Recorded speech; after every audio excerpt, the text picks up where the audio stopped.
Ah, hello, hello. You got it in YouTube recommendation? Hey, YouTube's working. Good job, YouTube. You know what's funny for me? You might have seen it in some of my videos, but I get recommended my own stuff. And especially if I'm live, it recommends me my own stream. So I could be like reacting to videos on stream, and then all of a sudden it's like, hey, you should watch this stream. YouTube's silly. Yeah, Wi-Fi sucks. I'm actually on Wi-Fi, in case you guys didn't know. That's why my streams are only 720p, why I don't do 1080, is because I'm stuck on Wi-Fi.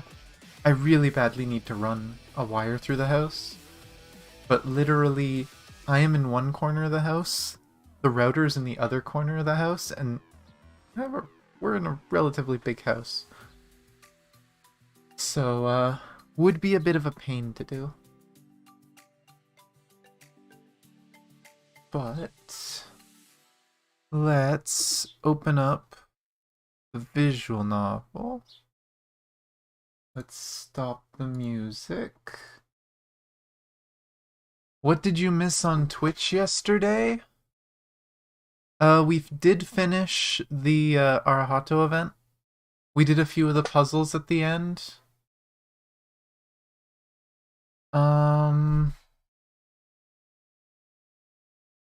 We did like 1 or 2 pull and didn't get anything. Hello, Suki. Heck, I haven't even said hello to everyone. Hello, Arsham. Hello, Merle. Hello, Racer.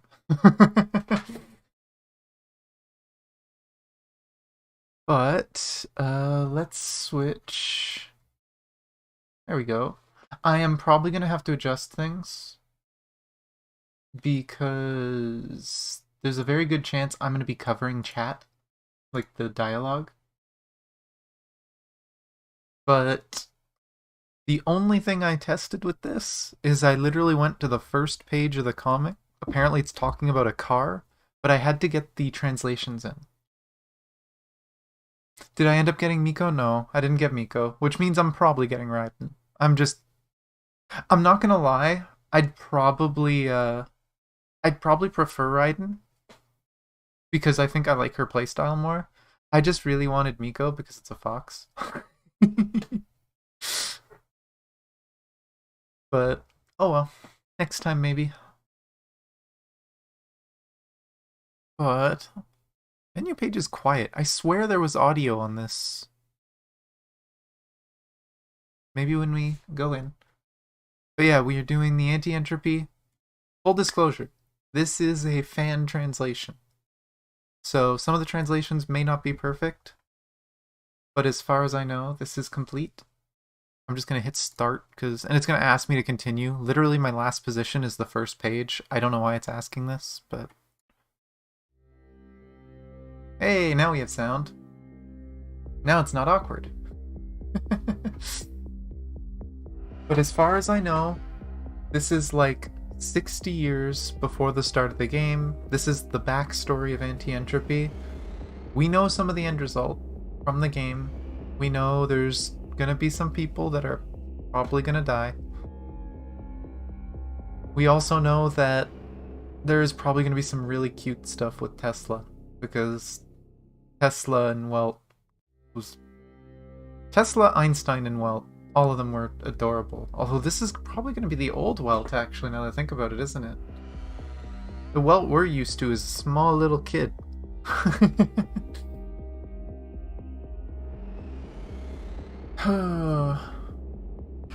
But yeah, I guess we'll see what happens. It does look like there's a chance I might cut off a tiny bit of text. If I have to, maybe I'll move myself over a bit, just cut off my arm. Sounds horrible. But my arm will go off the screen a tiny bit if I have to move myself a bit. But it should fit. Whew.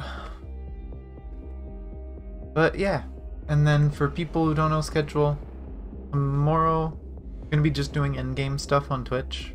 We're going to be doing Babel in Punishing Grey Raven. I'm excited to do that because I've missed a few of them, but I'm also worried because apparently this is the hardest one yet. And then Friday we're going to continue APHO too. Saturday we're going to do the hidden chapters for PGR. So that'll probably be a really short stream. That'll be a YouTube stream just doing the hidden chapters, nothing else. I might just switch over to Twitch right after we finish, because that's going to be such a short stream. But we'll see. But let's see what the... Oh, I'm sorry for the squeakiness. Had to adjust my mic. Let's see what this visual novel has for us. The car has finally stopped. A car door opens. Cold air rushes in, carrying with it the acrid stench of tobacco. The best part of this being a visual novel, I don't have to mess with music and sound effects like I did for the mangas. And oh my gosh, there's a certain angle, I think the glare of my light...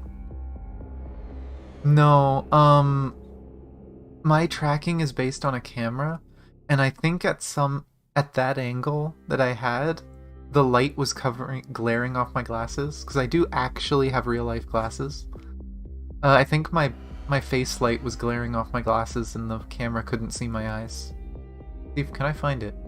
Where is the angle? Where it flickers like... Can't find it. But somewhere in here, it looks like it loses track of my eyes. Hopefully it stops doing that. I did move my camera, so it should track a lot better now. Yeah, I apologize for that. I do eventually want to get like an iPhone, like a cheap old iPhone for better face tracking. Because it doesn't use a camera, it uses like a laser scanner. But future plans. And it does look like I have to move myself now that I look at this. Very little bit. So let's shift over just a little bit. Hopefully we don't ever have to move over too much more than that. But there we go.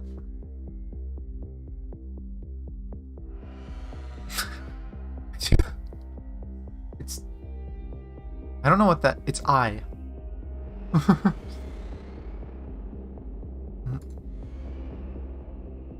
Get out of the car. I felt like doing a deep voice because it's a deep male voice. I'm probably not going to keep doing that, but that amused the hell out of me. Easily amused. Oh. I subconsciously reach for the right door, only to find it closed. Your left. Your left. The man grunts impatiently. Obediently, I feel my way towards the other side of the car, bent over like a shrimp. Oh, is this supposed to be Welt? Is he, like, blindfolded or something? Fearing that my head would strike the doorframe, I dare not straighten my back till I have taken 2 or 3 steps out of the car. Not that I have a choice. What kind of person puts a black bag over someone's head? Okay, that explains it, yes. We have a black bag over our head. Move. The source of the voice grabs my arm, and without warning wrenches me forward. He's rather strong, must be quite a burly chap. The sound of the car door slamming behind me. The sound of a starting engine. Ah. A momentary lapse of focus. I slip, falling to the ground like an idiot. You fool. Watch where you're going. If only I could actually see where I'm going. Yeah, imagine asking someone who's blind, watch where you're going. Nice people. Also, I just realized I forgot to put out some of my announcements. I think. Yeah, I did. Whoops. There we go. I usually post, at least for YouTube stuff, because I know there's people that would want to watch me do story stuff. I put it in like self-promotion channels on some people's servers, just because I know they like this. They like Honkai. So why not? But let's continue. Ooh, we get pictured. The ground feels sodden, and the air wafting from the cold earth saps what little heat remained inside the legs of my trousers. And so I walk, for how long, I do not know. My surroundings grow quieter and quieter. I vaguely hear the mournful hooting of owls. Hello, Martin. It feels... No, they're not planning to dispose of me, are they? After all, I'm an important specimen, so they wouldn't dare. Ah, okay.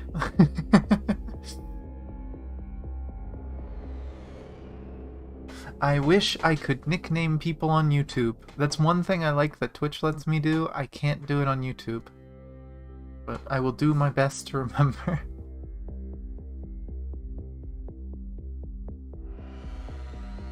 Wait. In front of me it sounds like someone is writing or scribbling on something. You may go back now. A female voice, calm to the point of apathy. She doesn't sound very old. Perhaps a secretary of some sort. Yes, miss. Big hand latched onto my arm finally releases its grip. I hear the flapping sound of a windbreaker, then the sound of footsteps slowly fading away.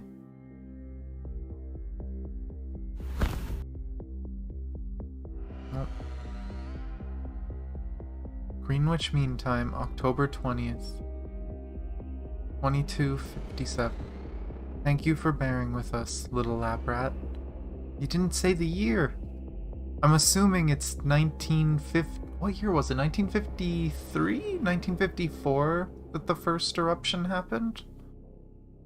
But there's Einstein. Ah. Before I could even prepare myself, the hood on my head is suddenly whisked away with a swoosh. The drawstring elastic near the mouth of the hood had scraped violently against my nose. Now it stings. Quiet. The messy-haired girl calmly commands me. Follow me. She doesn't even give me the chance to get a proper look at her face. She too knows that I have nowhere else to run. A university campus. Harsh light from street lamps scatter off the bitumen, casting eerie shadows. I see pale lighting from a building up ahead, and it reminds me of those terrible experiments. I want to play Honkai but tater phone. Do you have a good enough PC? There is a PC client, not even emulator, just straight up a PC client. So if you wanted to play, you can. I wouldn't suggest getting it from Steam if you play on PC. Go to the official website and download the actual Honkai client, because the Steam client locks you out of ever playing on a phone, which is kinda dumb, but weird contract things with Steam.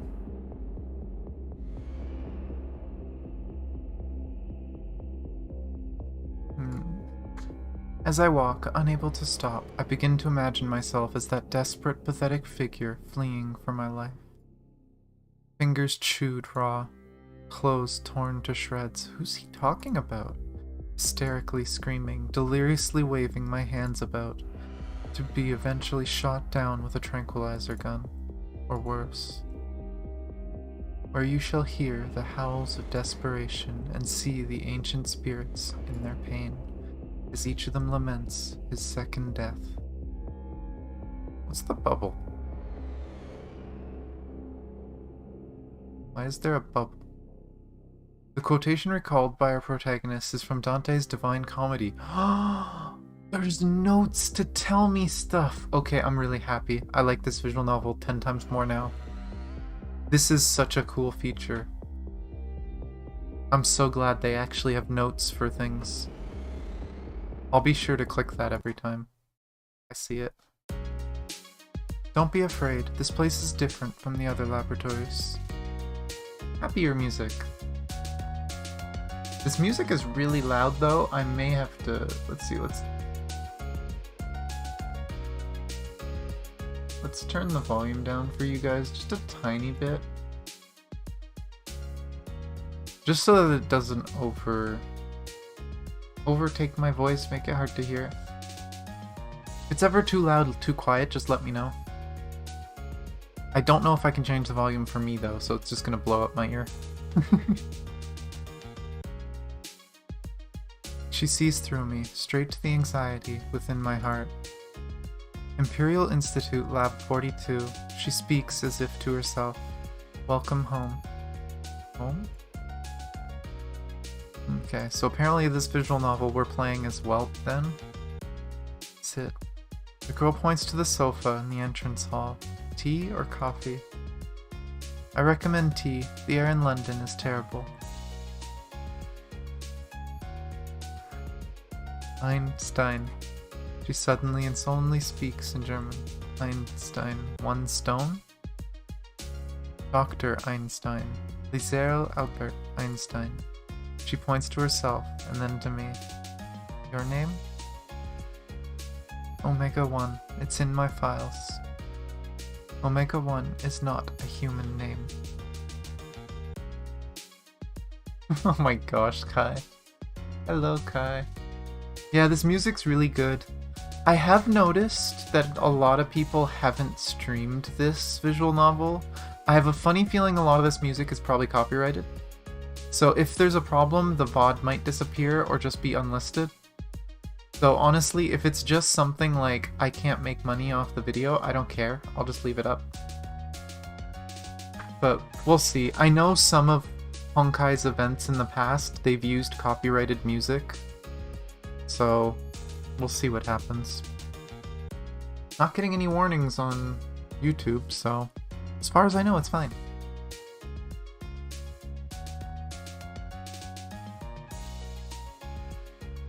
Then I don't have one. How inconvenient. She shakes her head. Even so, I can't do anything about that, after all. Welt. W-E-L-T. Eh? I feel this name is just right for you. Any name would do. Omega equals W. Welt equals the world. Indeed, as an outcast of the world, to have such a name would be most amusing. Now then, let's go through your physical checkup, Welt. Okay.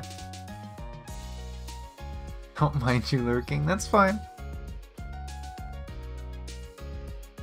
Once again, I'll need to put on a lot of electrodes, perhaps a blood draw, or even a bone marrow biopsy.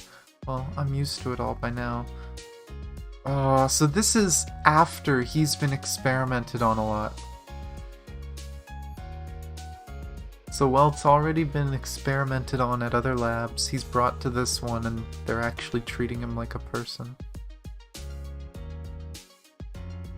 No, no need to get up. Just stay put. Show me your soul. Oh. Eh? Soul? Take off your shoes and socks. I need to thoroughly examine your soul. Okay, they did that really well with the spelling to make the viewer who's supposed to be in Welt's spot misunderstand that too. 10 out of 10. Good job, translators. I wonder if it sounds like that. I wonder if there's similar words like that in Chinese and they could do that in the other languages, or if that's just an English translation thing. But what for? It's getting very late. We should finish up and rest soon. Yeah, I don't know how they did it in Chinese. Like, technically I can toggle to the Chinese language, but I don't want to risk breaking it, because I did accidentally break the translation yesterday when I was making sure the first page was working. This is all a fan translation. If people ever wanted to do this, I can link this in my Discord server when I'm done. Actually, here, let me just link it now. It's on GitHub. The actual visual novel translation is a few years old, but someone made an updated translation for it. But let me just...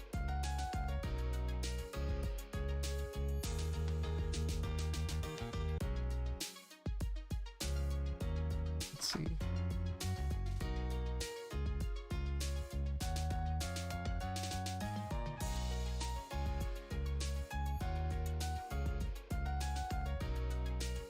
There we go. In there. And I will pin it. There we go. So anyone else interested in looking at this ever? It is there.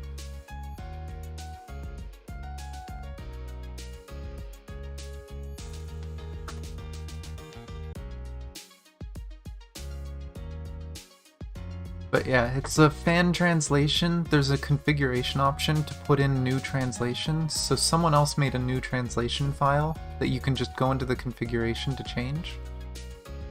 And it makes everything English, 100%, which is really nice. They did the same thing for Durandal, so I'll be doing that one at some point too. I don't know how soon, maybe I'll do it next week? Just so we know everything about Durandal beforehand. I don't know if I should read the mangas before or after the visual novel. Probably after, so we'll probably do the other visual novel at some point soon. Huh? One can precisely and intuitively determine the state of someone's health by looking at their soul. Also, the inspection process is rather quick. Just grab a toothbrush and brush you up a bit. That should do it. Wait, you mean we can just calmly waltz off the bed after that? Oh, Welt is so confused that just being treated so nicely. Oh my god. Correct. Your comprehension skills are remarkable.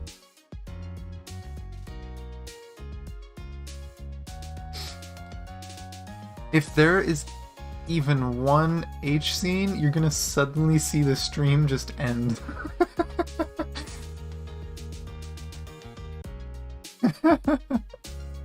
That is not what I'm trying to show. Oh my god, Bree. Doesn't make sense. Indeed. Huh? Seeing Welt so depressed, Dr. Einstein decided she'd tell a joke to lift his spirits. What the hell's wrong with this doctor? You'll sleep in room 105 over there. The girl points down a corridor to the side. I live upstairs. Oh. Good night. You can forget your past identity as a little lab rat. She walks away without a single backwards glance, leaving behind a little lab rat, rooted to the floor, dumbfounded.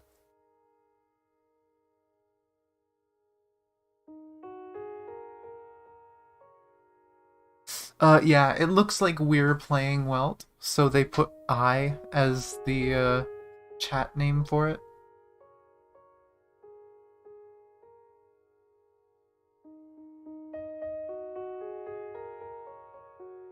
Oh, what this?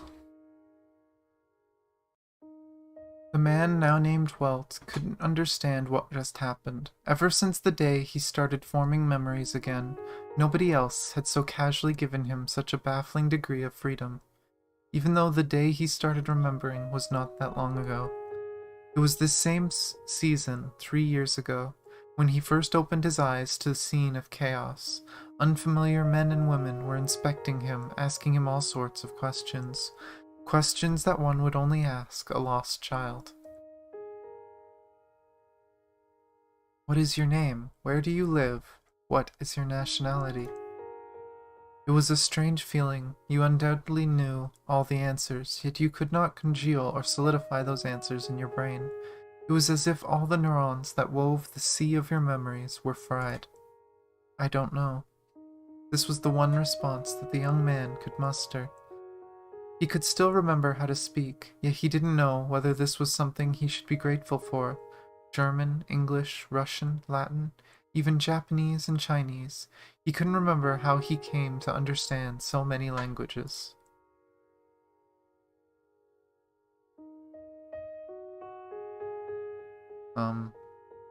There we go. Who am I? He quite naturally retorted with such a question. Did I skip anything? Nope. I had to click like 5 times to get past that one really long page. We don't know either, the others replied. Then they unleashed a torrent of conversation, though they might as well have been speaking to themselves. Oh no, this one's too big to fit.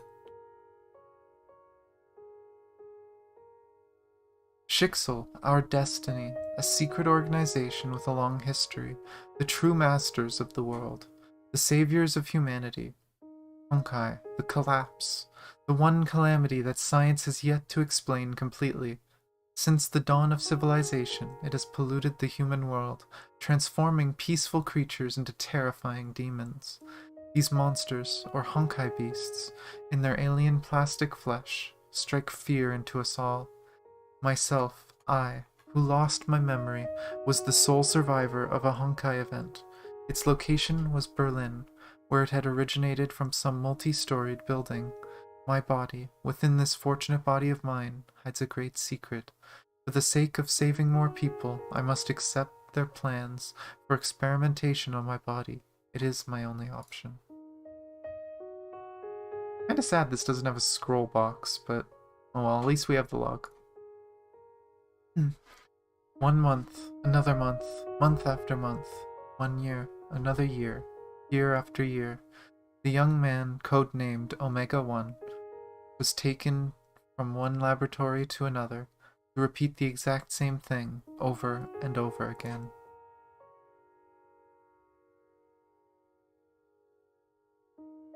This hits a little different than the game, because in the game, they tell you that Welt was taken and experimented on. And in the mangas they say it too.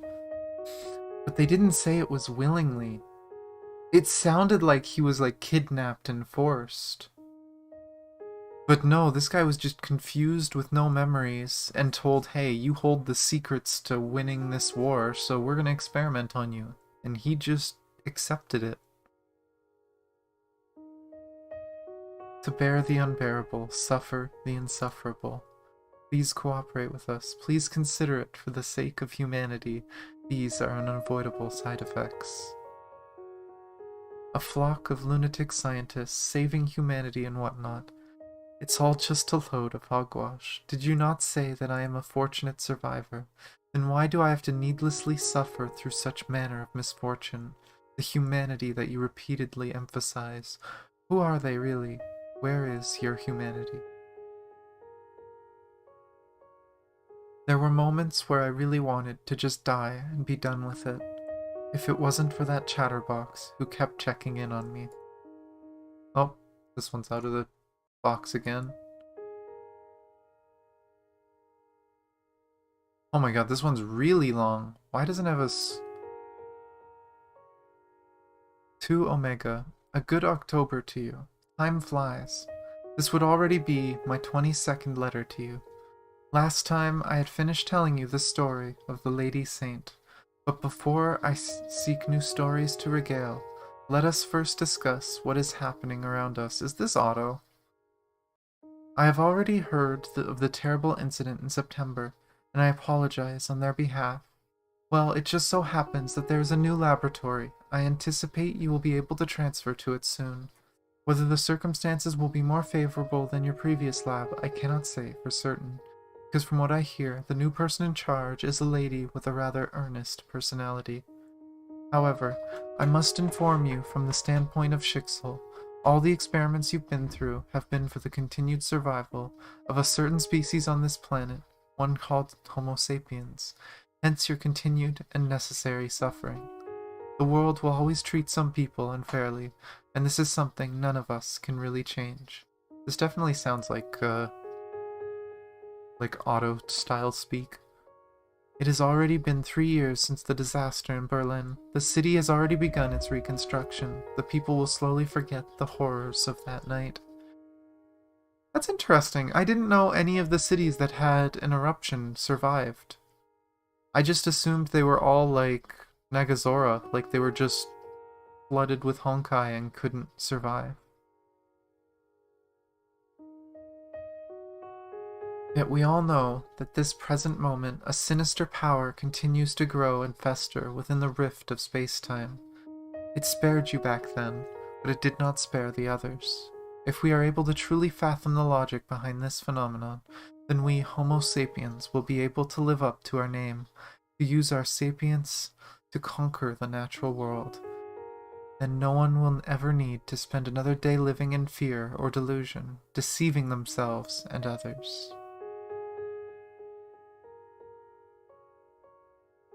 Oh god, what are you guys saying on the Discord? What are you guys doing?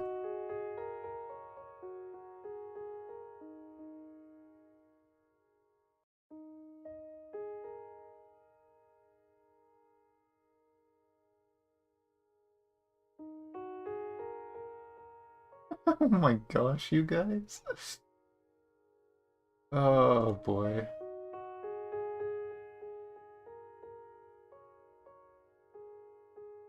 Oh, you guys put a smile on my face, thank you.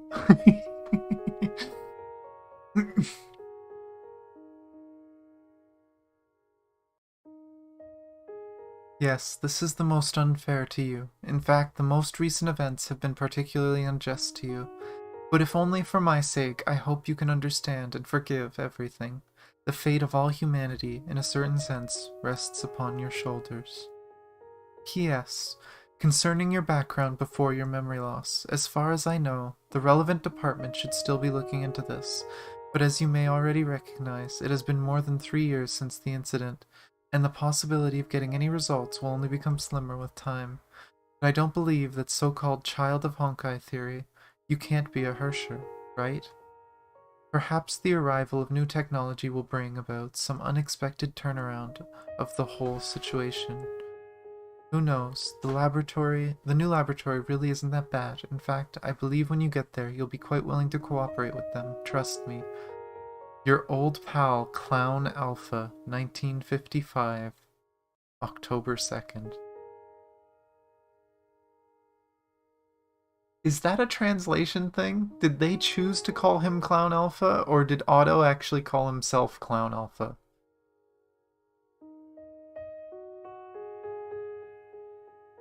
Because like, I know in the game, and in the mangas at least, he does wear like a clown mask as a disguise sometimes. But if he actually calls himself Clown, that's kind of funny. Because I'm pretty much guaranteed that's Otto. Oh, and yeah, this is the letter, just we can't go through that. Next one. Huh, that guy. He sounded so casual. Yet I'm sure everyone has their own problems to deal with. This. After all, he was just some anonymous pen pal arranged for me by some anonymous bigwig. Anonymous. It's Clown Alpha, not Otto. But his story about a certain Saint Callan did touch me.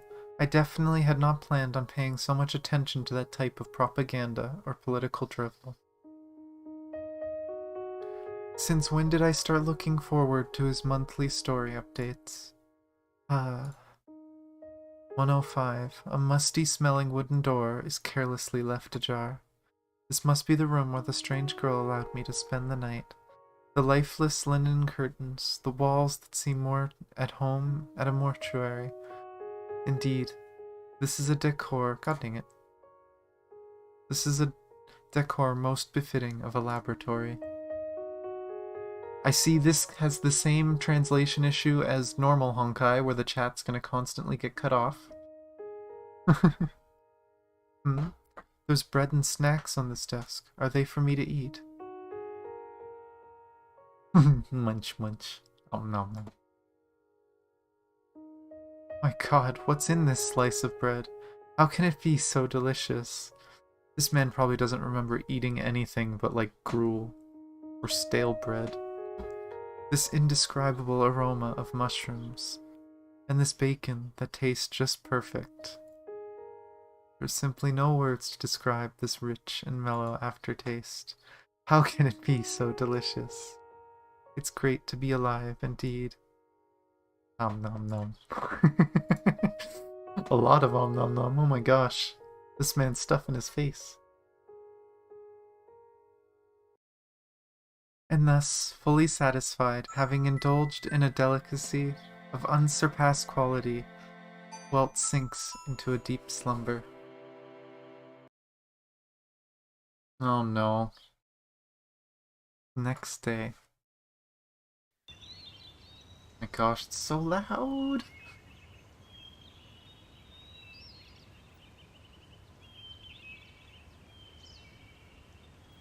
Oh my god, you guys. I mean, the channel's been there for a while. I'm not shocked. I was expecting it eventually. There was a heavy rainstorm in the middle of the night. Opening the windows, one can sense the air is especially fresh and clean, leading one to doubt that this place could have ever been the birthplace of the Industrial Revolution. Not far from here, perched on the tree branches, are several sparrows, chirping constantly, having a lively discussion about the sun as it rises above the horizon. At the first glimmer of dawn, a butterfly emerges from some dark crevice, languidly crawling across the window frame. Hey! The butterfly beats its wings twice, then disappears into the azure sky. As the sunshine pierces the tree leaves and thickets to spill upon his body, the young man can feel the hard lump within his heart begin to thaw and dissolve. Hey! What an incredible evening, what an incredible morning. Is that Tesla trying to yell at him? How long has it been since I experienced such peaceful tranquility?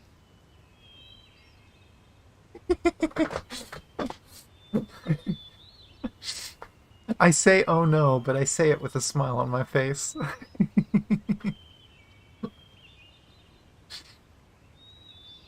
Whether it be wind or rain, or the song of birds, or the buzzing drone of flying insects, at this very moment, even if there were some loud commotion, it won't matter too much. Oh! Oi! I'm speaking to you! That's gotta be Tesla. The young man felt a heavy blow strike the back of his head, and now it's oh so dark. Eh? Why have the sparrows flown to the top of my head, and why are they now doing circles around it? Oh, he got hit a little too hard. Tesla? It's Tesla. Really? Are you deaf? I've called you several times already. You're lucky I had goodwill to pry the door open and charge in.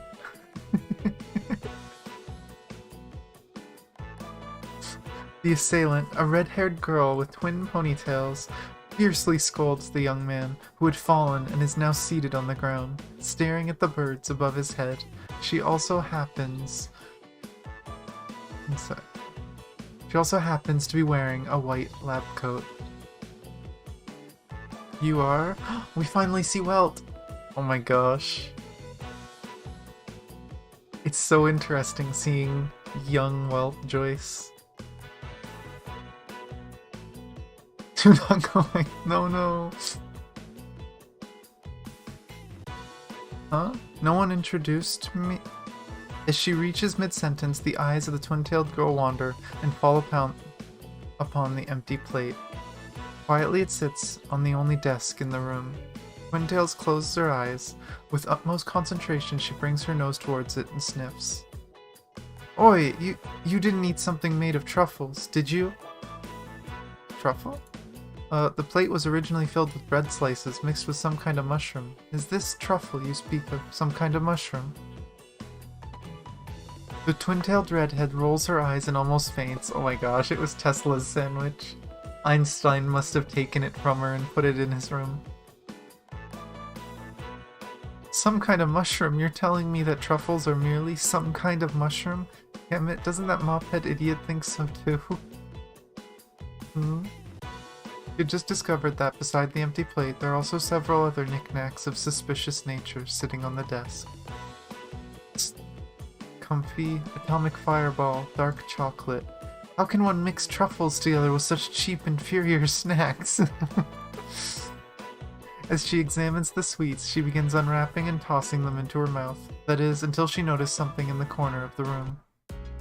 Oi, what's this? A welcome card? It turns out the greeting cards are indeed inedible. Ugh! The young man by the window suddenly screams in delirium. What trick are you pulling this time? The young man shouts incoherently, as if he has given up all sense of dignity. Oh boy.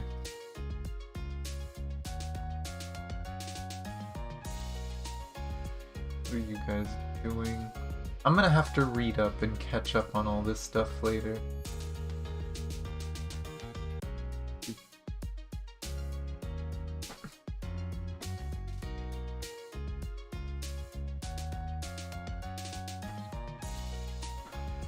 Before long, he's clasping his head in surrender, pulling himself into the shape of a ball.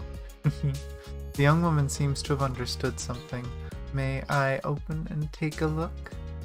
The red-haired assailant changed her tone, speaking as if she were an actor in a radio drama. Caught in a trance, the young man sees the illusion of a candle and whip appear before him. Apparently, they're joking about some NSFW for you guys too.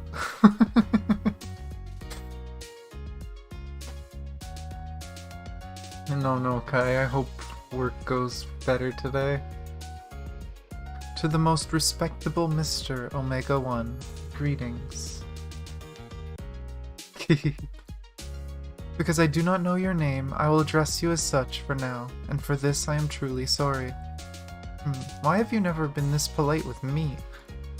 The manner of her comment is reminiscent of a jealous father-in-law. From today onwards, you are a member of the Imperial Institute Lab 42. Of course, our laboratory has nothing to do with the British government, but it is instead an independent organization, under the direct authority of Schicksal headquarters. Unlike other laboratories equipped with heavy physico-chemical facilities, we are a research institution based on Galois theory analysis and Turing machine simulation, so it will not have much of an impact on your life or well-being.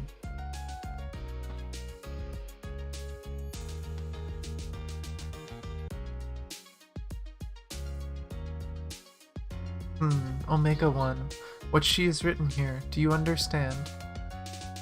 What you may not know is that I have been paying close attention to you since the disaster 3 years ago. You as a specimen, you as a life, you as a human being. In a sense, your existence has already left an indelible mark on my life.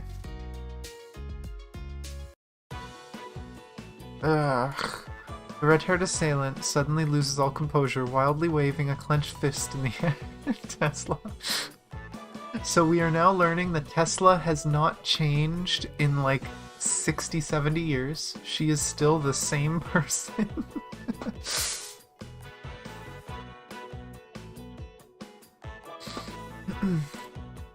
Damn it, despicable, bloody despicable. This is most certainly intentional harassment. I bet she absolutely intended for me to read this. You, she points with two fingers, glaring contemptly at the young man huddled on the floor. Yes? Are you also familiar with this kind of saucy wordplay? Here, besides a research lifestyle, there can be no hidden motives, okay? Of course. No matter what it sounds like, yesterday was my first time meeting her. The poor young man, now with his face completely flushed, seemed even less persuasive. The glare of the twin-tailed girl is so terrifying, it is as though her eyes could fire death lasers at any moment. The way you read it out, I too felt very humiliated. The young man dares not make eye contact with her, hugging his head as he pours more fuel on the fire with his poor choice of words. The girl takes a moment to glare at the young man with a look of one gazing upon garbage before closing her eyes. Oh my gosh. And she calms down. Forget it, I'll let this slide for now, but if I ever find you harboring any impure intentions, this lady here will be the first to castrate you. Oh my gosh. Frickin' Tesla.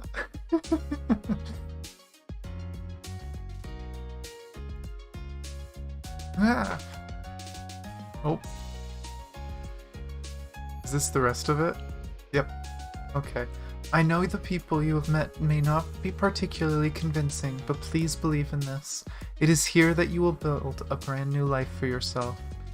In gourmet dining we trust. Dr. Liceo Albert Einstein, 1955, October 20th.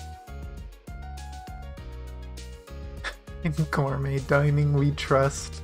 She totally did that on purpose to Tesla. Poor Tesla. Einstein's always trolling her. After grudgingly reading through the final details of the card, the disgruntled twin-tailed girl finally remembers something. By the way, you don't recognize who I am, do you? With hesitation and fear, the young man nodded. Let me introduce myself. Nikola Tesla. You can just call me Tesla. Simply put, all you need to know is that I am also one of the directors of this lab. Those mushrooms you ate, they were my private property, and they were very dear to me. Do you understand?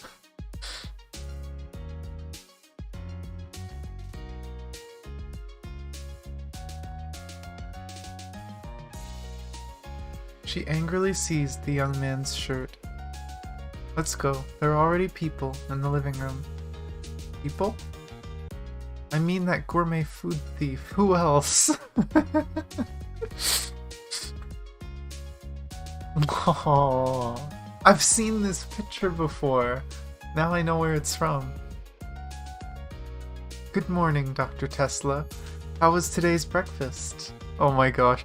Please tell me that's another one of Tesla's sandwiches. Good morning, Eins. Tugging at Welt's collar, Twin-Tails pouts and tuts disapprovingly. You vile bitch! How can you pretend everything is fine? I love it. They're not pulling punches. I love it. I apologize if you don't like swearing, but I am going to be reading this. Unless there's something like really discriminatory, but this is hilarious. It seems the sausage quiche suits your appetite. That is most wonderful indeed. Despite being rudely berated, the girl with the mop-shaped hair continues to recline peacefully on the sofa, and with an air of indifference bites into a pastry sandwich. Well, after all, it's filled with grease and packed with energy. Hey, no, don't you change the subject. You're rather lively today, Dr. Tesla. If it wasn't for you, you treacherous thief. Thief? Dr. Einstein doesn't quite understand what Dr. Tesla is talking about. Don't you play dumb. That bag of truffles, it was you who took it from my room without permission, wasn't it? Mophead immediately begins wagging her index finger back and forth, as though she had already anticipated her response. Dr. Einstein would like to give a friendly reminder. Even if Dr. Tesla enjoys traveling to Trieste for vacation, it does not mean that the bag of mushrooms is Dr. Tesla's personal property. You say what? I got those truffles after much blood, sweat, and tears. Are you mistaken? Also, truffles are not mushrooms. You calling them that is a slight on their honor. Yeah, just Mophead. I mean, it's her nickname, so... Begrudgingly, Mophead lets out a long sigh. The truffles were purchased with laboratory funds. Naturally, they become public property. Any other questions? It's called a loan. I'll pay back next time when I have the money. Make no mistake. I haven't heard this joke in a while. They don't joke about Tesla's spending habits in the main story much, but in a lot of the events they do. I remember last year's anniversary event actually. Tesla kept borrowing funds and was going into debt.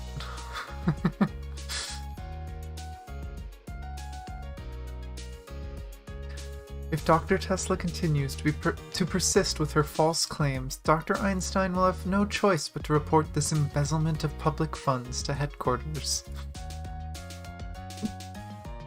I love these two. The corner of Tesla's mouth twitches a few times before she finally chooses to change the subject. This guy locked himself in the bedroom and just sat there, in a daze. Made me think he was going to commit suicide. Oh my gosh. Who's thinking of committing suicide? Who? Do you know how many times I knocked on that door? Huh? Not to mention you have a history of depression? Sorry, for a moment I was just daydreaming. Forgive him, Dr. Tesla. You're being too anxious. Einstein licks the salt granules from her fingertips. You two have this call and response thing going on. Don't tell me you're long-lost lovers.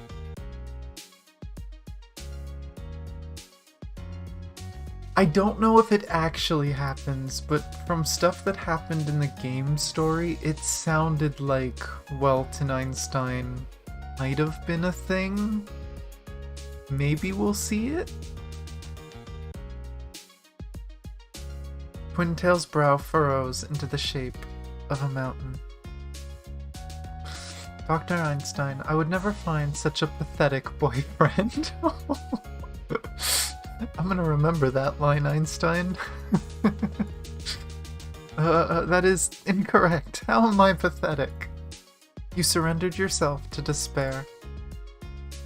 The unemployed are inclined to abandon themselves to despair. With a puff, Mophead stands up from her sofa nest. So we have decided to give you a job. Job?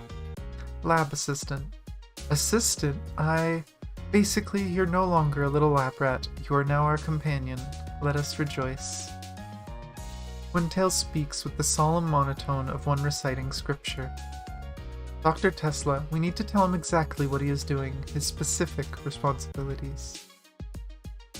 Just put it simply, to serve us and keep us happy? Oh my gosh.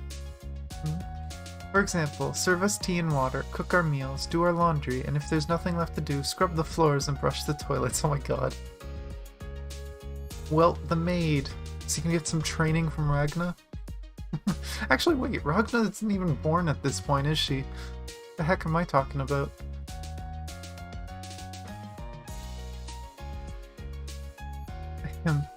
Mophead clears her throat in a deliberate manner. I'm just joking. With a dull, simple, pretty toy boy like you, even if you'd wanted to be our servant, we would never accept. Called him a pretty toy boy, huh? Tesla? Huh? Is there some thoughts in your head? Ahem. Mophead clears her throat, this time more loudly. Oh my gosh, Pri. No. Ragna, maid extraordinaire. Okay, I'll explain it properly. Obviously, I'm normally not this long-winded. Out of nowhere, Twintails whisked out a pair of red-framed glasses and reluctantly puts them on. Is this like her cheat code to become serious? She puts her glasses on and it's like, okay, no more joking around.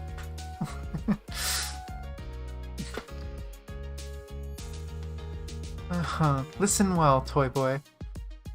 Generally speaking, the role of a lab assistant is to assist in experiments, obviously. Unfortunately, you're clearly lacking in this capability, aren't you?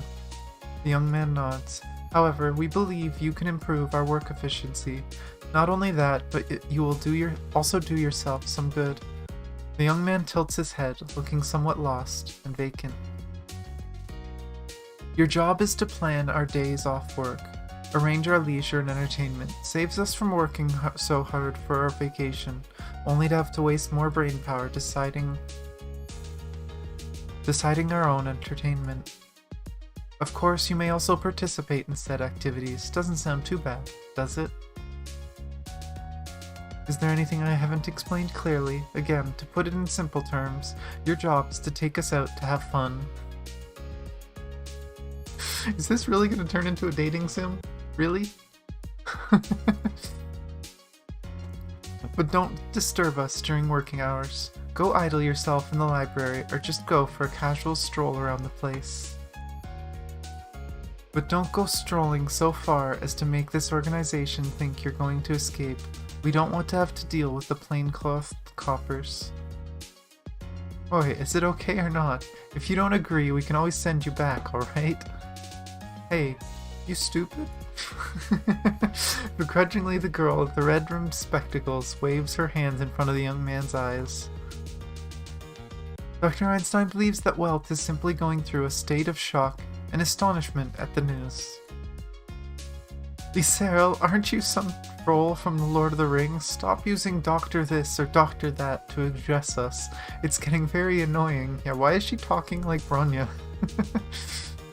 Wait, who's well?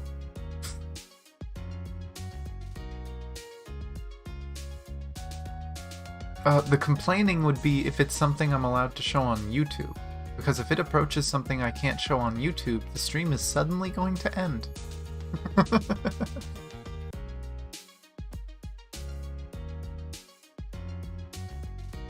Is it this little boy toy? Yeah, they made a Lord of the Rings reference, apparently.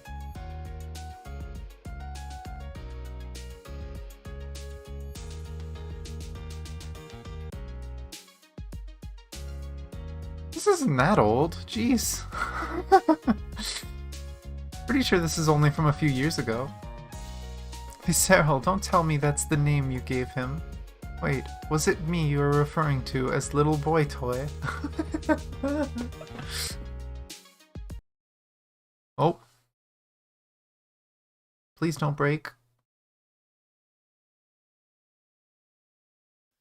Oh, new chapter!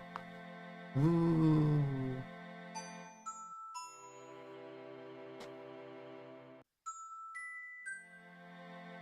I've heard there's 10 chapters, so if this is chapter 2, then we have a decent bit to go. I'm hoping we can finish this in one stream, but if every chapter takes an hour, we might not be able to. We might need to do another stream of this.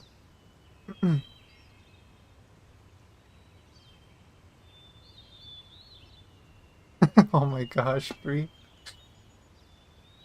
The Imperial Institute. Oh, and there's notes. The Imperial Institute is located in Kensington, London. It was founded by Queen Victoria of the United Kingdom in 1888 and became one of the founding members of Imperial College, London, in 1907. Oh, translator's note. This is not accurate. The Imperial Institute remained a separate institution from Imperial College, though the college now occupies the spot where the institute once stood. Okay, that's interesting to know. I love how they left the original, and then the translators put a note that it's like, okay, this was wrong, but this is what they said. Though, of course, this is also Honkai's world, so maybe things happened a little different in Honkai. In 1958, the Imperial Institute was renamed the Commonwealth Institute, and the campus was rebuilt elsewhere. Of the original building, only the iconic Queen's Tower was retained. Okay. That is where we are. Having been driven out of the house by that violent red-haired girl, the pitiful young man now wanders aimlessly around the college, a college with close to 70 years of history.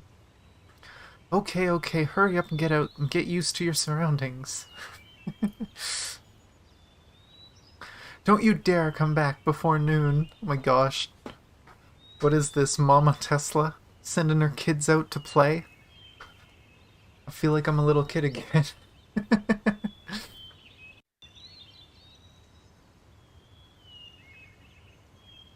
You can't fathom why, but even though she is a member of Shixel, the feeling of being so cruelly treated by this girl, it doesn't seem that unpleasant to him. Well, masochist confirmed?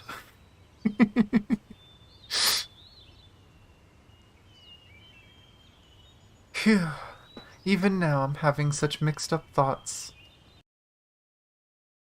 Imperial Institute. This institution, there are not only low-rise detached buildings like Lab 42, but also several tall towering buildings with mottled peeling walls. Close by, the pastel green dome of Queen's Tower is covered with dust and rainwater trails, producing an inexpressibly ugly color and luster. It's as if, even on such an uncommonly clear day, it felt the need to mock and remind people of the irksome air pollution that occurs every other weekday. Oh my gosh, Bree. Having been accustomed to the spotless environs of high-end research labs, the young man named Welt feels oddly comforted by what could be considered as the landmark equivalent of a washed-up celebrity. Wow, calling Queen's Tower a washed-up celebrity? I apologize on the game's behalf for anyone that is British here. Although there is no personal freedom in the absolute sense, at least this omnipresent and omnipotent organization has chosen to loosen up for a moment. Well, maybe. Autumn is slowly setting in, and the sun makes a futile attempt to imbue some warmth into the cooling, wind-swept earth. Leaning on a marble railing beside a footpath, Welt vigorously pats his cheeks. Better think up something more positive. Take a deep breath. Oh, it actually played it. Look at how beautiful the world is. The north of the Institute is a large expanse of lush and verdant woodland. They say it's famous Hyde Park and Kensington Gardens, but that will probably be of no interest to that particular pair of lady geniuses. For those elites in their ivory tower, I fear that the only method of relaxation that comes to mind is to lean against a garden bench, close one's eyes, and relax. It is not creative enough. Even leaving Einstein aside, Tesla will definitely be bored out of her mind. Aw, he's actually trying to think of something good.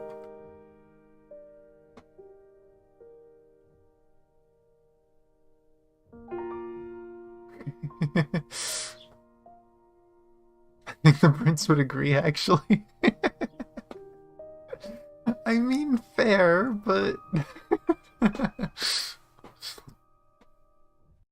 I should take them somewhere else more interesting. London should have no shortage of fun things to do. With this thought in mind, Walt decides to go to the library to try his luck and see if there's any information available there.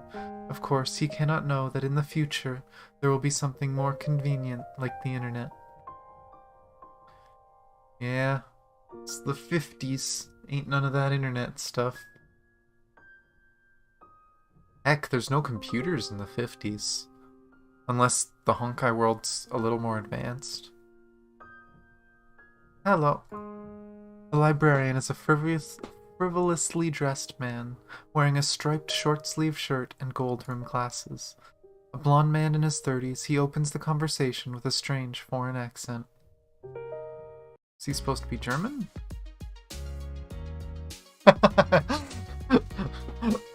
Looks like it.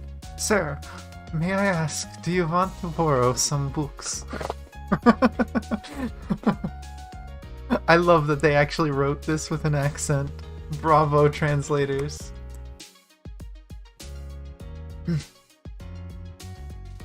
Oh, this is so good. 10 out of 10 translators. This is so well done. Walt feels he can't quite handle this weird man with his weird accent. Excuse me, are there any books on travel or travel guides here? Travel guide? It's the kind of book that introduces you to interesting places in London. That does not really ring any bells. Mr. Goldrim Glasses regretfully throws up his hands. Would you like to go directly to the newspaper reading room for a look? I'm very sorry, but books like travel guides and the yellow pages, our library really doesn't have any of those. I'm trying to do an accent.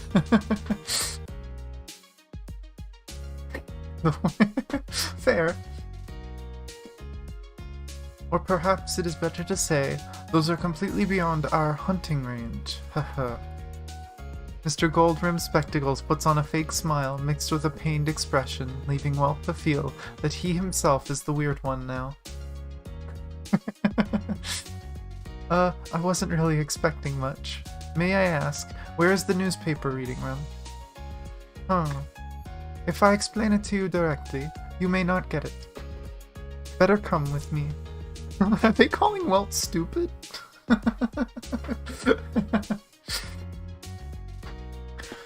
Thanks, and sorry to inconvenience you. This guy, although he seems a bit pretentious, does seem like a good person after all. Hold up. Mr. Goldrim's spectacles is about to lead the way when he suddenly stops as if he remembered something. May I ask, do you have a library borrowing card? Ah, what is it? Sorry, no, I do not have a library card. Oh, that may complicate things a little. I'm a new assistant with Lab 42, so... What? Lab 42? That's right. Walt doesn't quite understand why Mr. Goldrim Glasses has suddenly become so serious.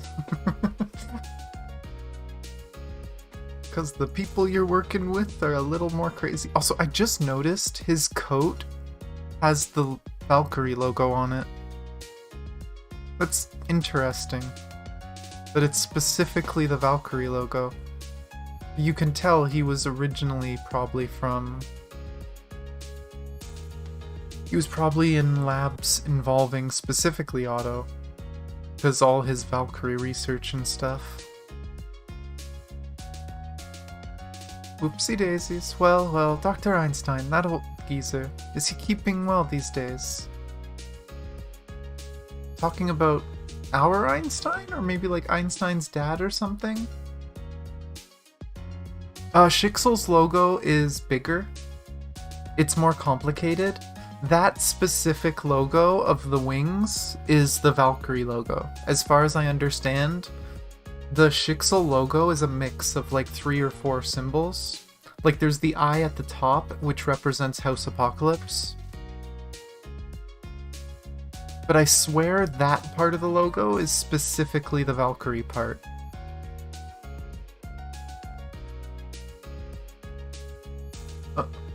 Old geezer? What are you saying? How can the doctor be an old man? The words old geezer are so startling to Walt that his jaw almost falls off. I wonder if this is like a slang reference, because I do know in like England they use geezer as just a slang to refer to someone else, just some random person. Geezer or geese.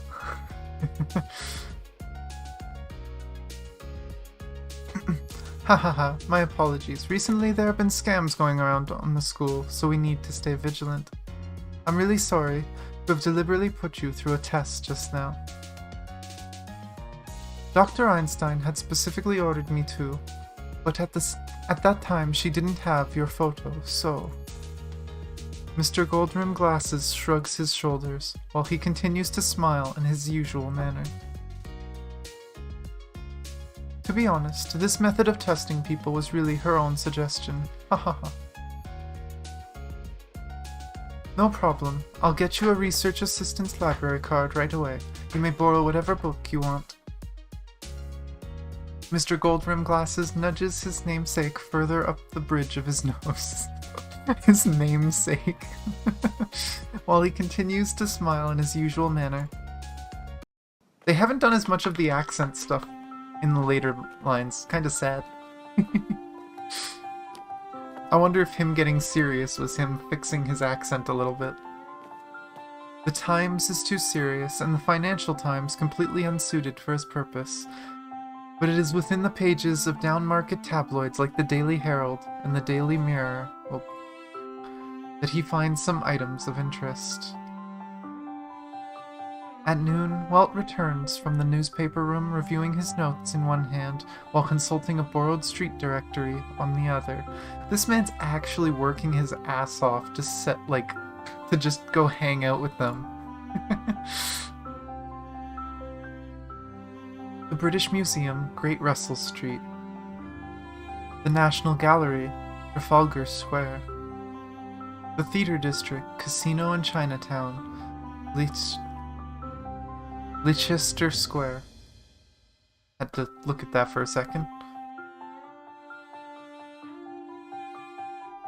Starting with tourist attractions should get me at least a passing score, right? After our tour, I can also invite them to dine at a proper restaurant. Those staff meals delivered to the Institute on weekdays don't taste that great, so I should use this opportunity. Oh, so this has been a few days, probably. So I should use this opportunity to improve on that. Although local British cuisine is nothing to brag about, besides their seafood, the dishes of France, Italy, Turkey, India, and other countries are easy to find and eat. If we go to Chinatown, we also have the choice of Chinese food.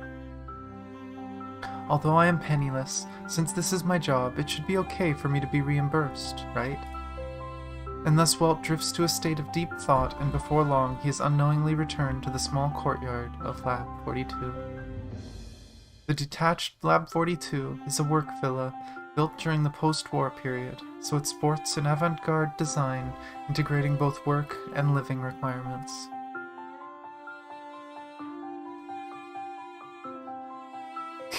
Okay. Thanks for dropping in, Racer. The VOD'll be there. You want to check it later. The ground floor houses a study, workshop, guest room, various kitchen and bathroom facilities, and even a secret warehouse secured with a vault door. The top floor is a residential area where men are forbidden to enter. Welt is not particularly clear on what that area looks like.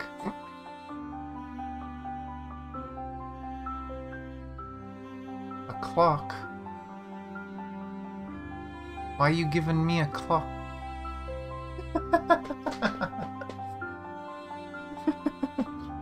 God damn it, Bree.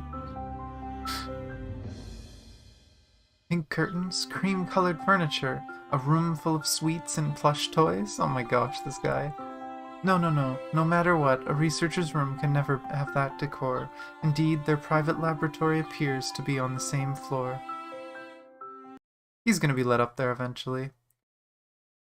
I feel like. I'm home.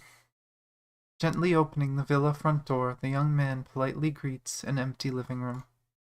He has maintained this odd habit for as long as he could recall, so much so that Schicksal had seriously investigated the possibility of him being Japanese. What's wrong with saying that you're home? I'll probably do that in the future. It's just good habits to get into. Well, you came back at the right time. Huh? Unexpectedly, from an overlooked corner behind the living room door, the girl with the mop head emerges into the open, closing a book. Did I scare you? No you didn't. That's good then. How has your information gathering been going? Not bad? London really does have many places of interest. Mophead's expression is cold, and she doesn't seem particularly satisfied with the young man's response. So, what's for lunch today? And with this understatement, she casually tosses out a rather universal and time-honored dilemma. Huh? For lunch, I want to have something interesting nearby. Any tips? This morning he had been preoccupied with literature search and had not conducted any on-site field visits. The young man breaks into a cold sweat. As a newcomer of this place, how could he possibly figure out what restaurants are worth visiting? Can't answer. I see. The girl confirms with a blank expression. Embarrassed, the young man shakes his head. Lunch, your treat. With such an indifference, the girl casually mets out her punishment. I've made a mistake. The young man bows his head, feeling despondent, feeling himself to be so very useless. At this moment, not to mention how, but it is though she had expected him to pluck stars from the sky on her behalf. No, you'll only be cheated of this month's allowance, that's all. Huh? What, am I not just setting you up to fail and get scammed? How could you even have the time to do a pass over the entire Kensington district? The girl gently mocks and pities the fool who had just been the target of her own teasing. I love Einstein. Today we shall have pasta. While speaking to herself, she takes off her white coat and throws it onto the sofa. Tesla is still sleeping in, and we need not worry about her. It is normal for her type to be awake or asleep at any time. There are snacks in the fridge. We also have a microwave oven. No problem. Oh, they're going on a date! In this rare instance, the young girl blurts out everything she needs to say in a single breath. With one hand, she picks up her purse, and with the other, she pulls on the doorknob. No matter. Today is your first day. Please do not think I'd be so easily angered. She takes out a key and begins to lock up the front door.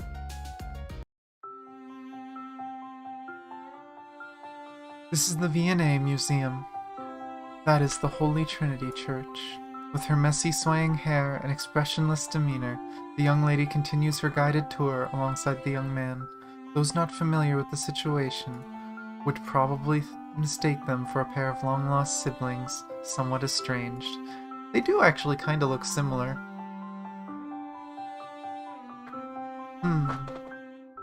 The A is the initial for Albert, from my own name. Fooled you. I guess I didn't really fool you. Huh? Forget it. It's just a silly coincidence. Prince Consort Albert, full name Francis Albert Augustus Charles Emmanuel, was Queen Victoria's husband. The V&A Victoria and Albert Museum was named after the royal couple. In England, there's a series of landmarks and institutions named after Albert. They were all established by the Queen to commemorate Prince Albert after he passed away. Yeah, it's actually the V&A. Honkai likes trying to tie into the real-life history and just tweak it a little bit. But hello, llama. Hasn't the same conversation been repeated several times already? From the Royal College of Music to Prince's Gardens, the Science Museum to the Natural History Museum. She wouldn't be finding this all that enjoyable, would she? It seems like it's already been half a year since I've taken such a long walk. The girl lazily stretches and speaks without looking back. Work has been rather busy of late. The young man does some quick mental estimates and realizes that the pair had only walked a little over a kilometer. Every day I work roughly 3 to 4 hours. Oh, yawning Einstein.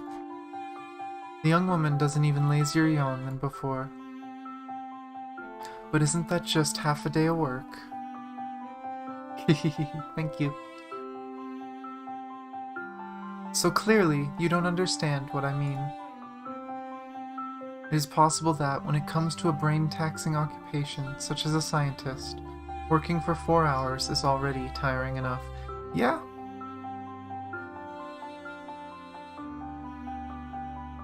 But in the previous labs, those people were undoubtedly working day and night, weren't they? They didn't have a choice. Here we are. While the young man is mulling over his confusion, the rough mess of hair beside him comes to an abrupt stop. Why is he so focused on hair? I mean, at least he's looking at the head, right? It's always either the hair or the glasses.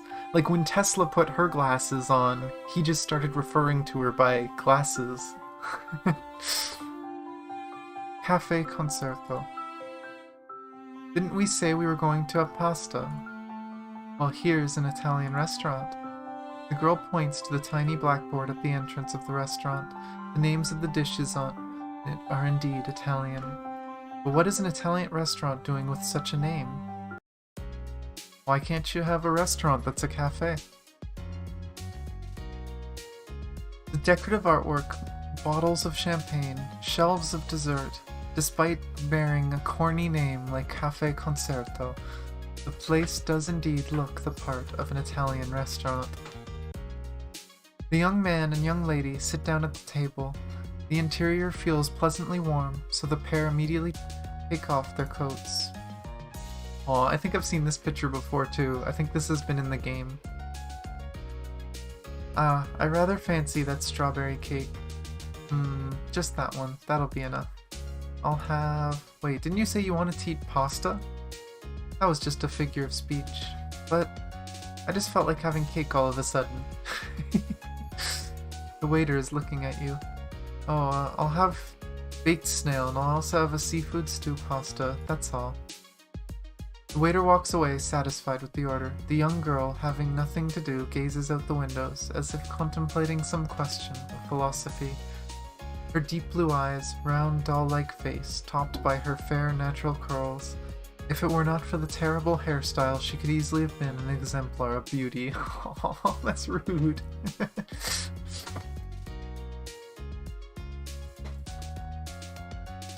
It is while musing in such a disorganized way that the young man, now known as Welt, has come to realize something.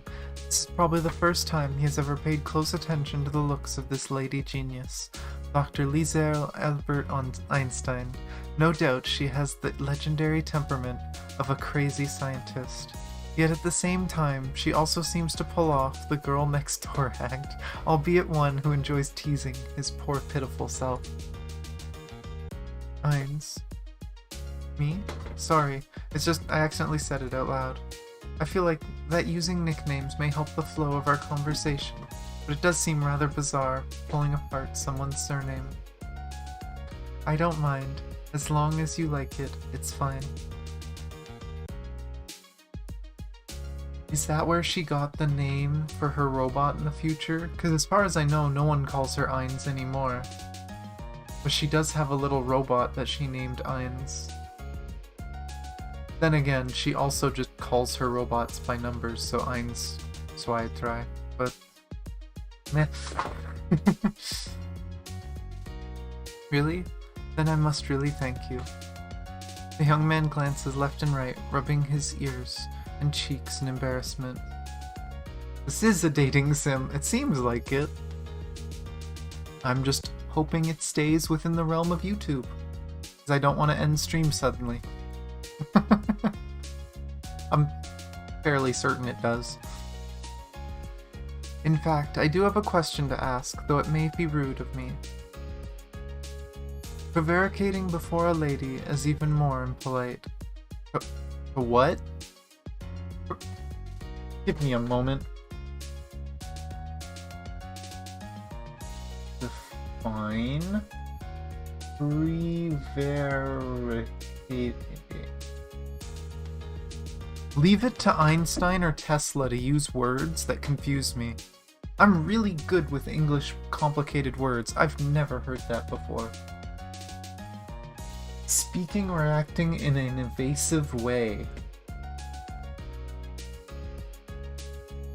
So just trying to avoid answering things, I guess. So sorry. No, Bree, no. At this moment, the young man feels as if his mind had just boarded the wrong train.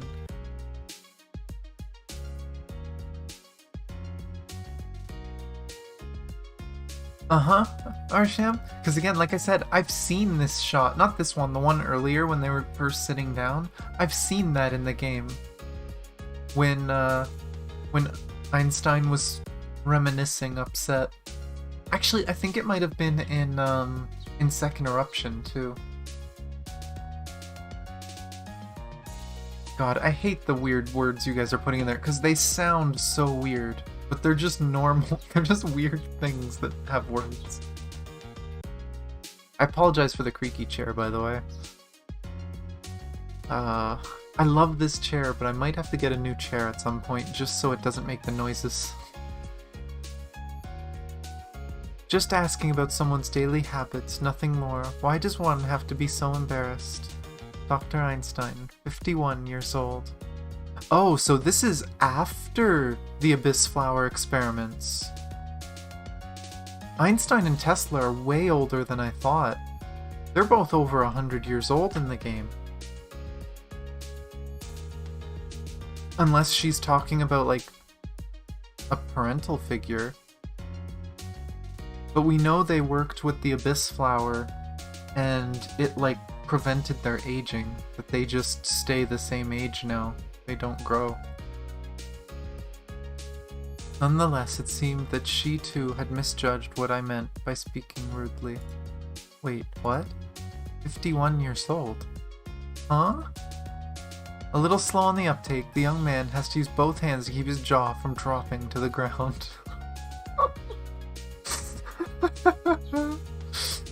Oh, that face is perfect.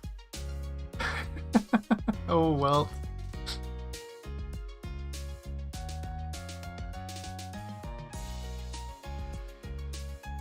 Just pulling your leg. If you divide by 3, it should be just about right. Divide by 3? So 17? Is she actually 17 then?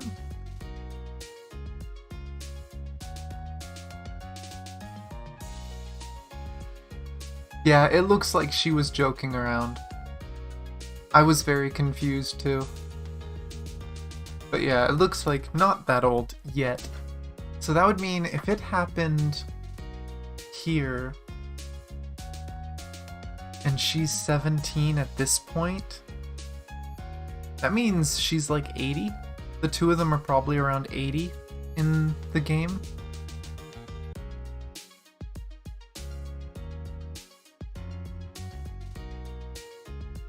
Blame Einstein, she's pulling pranks on us all. Hold on. 51 divided by 3.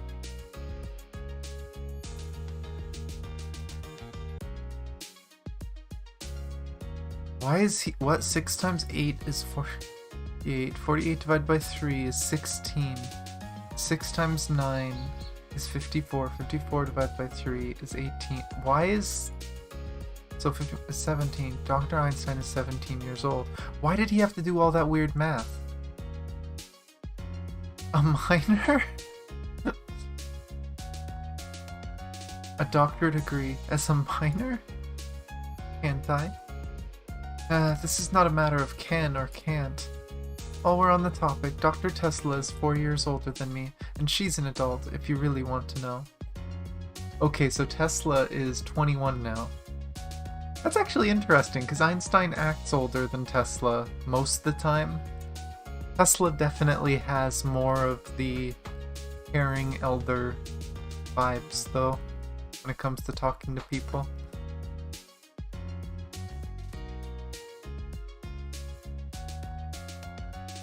You didn't think it was divisible by 3?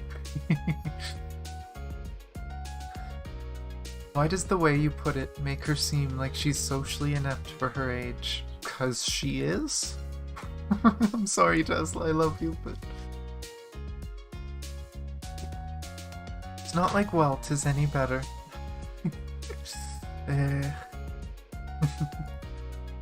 I wish to resume admiring the scenery for a moment, so please refrain from talking to me for now. Okay. It is rare for the weather to be as good as today's. Huh? You probably didn't know, but recently I've been trying to keep myself from spouting too much nonsense. My grandfather once said, success is equal to genius plus sweat plus less spouting of nonsense.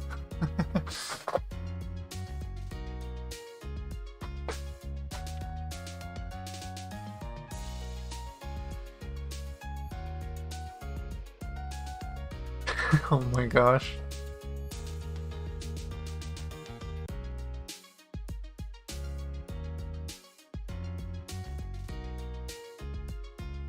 Wait, does that actually work? You're making me wonder now.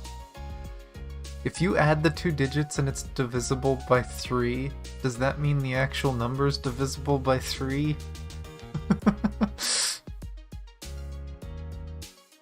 I can't find a situation where it doesn't. That's actually interesting.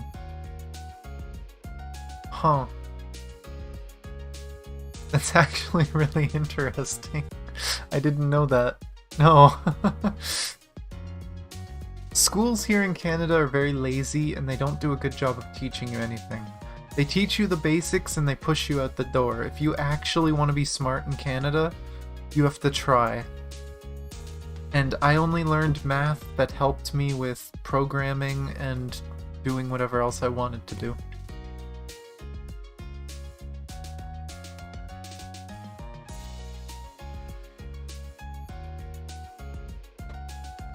Yet for some time now, you've been the one spewing out nonsense. What sort of character trope or setting are you going for?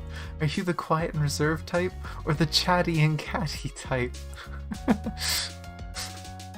I don't know if this is a dating sim, but Welt has definitely played some dating sims if he's talking about tropes. Dr. Einstein doesn't understand what you mean by character trope. And for a brief moment, Walt catches a glimpse of a devilish grin. Oh, librarian dude is off the side of the screen. Is he gonna, like, bounce into the frame like he's walking? Returning from the Cafe Concerto, Einstein and Walt incidentally find the blonde-haired librarian with striped short-sleeved shirt and gold-rimmed glasses at the doorway of Lab 42. Oh, no, he just moves over. Ah, dear Einstein, you're back. Somehow, the way this man waves to the girl suggests they're very familiar with each other. A hint of aversion flutters in Walt's heart. What's the matter, Finn? Finn? No wonder this guy wears only short sleeves in winter and speaks English with such a strange accent. If he's from Finland, that's not surprising at all. Probably a nickname. I don't know if that's where they're from. It is said that when the temperature reaches freezing point, they are still flipping summer sausages in the backyard. Bunch of European jokes, I guess. Oh, that's probably just a joke from some newspaper. Yeah? No, for such a frivolous man, I can't say for certain.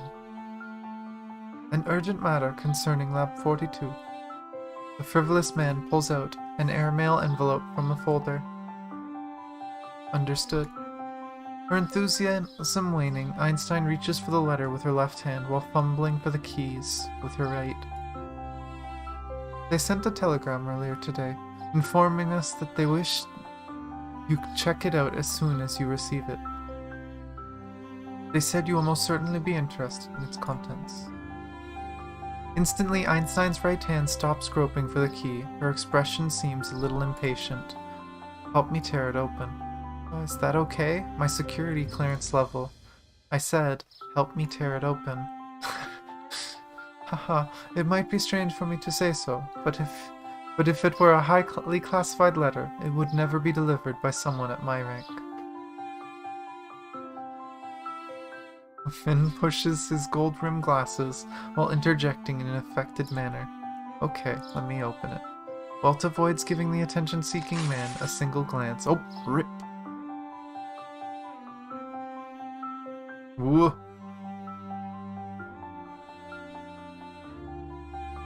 That's interesting symbol choices. Those look like astrological symbols? Like old... Yeah, it's astrological symbols. I trust you've been well since we last met. Recently, over here, we've come across a rather excellent ancient pastime. If you are interested, please make sure you find a day to come and play. I guarantee you'll be awfully excited. As for work-related matters... whatever, ought to be able to help you, yes? Your junior colleague who looks forward to welcoming you, Schrödinger.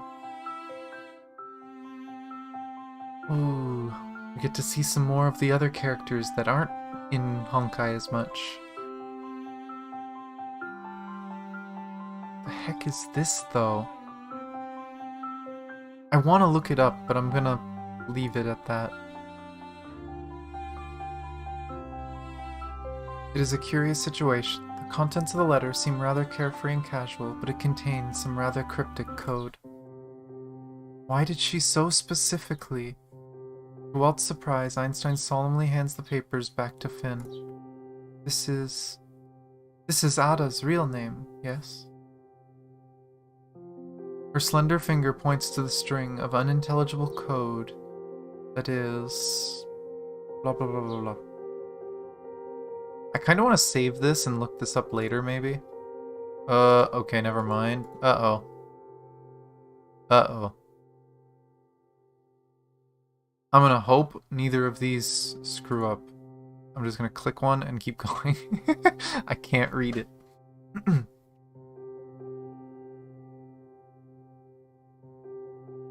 Uh-huh. She should know the name Ada. Why bother to? Why do they need to consult this person? Could he be some sort of expert in some field? Who's Ada? What exactly happened? This person, Schrödinger, she would never cause trouble if there wasn't any. Einstein suddenly seems to understand something. Finn, go now and arrange for a flight. We need to board the next plane to Billings. Welt. Yes, ma'am? Probably influenced by the sudden, imposing manner of the young woman, the new lab assistant stands to attention just like a soldier, and subconsciously salutes, although he is quick to put his hand back down. I wonder if he was made to salute at some of the previous places. Don't worry about the small details. Quickly, go upstairs and wake up Tesla. 203. Me? Ein's too busy and cannot come. Oh, she's referring to herself as Eins now. Ignoring the dumbstruck Welt, Einstein opens the front door to the lab, then bolts towards the corridor on the right side of the ground floor, where all that stands is a giant vault door. Chapter 3.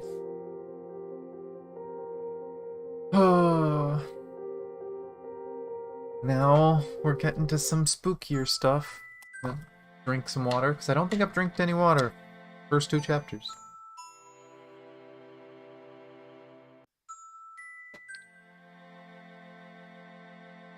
Drinked some water. Perfect English. Totally perfect English. Nothing wrong with what I just said.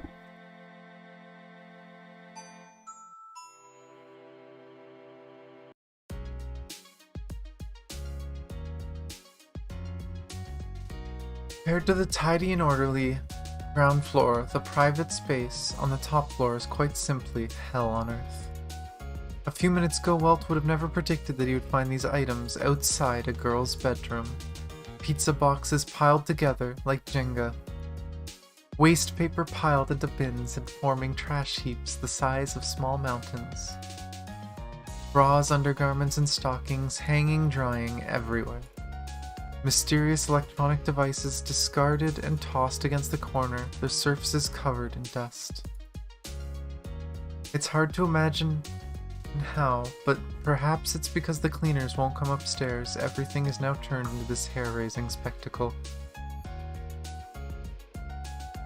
Now, if there is the tiniest, most remote possibility that this scene is actually typical for private residences of countless single ladies everywhere, God knows how many gentlemen will be left shell-shocked and heartbroken. I hate to tell you, Welt, that is a very common thing.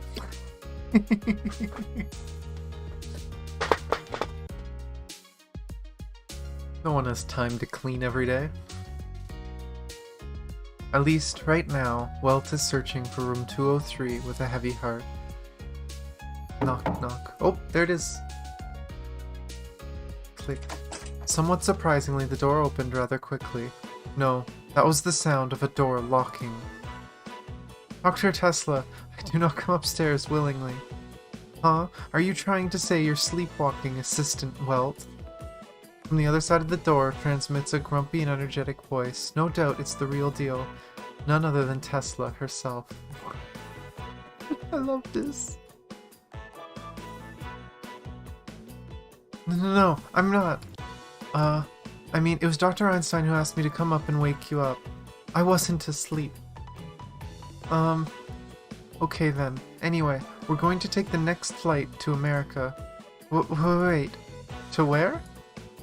To America. Now? Yes. America, as in the United States of America. Correct. Western USA. Montana. Have you gone mad? I don't understand the situation either. It was just that the short sleeves, no, glasses, no. The fin showed her a strange letter, and she immediately became all serious about it. What the heck? The letter said something about finding some ancient pastimes. And some words I didn't recognize. Oh, that's right.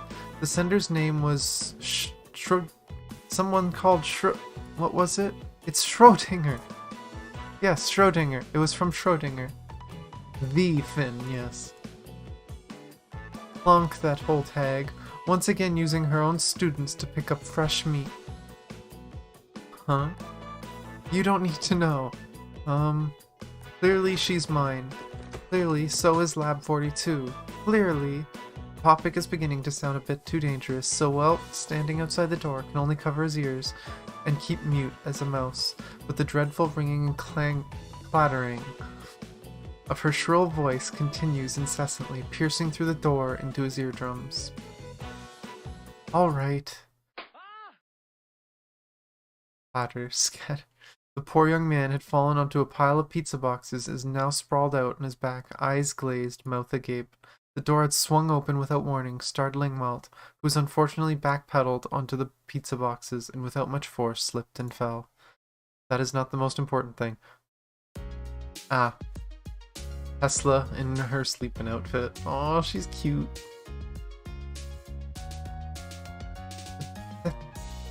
You pest. Did your fall give you brain damage as well? Move aside. Dr. Tesla, it's not yet summer outside. Huh? What are you talking about? I mean that you what? Stuttering fool. Move. You're wearing only a nightgown right now, aren't you? And with a muffled sound, Welt comes crashing down, instantly transforming into a sea of white. She bashed him over the head. How?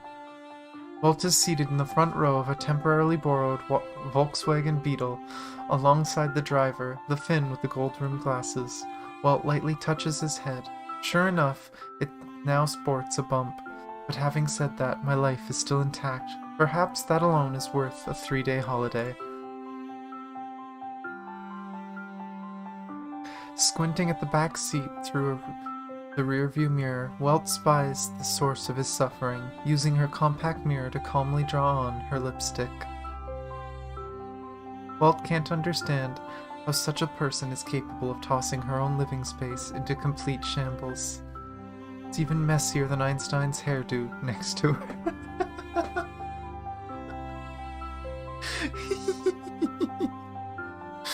Oh, it's too good. And in a hurry, she almost forgotten to change her clothes before they departed. But perhaps more difficult to understand is this. Where did she find that light billowing shawl and fine one-piece dress? A single wrinkle on it.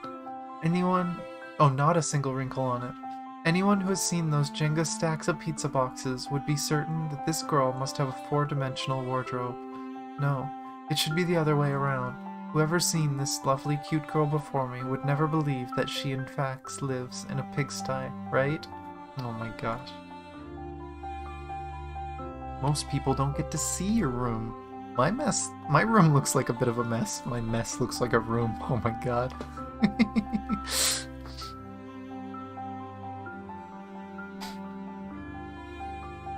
The young woman in question, who now appears rather neat and fresh on the surface, begins to put away her mirror. Walt hurriedly averts his gaze. Out of the corner of his eyes, he notices the corners of Finn's mouth curl briefly into a sly smile. Stick to driving the car. Hey, just as Walt was beginning to feel miserable, Einstein hands him a document wallet from the back seat. Is this for me? Walt takes the paper wallet. Inside there appears to be several small, hardbound booklets. A passport? Open it and have a look. Is this when he gets his first name? Well, I guess Welt is supposed to be his first name. I'm forgetting, this is English, so I guess Joyce is going to be his last name? One of the booklets is a passport. The wallet also contains a work permit of the Imperial Institute and some documents to guarantee movement through immigration. Well, Joyce? Printed on the passport is one such name, half familiar, half foreign. Ah. Joyce is the surname taken from an author. Do you know Ulysses? Ulysses, you mean the Latin name for odious? No. Well, I shouldn't have expected you to know that. Just pretend I never asked. Anyway, make sure you remember the name she gave you, and avoid giving yourself away in front of customs. Giving myself away? Wait, is this documentation forged? After all, the name Welt was just made up by Einstein not that long ago. Well, it depends how you look at it. Just pretend it's an official certificate issued by a civilian without explicit permission. A forgery. What kind of justification is that? Look, it's something we can't reveal. But if you start acting all weird, our righteous friends of justice from Scotland Yard will start investigating and asking difficult questions, and I do not particularly welcome that idea. I love Welt's face. I love it. Isn't Scotland Yard a criminal police organization, not the Home Office? Gosh, how could an amnesiac like you remember something as obscure as that? Who planted such ideas in your head? I just meant the police, okay? Any police. Relax. Just remember your name, and you'll be fine. Ah. What now? None of your damn business. Hey, Finn. What did you do with your son? Son. For a brief moment, Welt was unable to parse the exact meaning of this word in his brain. It's fine, I've already called his school. It's not the first time Joachim has put in such a situation. He'll be okay. This is Joachim's dad?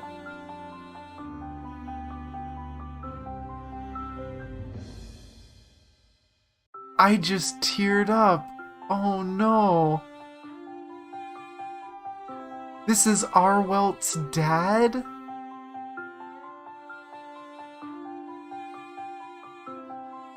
No way.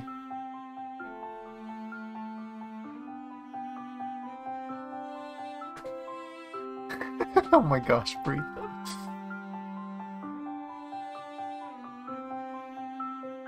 Joachim, seems like that's the name of Finn's son.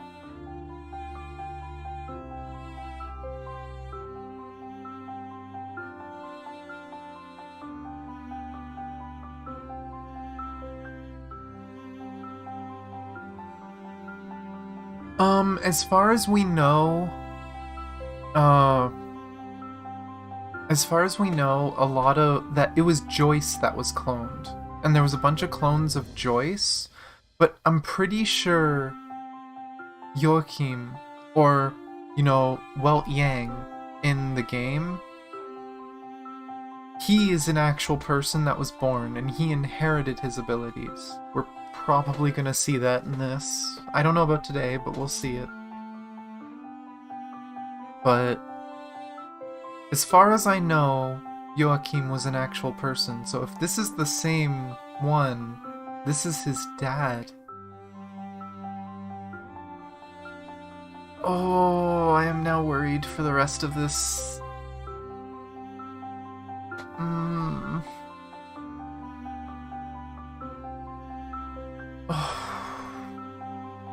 I didn't expect that. I didn't expect that at all. I wonder if we're gonna get to meet his mom, too.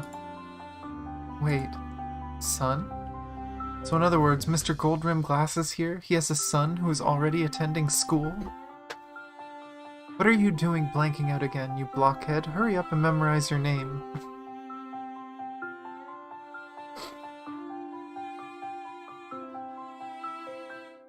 With a karate chop, Twintail strikes Welt's head at the exact spot where the lump is growing. This poor man. Most certainly a deliberate and targeted maneuver. Oh. How can you be sure I wasn't busy doing that just now? Idiot. You're obviously envious of Finn, the family man, right? Miss Yang? Huh? Henrietta Yang, a young, promising archaeologist, a beautiful mixed German-Chinese heritage. She's Finn's wife, however. She's also a very busy lady, who can only be at home for around 10 days a year. How about you also try raising a child by yourself? Oh. Actually, everything's gotten much better after he started going to school. Anyway, my wife's work is valuable and deserving of our support.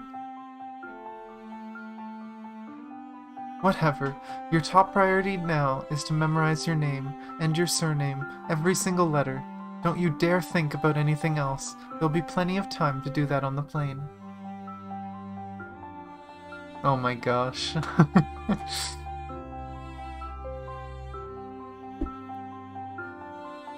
Twintails grips the back of Welt's collar and fiercely exhorts him with those menacing words, before purposefully turning towards the mop-haired girl seated next to her. But, that said, is it still that hard to get anyone to do anything with me? Even if it's in such a boring place as an airplane.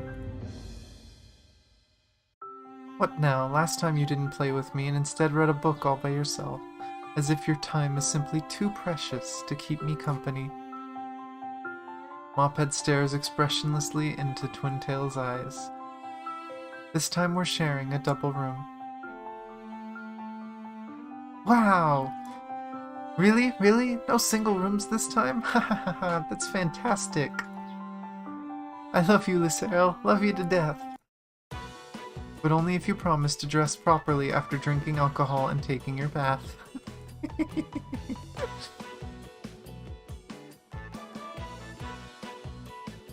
Oh boy. Such a tease.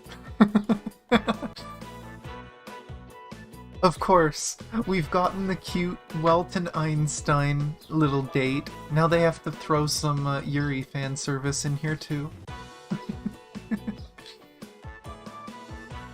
How could that possibly be true? Wait, so what I saw before was really... What? Oh, he got hit again. Before the poor young man in the front seat could react, he was already clutching his head, groaning and falling back into his seat. Well, shut your trap.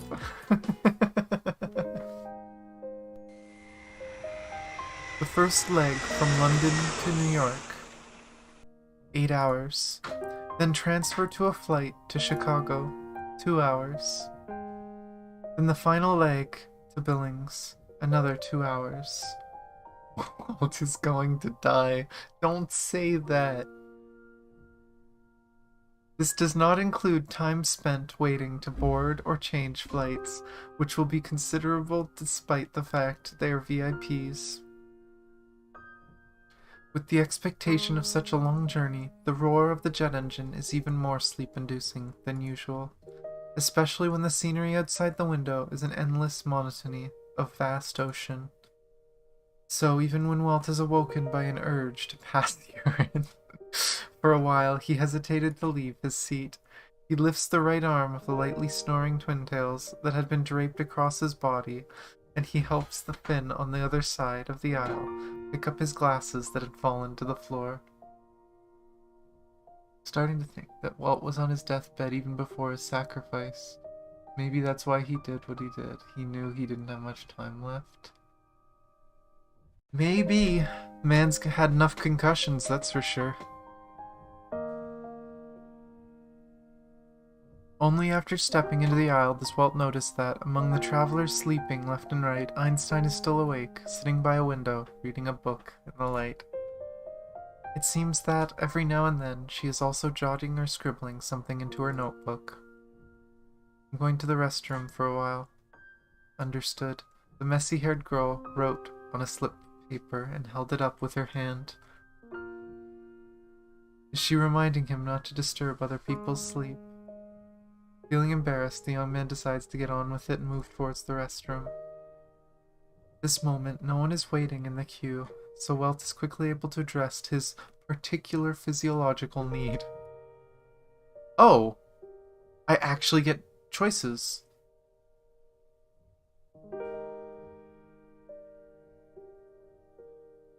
Why is Nine's taking a break? Not taking a break? When in Rome, do as Romans do. Walt decides to hand her back a note. I'm just reading something quite interesting.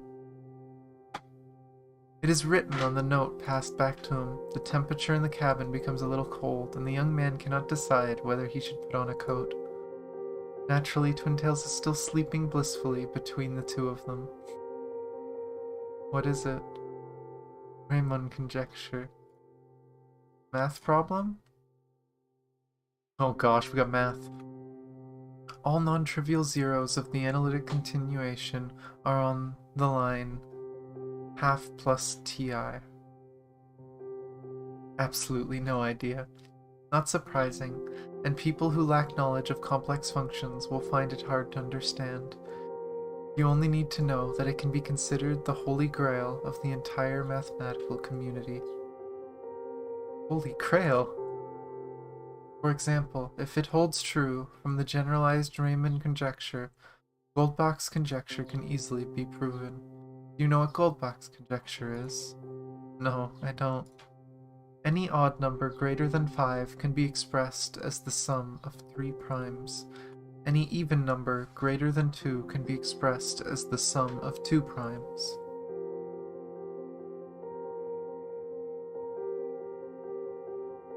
This is true. This is indeed true. That's actually kind of cool. I didn't actually know about that. Cool math theories. I'm learning. All in all, sounds impressive. Do you want to solve these conjectures? No, I don't. They are completely beyond my abilities. Moreover, my main business is not mathematics. It's just that Riemann had a great influence on me, that's all.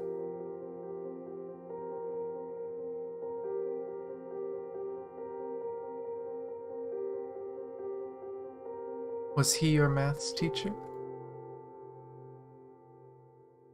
You could say so. He certainly didn't know me, and it was impossible for him to know that my general theory of relativity was based on his Riemann manifolds. After all, he was a historical figure from more than 100 years ago. He was dead by the time my grandpa was born. It takes the young man a while to digest the general meaning of that statement. He decides to ask a question that may be a little easier for her to explain, if only so that he can continue following the conversation, especially while a certain Twin-Tails remains asleep. General relativity? In simple terms, it is a theory that universal gravitation is equivalent to the distortion of time and space. Is there a metaphor or image I can imagine? You must have seen a whirlpool before. Imagine a wooden ball falling into the whirlpool. Does it look like it is sucked into the hole in the center? Yes. Do you mean that gravity is also an illusion like this? We know that for the wooden ball, the twisting water surface is the direct cause of its spiral motion. The same is true for a planet. Any object will rely on its own mass to distort the space and time they are in, forming a vortex that attracts other objects. Gravity is just a manifestation of this distortion. Imagine that the surface of the Earth is full of such ripples, and our plane is surfing on it. This feels like some kind of philosophy. I feel like I'm gonna get smarter reading this visual novel. Classroom with Einstein. Physical theory without mathematical notation is philosophy. That's why Sir Newton's masterpiece is called The Mathematical Principles of Natural Philosophy. I haven't read that book. You won't find it easy to understand. The mathematical notation of that era is itself indecipherable for most modern readers. Oh my gosh, Bree. Indecipherable. Speaking of which, what was that weird text in Schrodinger's letter that I couldn't understand?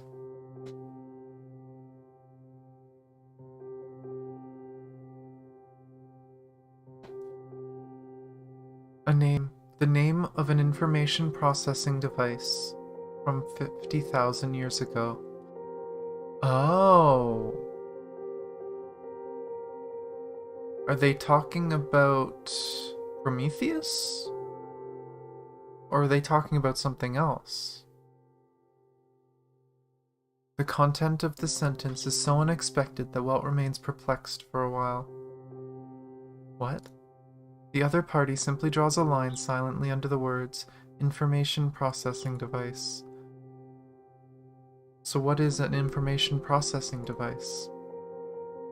Imagine a librarian made of machinery, or a library with automatons as its administrators. Automatic machinery? 50,000 years ago? From your perspective, just treat it as a cliffhanger, a taste of things to come. So they're a lot more advanced than they should be, because they have stuff from the previous era. Please tell me now. Too much trouble. Please. Someone will tell you in due course, someone whom I reckon will not be afraid of this inconvenience, so please spare me the trouble. Oh, Heinz is so mean, Joe's sad face. Of course I am. P.S. Now that I think of it, I find your tone pathetic.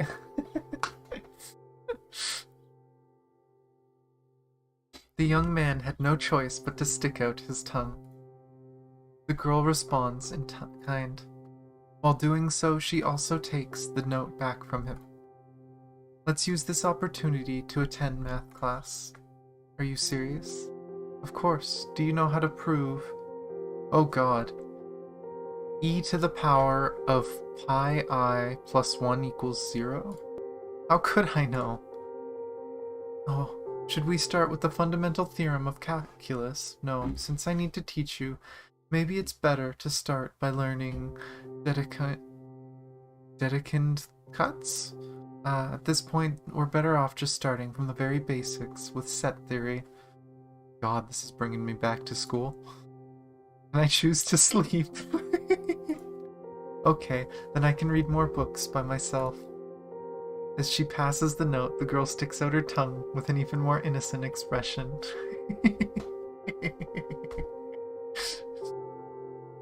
Anyone who's seen pictures of Einstein knows this is a reference to an actual picture of Einstein, where he just playfully stuck out his tongue.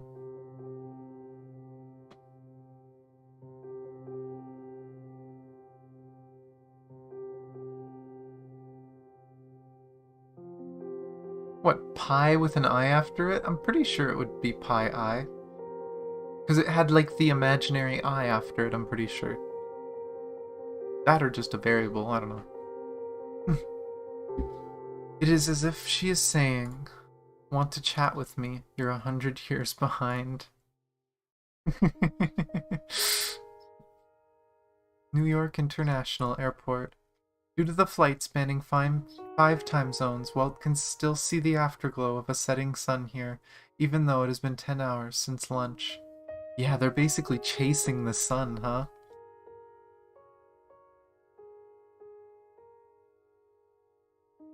Dr. Einstein, Dr. Tesla. Two strangers suddenly interrupt Walt's reverie. Excuse me, who might you two be? The Finn stands vigilantly in front of the two ladies. Dr. Einstein, we should have met before. This middle-aged man has a deep voice. Walt feels as though he too had heard his voice before. Is this the annoying guy that was in Schicksal that dragged him there? What can I do for you? The mop-haired girl responds emotionlessly, as if they had never been acquainted. The old man hopes this will be of help to you. The middle-aged man takes a scroll case from his leather briefcase and hands it to Finn. You are an expert in ancient manuscripts, right? For the time being. Then you should recognize this. Finn opens the wooden box dubiously and pulls out a tattered piece of parchment that appears to have only been recently restored. Aramaic. Judgment Day. Sacrifice. Song. This verse. Could this be the Dead Sea Scrolls? I had a funny feeling it was the Dead Sea Scrolls. Because as far as we know, the Dead Sea Scrolls was actually, in this universe, logs from the previous era. It was a bunch of secret knowledge from 50,000 years ago. Indeed, you recognize it. Not bad. This is part of the scroll that has never been released publicly. I hope that the secrets within will be useful to your research. So, the Overseer, what exactly does he need us to do? Nothing. The old man just hopes to give Lab 42 a hand in their research, that's all. In other words, he has high expectations for our research this time, yes? Of course. He looks forward to reading your thesis. Okay, I understand. The point of our activities here is not to let the North American branch monopolize the results, right? Apparently if I click really close to the edge of the screen, it doesn't work. Muster people and mobilize resources for such a trivial reason. Relations between the European and North American branches must be quite sour indeed. Ah yes, here's a souvenir, please kindly accept. The middle-aged man no longer pays any attention to Tesla, but instead takes out a box of lustrous-looking chocolate from his leather briefcase and hands it to Einstein. Well, see you next time. The girl didn't talk once. That man liked to talk around the point, but I could tell that they still have that same old authoritarian streak. After all, the tail cannot be allowed to wag the dog. A tree trunk. Where is it? A tree trunk must remain strong while its branches remain light. Now that a new branch finally prospers, they have to come to fear it, and so they turn against it faster than turning the pages of a book. Einstein remains non-committal in her non-response, and silently peels away the wrapping paper from a piece of chocolate. You want to wag the dog? Good luck. The dog might bite. Hey, I'm speaking to you, Mophead. Just a box of chocolate is enough to win you over? If I don't eat it, Mr. Cocoa Farmer will be upset. Are you even listening to me? Oh, and that's the end of that chapter. So this is chapter 4. Maybe it won't be that bad. I guess just the start was a bit longer to give more context, because I think this is chapter 4. I think this is the third time we've seen this.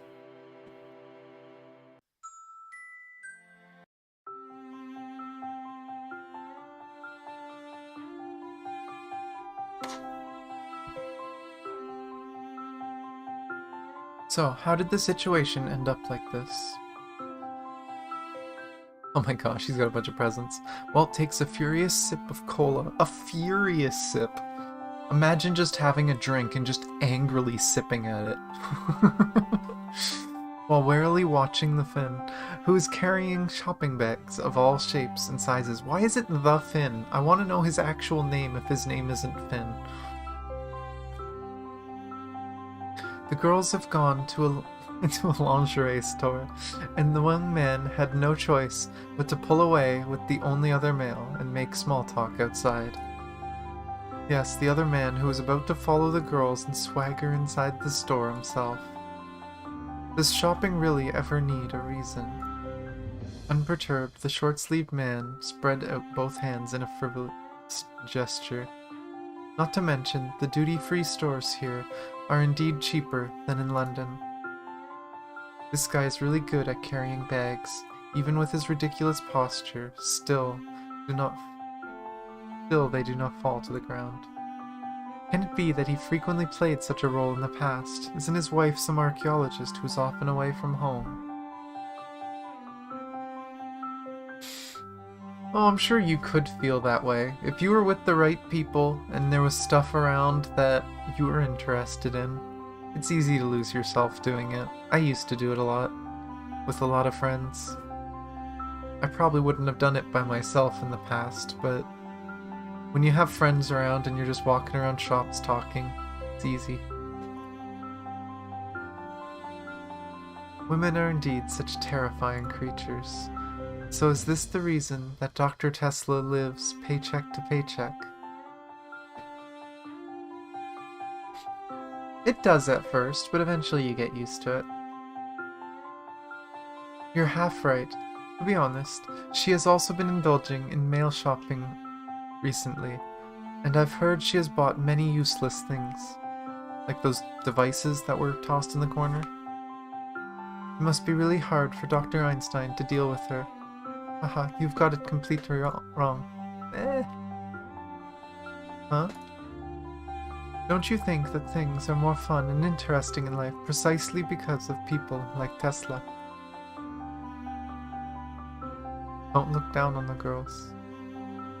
If you're too rigid, you may never find your other half in the future, eh? This man's more Canadian than me!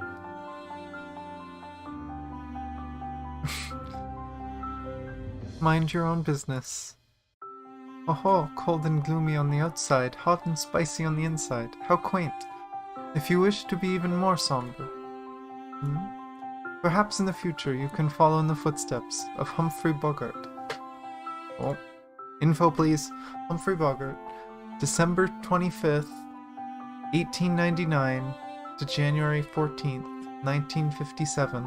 So he's still alive at this point in the story, I think?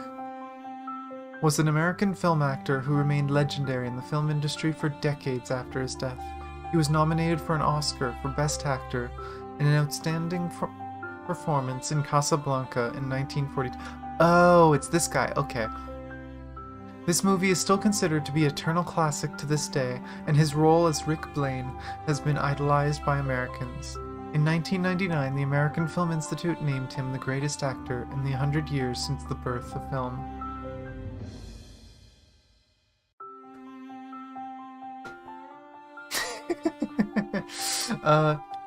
It's more about slang and accent and stuff, but it's very common, or at least it's a very stereotypically common thing. Not that many people actually do it, but to like end sentences with a, to just say a instead of hey, but like especially at the end of a sentence in a questioning manner. It's a very common thing.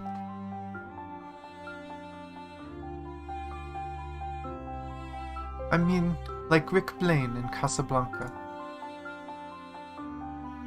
Ah, you haven't seen the film, have you? Perhaps next time we're back at Lab 42, I'll show it to you. Look, basically, a good man should have a clear idea of his strengths. Mr. Goldroom Glasses gestures with an OK sign and rounds off the topic before Walt could get in another word. I do have something I've been concerned about for a while now. Oh my gosh. Walt tries to dispel his negative impression of Ben, and begins to steer the subject of conversation to one of his own liking. Oh, is it about the organization? Or is it about something we're going to investigate? It seems he won't refuse any topic. I do care about those two issues. But what I wish to ask you is neither of those things. You wish to pose a question, specifically to me. The look of Mr. Goldrim Glasses betrays a hint of surprise. He seems to waver ever so slightly. It's just that... No need to dilly-dally about. Neither doctor has a boyfriend yet, okay? Nobody asked you that. Since you were saying absolutely nothing, all I could do was guess blindly. Mr. Goldrim Glasses shrugs his shoulders in an exaggerated manner. Age, body measurements, preferred taste and fashion, inside and out.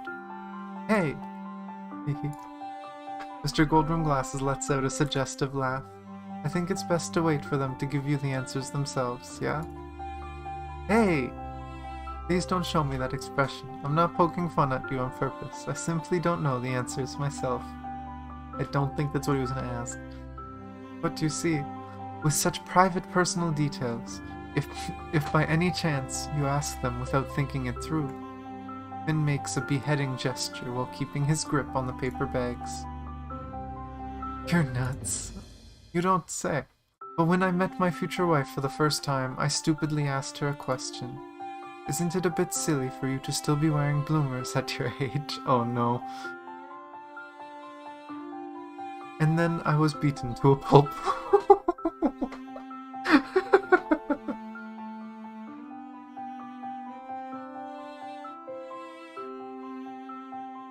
That was quite an intense and healthy beating, I tell you. Ha ha ha. No one else is responsible for your own madness but yourself. But to be honest, if someday you meet a 30-year-old girl who still enjoys wearing bloomers, don't give up on this opportunity of a lifetime. I'm so amused. I love this. It's just so, like, wholesome and cute. Oh my gosh. I mean it.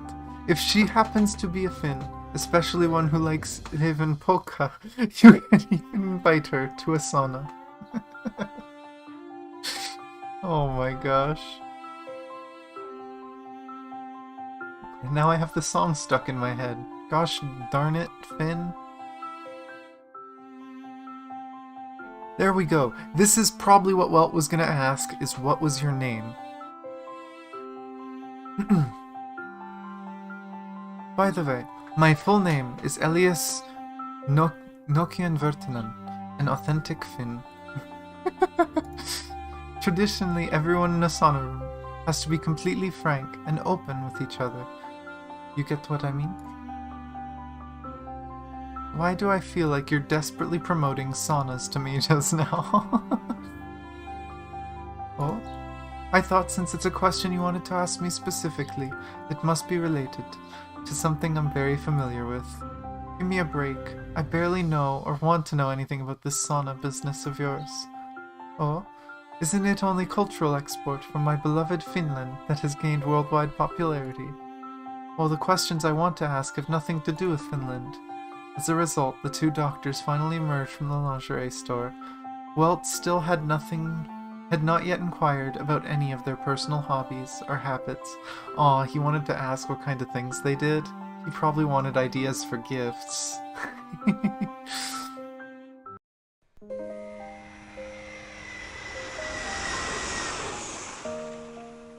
When the group finally boarded the flight to Chicago, Einstein had already changed into a set of newly purchased clothes.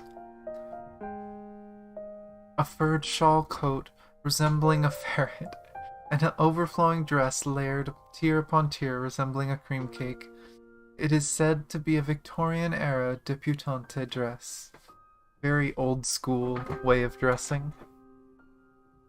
It is difficult to describe, but the dress worn on her body gives a very strange and incongruous vibe, especially given that she is now sleeping, reclined on a seat with that book about Raymond. Wait. But Raymond plastered upside down on her face. Oh, she fell asleep, passed out reading. Needless to say, this could have only been the result of Tesla's personal fashion sense.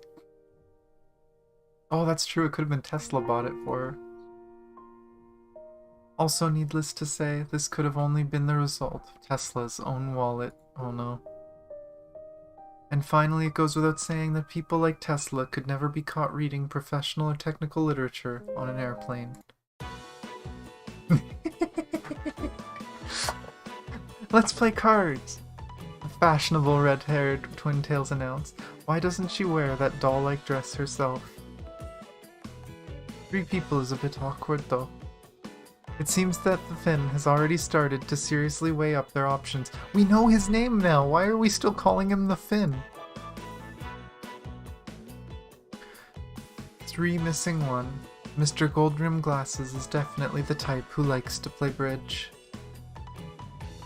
Nothing awkward at all. Since we're already in America, how can we not play Texas Hold'em? Oh my gosh. I haven't played that in so long, holy crap. Ah, Texas Hold'em poker. But do we have enough loose change? Stop speaking nonsense, Finn. Don't we have this? Red-haired Twin-Tails howls loudly, with ill regard for other passengers, and pulls out that box of chocolates from Einstein's bag. Pooling chocolate balls and coins together as gambling chips. You really are a child. I love Einstein. She has my energy.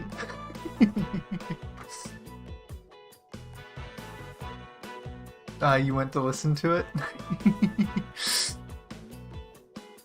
I don't blame you. I was thinking about it. But would you agree, Bree, that Tesla has a very me energy? Childish and goofing around and really bad temper? I try not to. Did you know, once upon a time, chocolate was considered as precious as gold? As early as the time of Aztec Empire, cocoa beans had already become an important strategic resource, being used as currency. And wants to hit everyone, yes. I think I have found another cosplay I need to do. Make myself look like Tesla. Oh. And after the landings at Normandy, the chocolate ration to the US soldiers became something of a hard currency on the Western Front. Everything you could imagine could be bought with chocolate.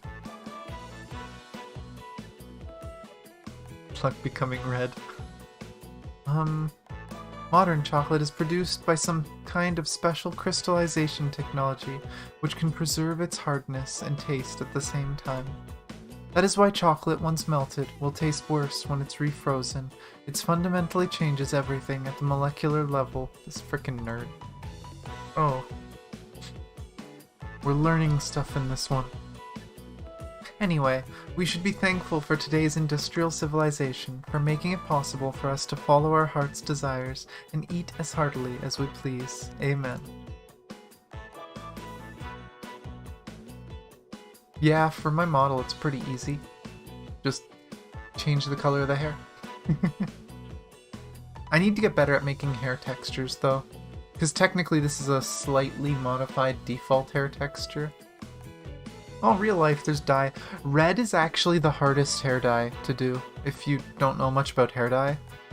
When it comes to particles, red actually is usually very small. So when you try to dye your hair, the red just washes right out of your hair very quickly.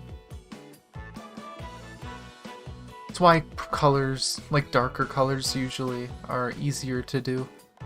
And I'm pretty sure that's also why redheads will slowly go blonde over time, is because just the pigments that make hair red just don't stay very well.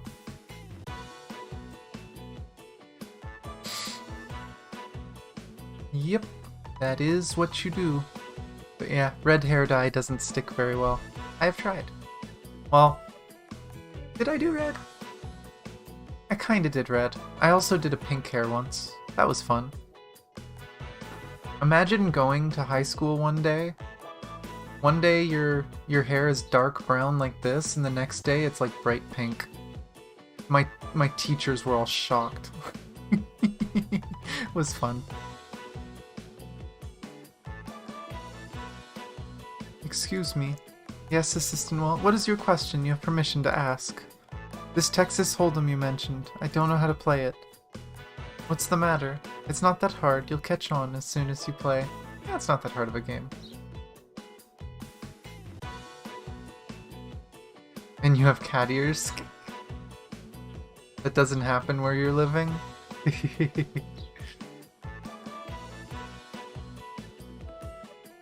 Yeah, lots of people in my area loved dyeing their hair and tattoos and whatever else.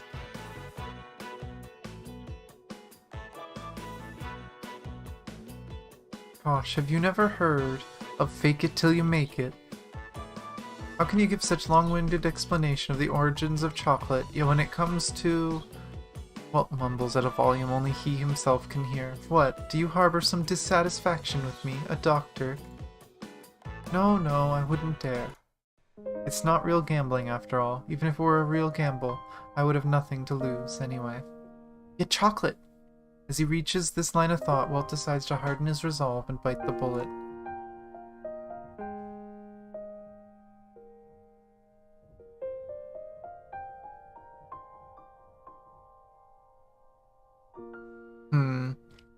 Yeah, I know a lot of places people don't really do that. You get looked at strangely.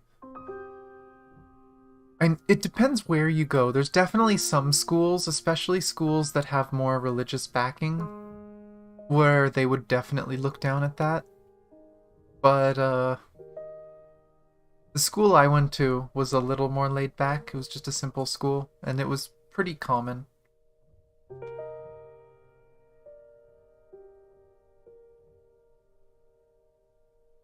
Hold. Hold. Wait. Tesla fiercely snatches the 2 cards from the top of the discard pile and forcibly shoves them back into Welt's hand. No fold. What? The culture simply does not exist. Yeah, fair.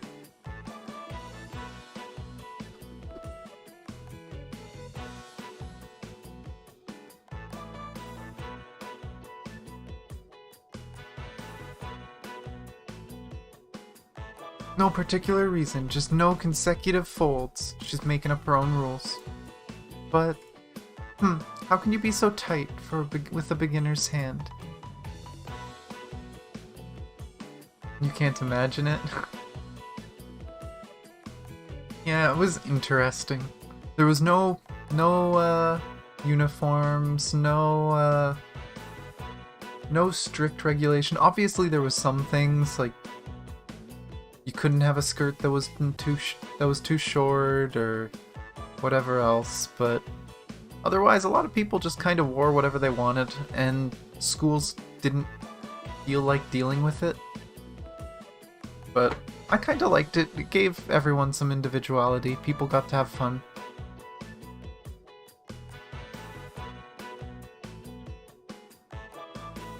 But yeah, it was pretty common here. There's a lot of people that were like... I had a few friends that were like more gothic, so maybe they dyed their hair black and then they had like red streaks or purple streaks or something. Had I'm trying to think of everything. Another thing too is around where I am is very multicultural. Like me as a Canadian, that is like, I have family members from like every part of Europe. I'm about as white as they get. But I'm technically a minority where I live. There's a lot of people from like India, Africa, from China, Japan. Like there's people from all over where I live. So it was always very diverse. And I know especially a lot of like African American women really like putting bright gold colors in their hair, and it looks so good.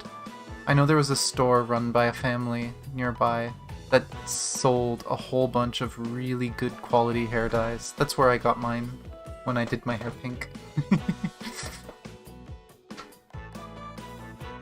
But yeah, I had a very, very diverse upbringing, so I got to experience a lot.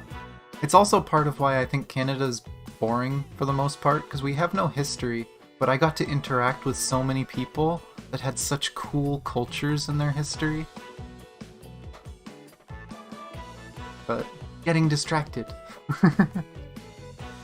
You're only playing when you see a face card or a pair. Otherwise, you just pass, pass, pass, like your brain dead. How is that any fun at all? Yeah, it was nice. It did make me feel a little bored whenever I was, like, at home. Like, I loved being at school and going out to a mall or something and just seeing the diversity. But then you go home, and then again, it was just very basic. What's for dinner? Oh, it's a pork chop, potatoes, and some broccoli. Like, it's just the most plain, stereotypical thing. Every now and then we had something different. And those were always really nice. My mom would experiment, or my dad would make something from back home.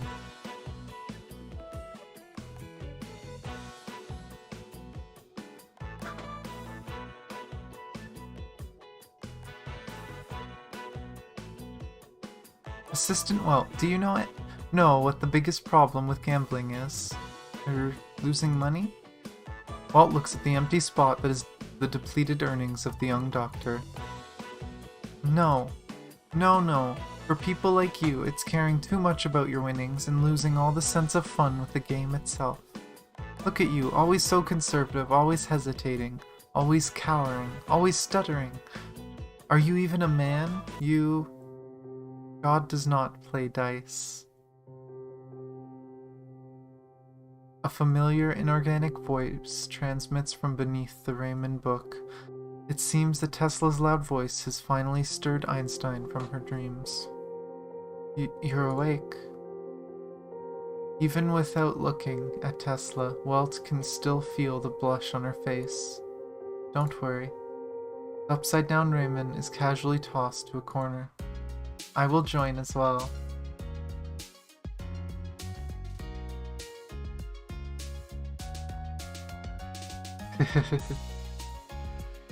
From what I've seen, the biggest difference from States and Canada, in the States, it's pretty common to, like, assimilate cultures. So you get, like, Americanized versions of things, but most people in America consider themselves American. So they have American culture. Whereas in Canada, it's weird because it's almost like we're encouraged to segregate and stay with your own culture, but also to appreciate other cultures and take part in them. So it's this weird mix of some people, maybe they don't feel Canadian, but I guess that's part of being Canadian, is just having that diversity around you. At least where I am. I'm sure in other places it's very different. I know if you go farther north to, like, the countryside, it's not so diverse. Oh my gosh, Brie. Eh? Chocolate. The girl whose hair looks even more messy than before ignores the other's astonishment and reaches out with her hand. Twintail snatches several gambling chips from the two gentlemen and hands them to her. Just then, didn't you say God does not play dice or something? Walt, you are indeed correct. The girl quickly strips off the wrapping paper from one piece of chocolate. God does not play dice, but God does eat chocolate.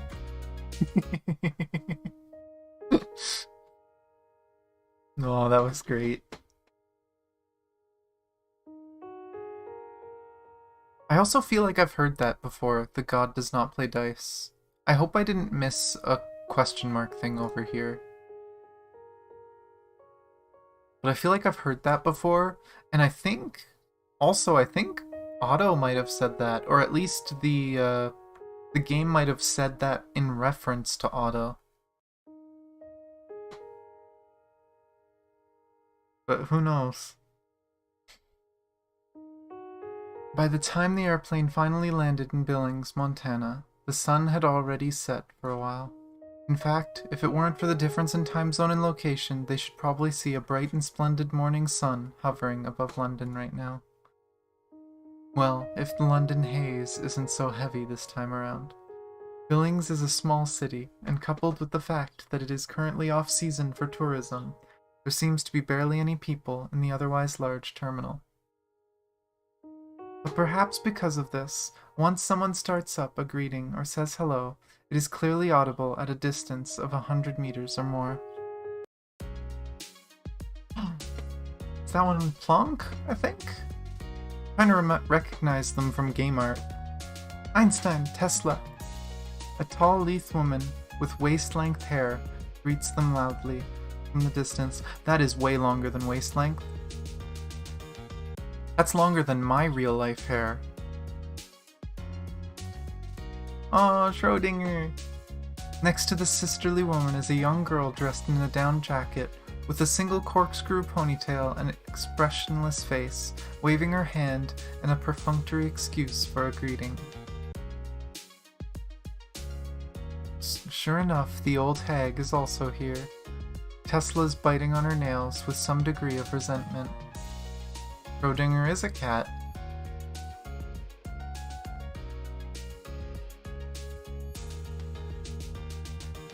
A tall woman is Professor Planck, my doctoral supervisor, and the nominal head of the North American branch.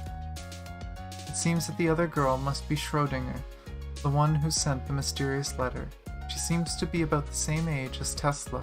Is she also a doctor? Also, what does nominal mean? Can it be that there is some other boss behind the curtain? Hey, my baby Lucille is so cute in that dress. You've grown a little taller, yeah? Oh. Apparently she's gonna need an accent too. I don't know if I'll pull it off. I actually almost did the accent already too.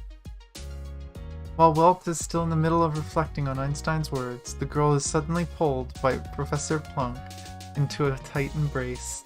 Oh, it's so cute. Perhaps because her face is suddenly buried deep within the considerable bosom of the other woman, Mophead lets out a sad noise that sounds much like she is being smothered or suffocated.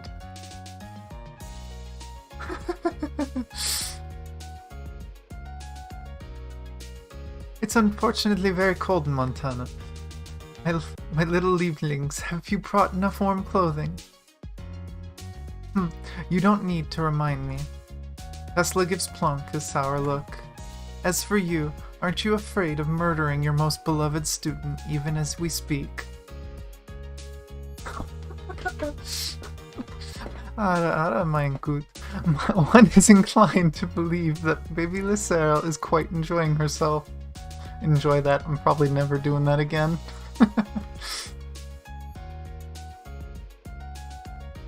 The long-haired sister relaxes her arms ever so slightly. As Einstein's forehead squeezes out from her bosom, she gives her a light kiss. Ah! Oh my gosh, Free. No! What the hell are you doing? Tesla blows her top, exploding in fiery rage. Is this supposed to be like, for the Yuri fans, is this the jealousy? What's wrong? Aren't we all girls? The big sister throws a wink at the girl wrapped in her left arm while bringing her right index finger to her lips. The poor Mophead can only give a muted response as she has not yet recovered from the shock of the assault. Oh dearie me. Oh, I didn't even do the accent. God damn it. The Finn smiles as usual, but Welt can now clearly read that his utterance of shock was closer in meaning to this scene happened exactly the way I had expected it to. Greetings to the two of you. I am Dr. Elias Nokian Virtanen, a scholar in ancient manuscripts. This is Welt Joyce, our research assistant. Ah, and I'm sure Dr. Tesla needs no formal introduction, am I right? It turns out that this person is also a doctor. It looks like it's really hard to find a proper job these days. What did you come back to? We've been on a, 12-13 hour plane ride, apparently, playing cards and goofing off. And, And we are meeting people in America. And poor Einstein is getting suffocated.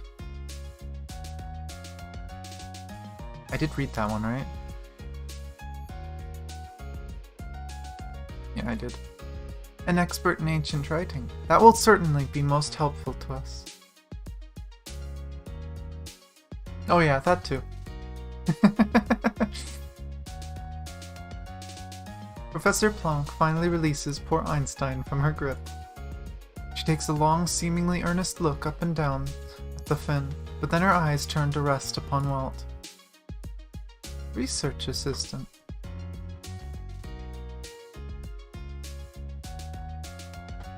I wonder if they sell this coat, or if anyone's ever made this coat, because this coat looks so good. It's just a simple, nice coat. I'd totally wear a coat with the Valkyrie wings on the front.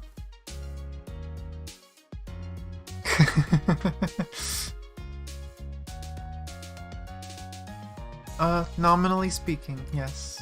Being scrutinized with an unnerving gaze by the strange older woman, Walt felt a chill run down his back. Specific details involve a confidentiality agreement with the European branch. Professor, you need not bother to ask. 1,000 thanks to you, Einstein. You're my guardian angel. Long live Einstein.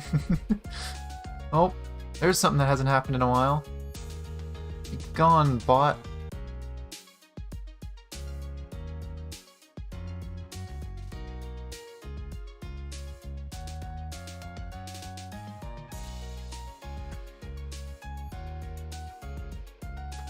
Okay, Arsham.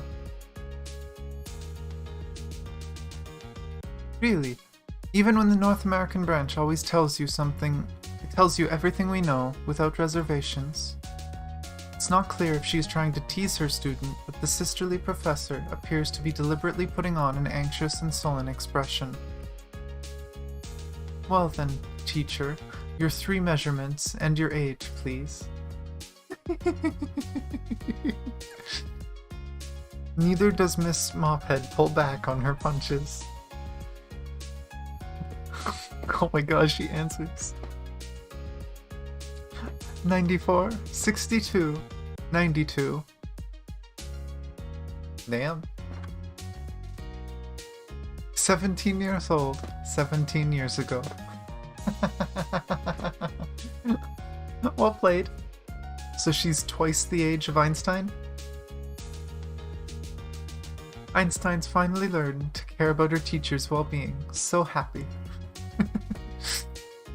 Sisterly professor proudly makes a heart gesture with her hands.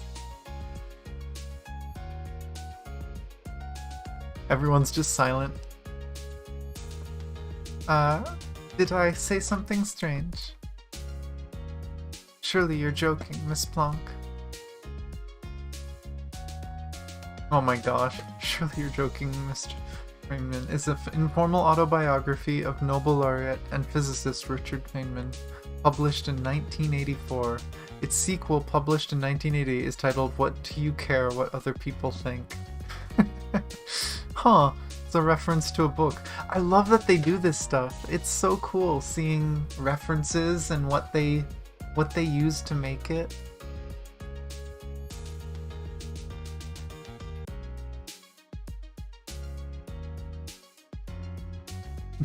I say, amidst the awkward atmosphere, it is Schrödinger, the only person who had not uttered a word before, who breaks the silence. Let us first decide what to eat for dinner, then we can continue our conversation. I am not doing her Japanese thing of how she talks, as cute as it is. Welcome back, and hello, Nur Ramen? Do you care which I use to refer to you? But welcome to the stream. I think we're chapter 4 of the visual novel.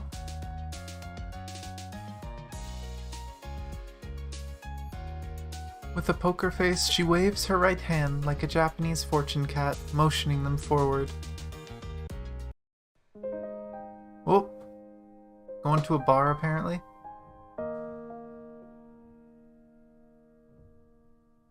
What is this?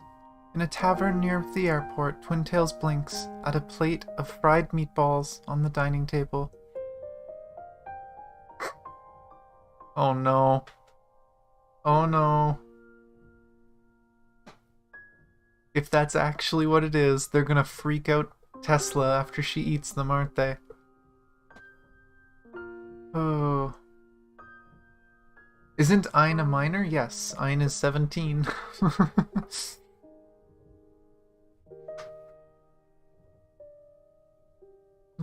Rocky Mountain oysters. The mischievous big sister introduces them with a smile.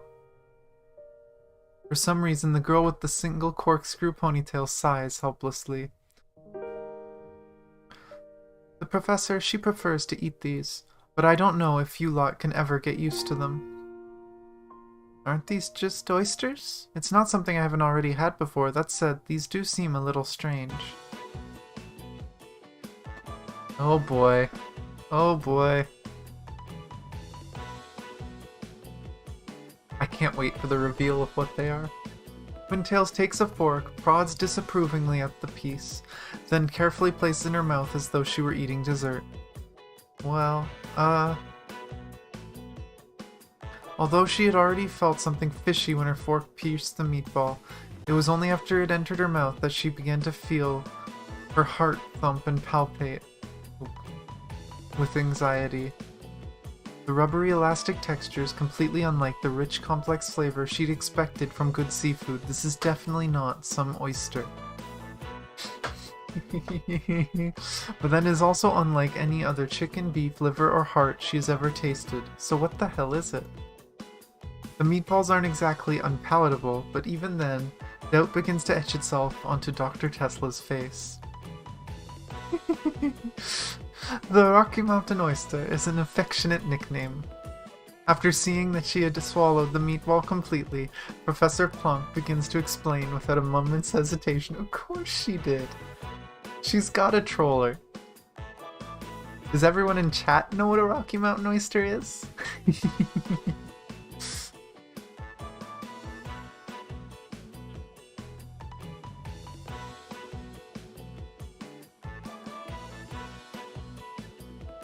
As you can see, this area is mountainous. During a time when technology for food preservation wasn't well developed, there was no way for cowboys here to eat real oysters. Oh, you don't know what it is!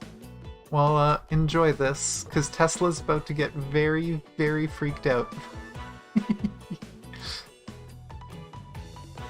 So these morsels that people from a coastal region would otherwise rarely ever eat, they decided to call them oysters. Half out of consolation, half out of amusement.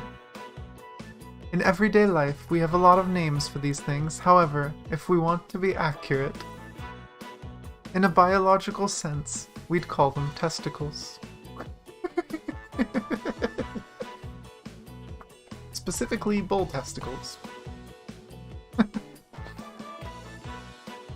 Never had them, probably never will, but I know what they are.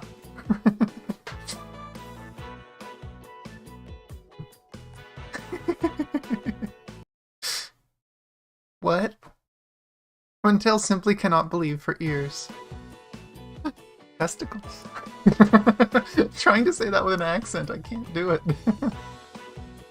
Professor Plonk repeats with a smile. These are testicles taken from young bulls. At the same time, Einstein and Schrödinger shrug helplessly. Welt and Finn both hold riveted gazes at the forks in their hands, wondering what to do with the fried meatballs had been hovering so closely to their gaping mouths. Her face. Indeed, as for the poor Tesla.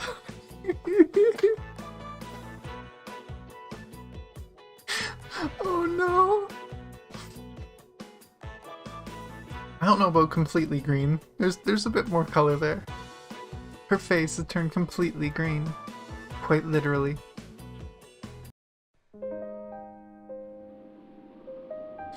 Oh my gosh. Oh, that's so good. You don't get this kind of silly side jokes in most stories. I love the writers at MiHoYo. It's so good. Within the confines of the tavern, it is easy for people to ignore any change occurring in the outside world, in every sense of that term.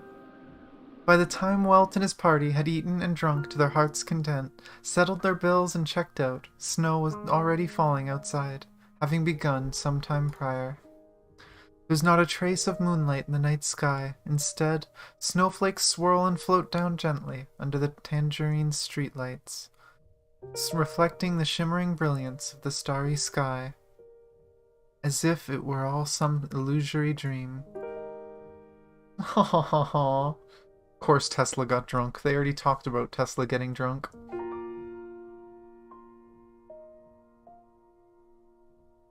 Carrying a drunk as a skunk Tesla on his back, Walt laboriously lifted his head and looks up at the night sky.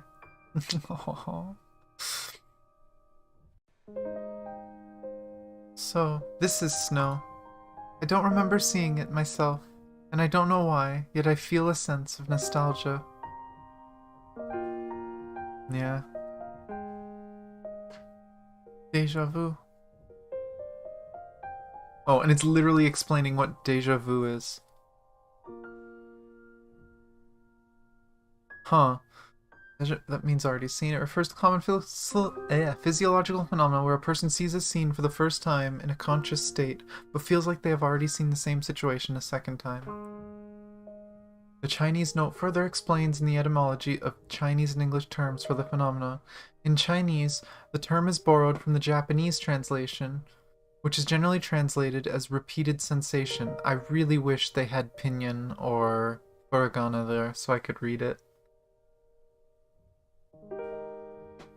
Using the same characters as the Japanese kanji, or hallucinatory memory. In English, it is directly copied from the French déjà vu. Interesting lesson about different languages.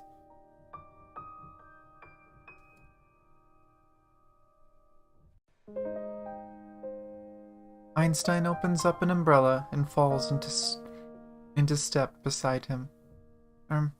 Pardon? A hallucinatory memory. I don't think you've ever seen snow before. It may just be that your hippocampus is overstimulated at this moment. Okay, no, it's still talking about that. There are times when the human brain sometimes deceives itself.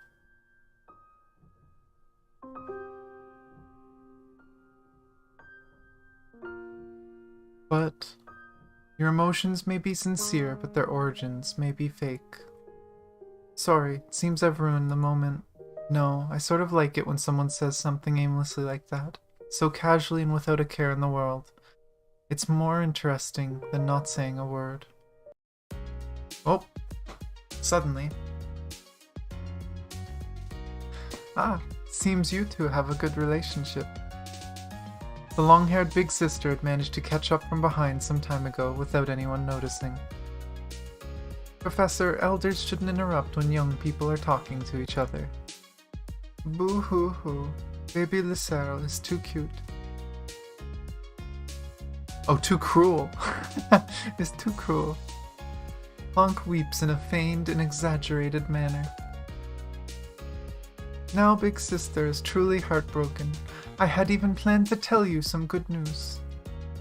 Professor, it is silly to pretend to be cute with less than wholesome intentions. I am earnestly trying to be kind.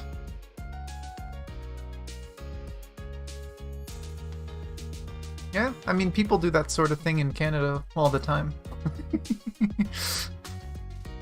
Fashion over function, Brie. Gotta look good.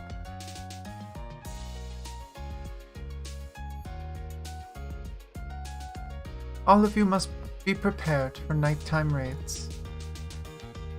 The twice 17-year-old girl suddenly puts on a pose, much like a model in an advertisement, and mimes the gesture of firing shots at their chests.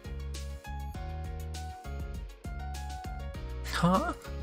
The poor young man is clearly taken aback by the words nighttime raid. Einstein has no particular interest in stargazing.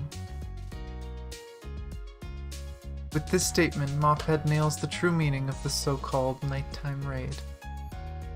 The two women seem to be familiar with each other's mannerisms, as if they were family. Uh-huh. When you get back to downtown London, you won't be able to see the stars, even if you want to.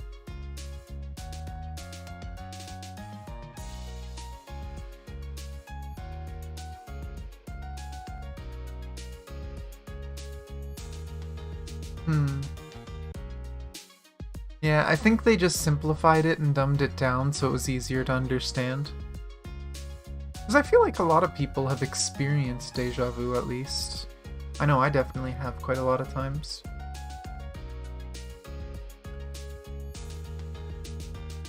I didn't know it was more likely when you're mentally tired, but makes sense. Humming and hawing. Are you torn between two minds? The long-haired big sister wags her index finger provocatively.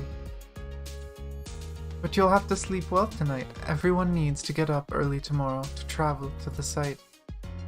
So pedantic.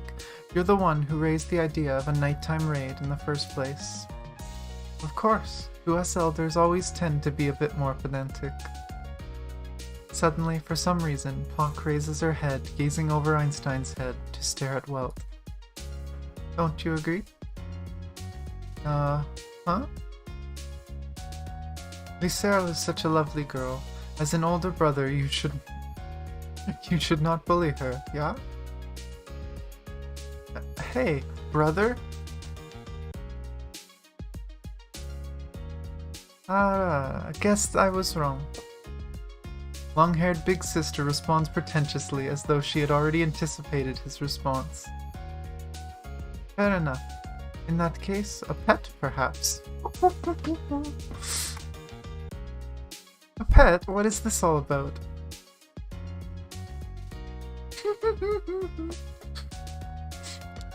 I mean it literally. If I had to exaggerate a little. A slave? A living toy? That's preposterous. Hey, as long as you have a good master, you can undoubtedly live carefree, without a worry. Pampered like a prince. What's wrong with that? Oh my god. Schrödinger had discreetly squeezed herself within their company and now gazes disdainfully with an unrelenting ice-cold stare at the pretentious expression on Planck's face. Teacher, I have something to say, but I don't know whether I should say it or not.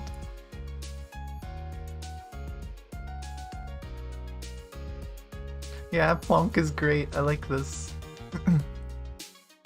Here comes my wet blanket Schrödinger, who can only ever speak ill of things. Thank you for your compliment, teacher. But I think for you to say those things in a country whose foundations were rebuilt by Lincoln, it is grossly inappropriate. I knew there was never going to be any fun coming from your mouth. Oh, and there's the end of the chapter.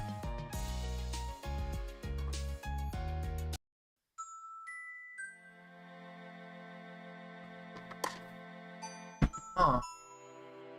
This is going to be a really long stream for a YouTube stream, but we should be able to finish this today.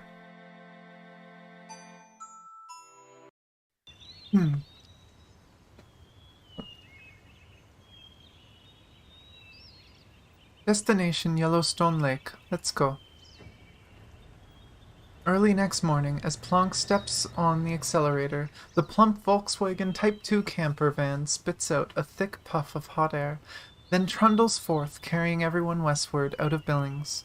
Soon after boarding the van, the four in the rear begin to doze off, toppling and sprawling over the seats, probably because they had woken up so early. Oh, that's so pretty. I don't know if it's actually a painting or if it's just like a paint filter put over a photograph, but it looks really good. Laurel, Park City, Columbus, Reed Point, Grey Cliff, Big Timber. A number of small, quaint, colonial towns line the winding Yellowstone River. They have been scattered about throughout the Montana wilderness in a disorderly but picturesque fashion, thus giving this vast landscape a touch of the human spark. Despite having traveled along this route many times, Schrödinger continues to silently admire the bleak scenery outside the window. I do that too. I love looking out the window and driving. Well, being driven. I don't drive. But, yeah.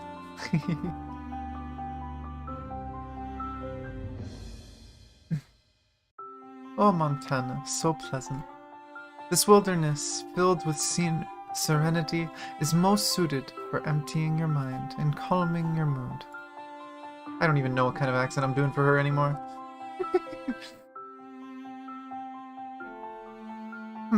It would be better if there were fewer people. Would you like Alaska then? No, this is enough. No matter how you look at it, there are too many mountains near Anchorage. Anchorage is the largest city in Alaska, in the United States. It is located in south-central Alaska, on the eastern foot of the Chugach Mountains, I want to assume? I love how I'm getting, like, American geography and history lessons from this.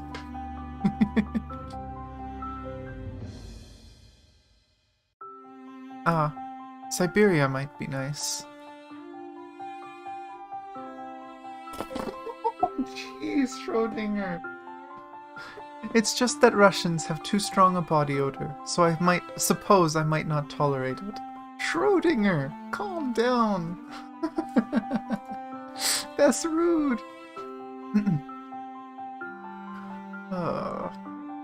Even when Canada is just to the north, you really favor the exotic over the familiar, don't you? Canada, including the Yukon region near Alaska, was all completely submerged by Arctic ice sheets during the last ice age. The last glacial maximum is the coldest period prior to modern times, the peak of which was around 25,000 BC. At that time, about 24% of global landmass was covered in ice. The sea level was about 120 meters lower, and the average temperature of the pole was 10 to 20 degrees Celsius lower than it is now.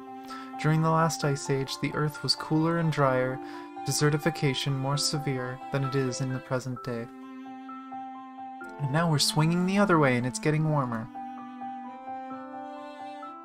But yeah, we're getting a bunch of science and history lessons. Teacher, do you reasonably think we'll ever be given an opportunity to work over there? Be that as it may. But Siberia isn't under our jurisdiction at all, yeah? Yes, but the Babylon laboratory is there. Isn't that place where they send anyone who disobeys the overseer for human experimentation? Well, that's, I don't think it's ever been referred to that way. We know about Babylon. We know about the experiments they did there. But we didn't know that anyone who disobeys the overseer gets sent there to be experimented on. That's a little fucked up. Huh. Learning more and more about Shixel and how messed up it is. That was a cruel joke, and not at all funny. Teacher, you are always so reluctant to consider the negative possibilities. Schrödinger continued to leisurely play with her corkscrew curl, as if the admonishment was of no concern to her. Which, might I add, did they mirror her art? Because this is on the other side now. I can't remember which side she had it on in the game. I think this might be the right way. I think they had her flipped earlier. The uncertainty principle. The uncertainty principle states that the position and momentum of a particle cannot be determined simultaneously. The uncertainty follows the inequality. Whoa. H is Planck constant. Talk about position and momentum. So it'd be the change in location times the change in momentum is greater or equal to the Planck constant divided by 4 over pi, or or over the Planck constant over 4 pi. I'm learning stuff. This is gonna leave my brain as soon as I hit that X, but I'm learning stuff. This principle indicates that it is impossible for observers to make accurate predictions for all physical quantities of a microscopic particle. The higher the certainty of some quantities, the greater the uncertainty of others. Translator note: Schrödinger seems to have confused the uncertainty principle with the observer effect. Note that this is a common confusion. Okay. That's interesting to know too, that not only is she making a mistake, but this is a common mistake people make.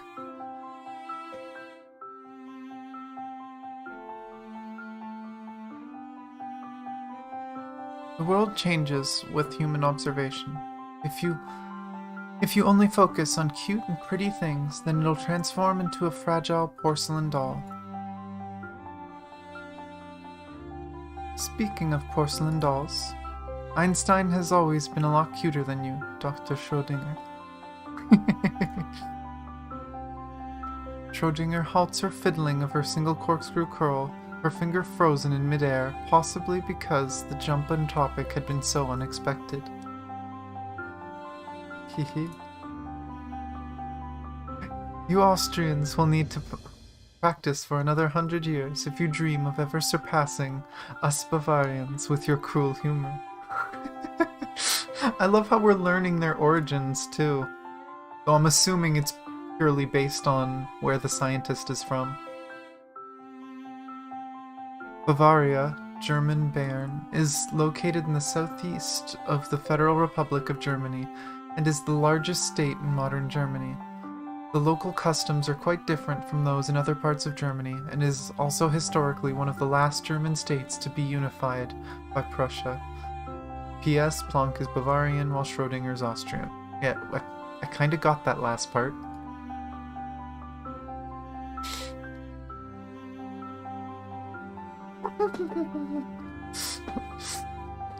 Teacher, discrimination on the basis of nationality is unbecoming behavior. Aha, that is why you still need to cultivate yourself. Not only is your entire person steeped in Sturm und Drang, but you are also a little out of touch with the common sensibilities. What is Sturm und Drang?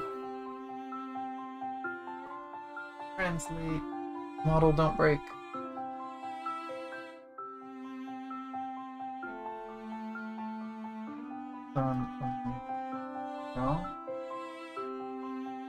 Storm and stress?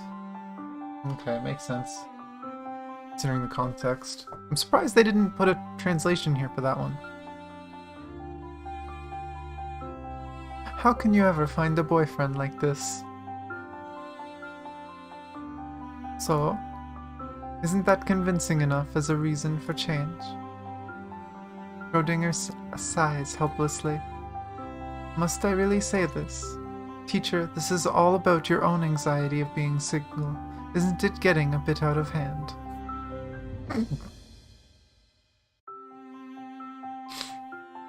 Roasted? You meanie, that was totally not cute at all.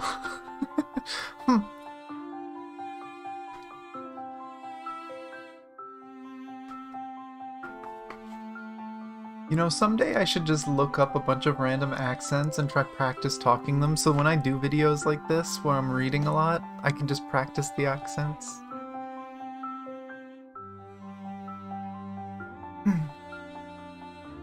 When Welt opens his sleepy eyes once more, he sees that the driver of the Volkswagen Type 2 camper van had been replaced by a gloomy corkscrew ponytail. In the front passenger seat, a pair of long legs are propped up against the windshield, a skirt is slipping to one side in a rather ungraceful manner, and loose strands of long hair cascade down the back of the seat like a waterfall. Also, the professor happens to be snoring in a rather unladylike manner. Just out of Livingston, now we're driving south along Route 89. Schrödinger explains the situation, having noticed through the rearview mirror that someone is now awake. Einstein looks awake too.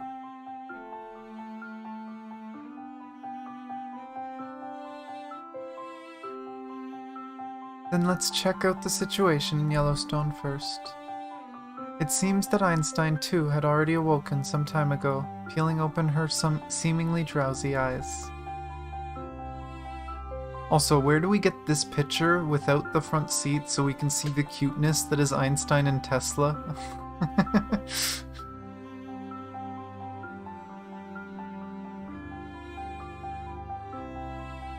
Shouldn't we let those two continue to rest for a while? Lonk speaks with her eyes closed. It seems that she too didn't really fall asleep, after all. This drunkard has slept long enough. Without another word, the mophead with light-colored hair punches the red twin-tails in the head. Oh no! Why is she so mean? Uh-oh. Ah! Ow, ow, ow. Can't you be a little more gentle? Today she puts on her glasses as soon as she wakes up. Could it be that they are actually real prescription spectacles and not just plain old glasses? People with hangovers have no right to say anything. Einstein gives her a disapproving glance. Is the Finn awake too? Why did they just call him the Finn? Use his name! You! I raise my hand. A familiar, frivolous voice transmits from the rear of the van. He seems quite energetic. Now that everyone is awake, let us begin with the basic geographical situation. Okay. Schrödinger skillfully changes gears and slows down the van to an appropriate speed. As you know, Yellowstone Park is the first nature reserve in human history. The core of the park is Yellowstone Lake, which is the caldera or crater formed from the main vent of the Yellowstone supervolcano. This active volcano can release huge amounts of energy. Oh, that's it, just missing a dash. If it ever erupts, the volcanic ash it brings will reduce the average global temperature by about 10 degrees for up to a year.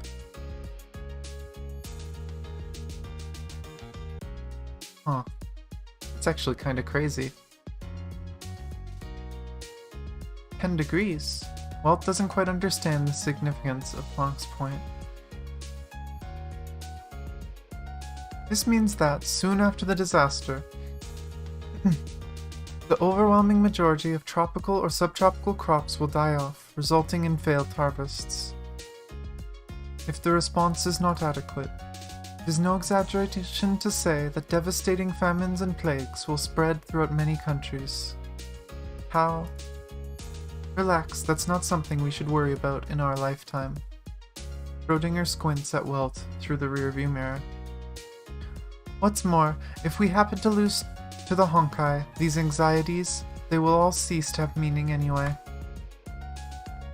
Of course, if you are a little paranoid, you can also think of Yellowstone Volcano as part of a Honkai luxury, extra value set meal, specially prepared for humanity's enjoyment. Set meal? The destructive nature of Honkai can manifest in myriad ways. Red Twintails adopts the pose of a lecturer. The Black Death, the Ice Age, the World Wars, all of these had the shadow of Honkai within them. Not to mention, analysis of war criminals has shown that they had been eroded by small quantities of Honkai energy. Indeed, there were even 1 or 2 specimens where the Honkai energy density had reached several times the lethal dose. What? Generally speaking, the metabolic circumstances of male mammals are such that they have a strong allergic response to Honkai infections. In other words, men's adaptability to Honkai is usually very low, but occasionally there are exceptions. Whether it is a male war criminal or you yourself, these are all exceptional cases. Me? Walt had never thought that his name would be associated with demonic war criminals, and for a while he didn't know how to react. Yes, you clearly have some strange exotic property that we don't yet understand. The organization has conducted so many experiments on you, a point you should already be painfully aware of. No, I mean... Calm down. The girl with the natural curls seated in the second row turns around and gently pats the young man's head. Aww. Your soul will not deteriorate. Perhaps you have forgotten who you once were, but you are a kind and compassionate person. Hahaha. There's no evidence for that, right? Trust me. There is indeed not much evidence, and I have only my intuition to depend on here. But please, trust in me. Einstein's eyes are warm, but resolute. Ahem. Sorry for all the creaking. Sitting for so long, it's hard to stay still in this chair. Alright. Let's get back to the main topic, shall we? We're here to get down to business, yeah? A very interesting business, yeah.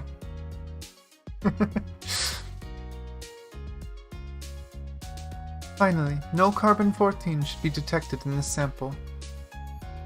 Carbon-14 is a radioactive isotope of carbon with a half-life of approximately 5,730 years. That is to say, for a sample that has ceased to have any biological activity, the carbon-14 content within it will be reduced by half for every 5,730 years. It will continue to decline at this rate until even sophisticated instruments can no longer detect its presence.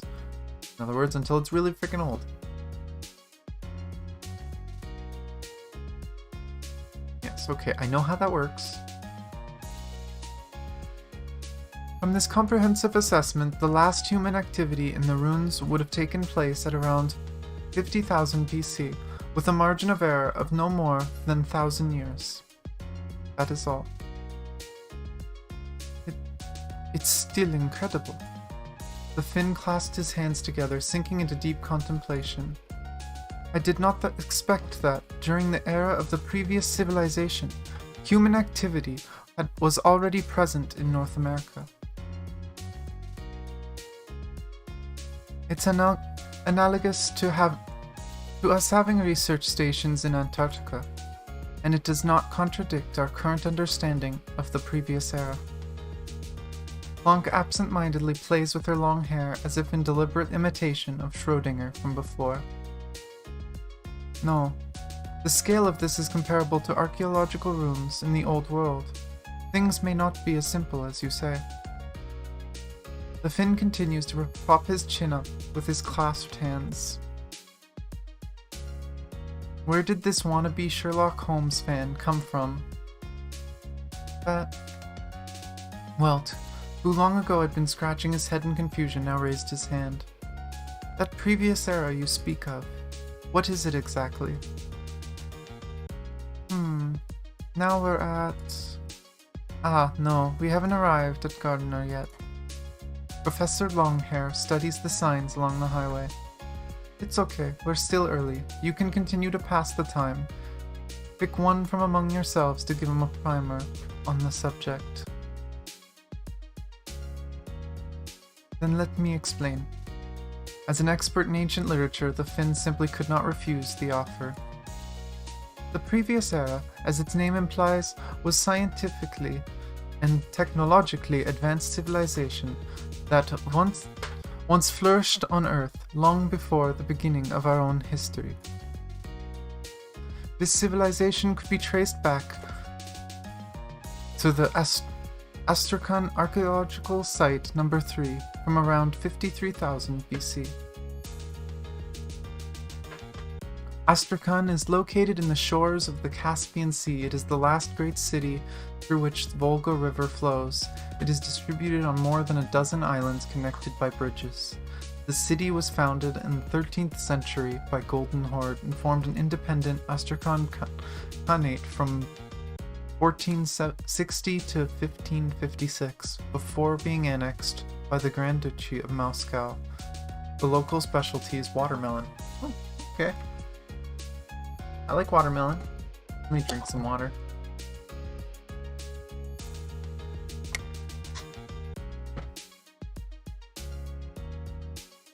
All this reading is starting to take a toll on my my mouth and lips. It's starting to dry out.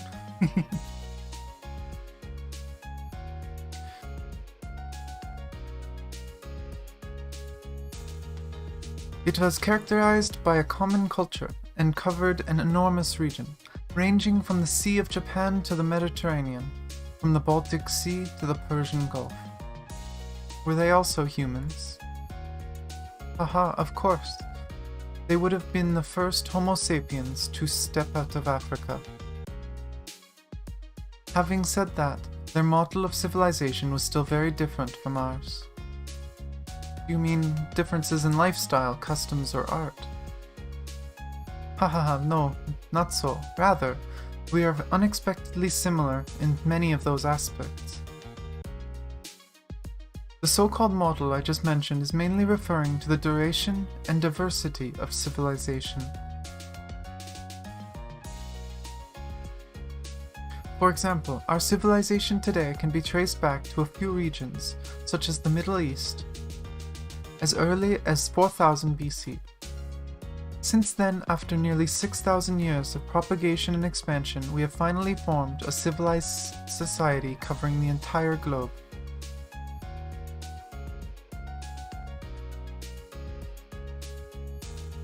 We have countless different nations, countless languages, countless cultures.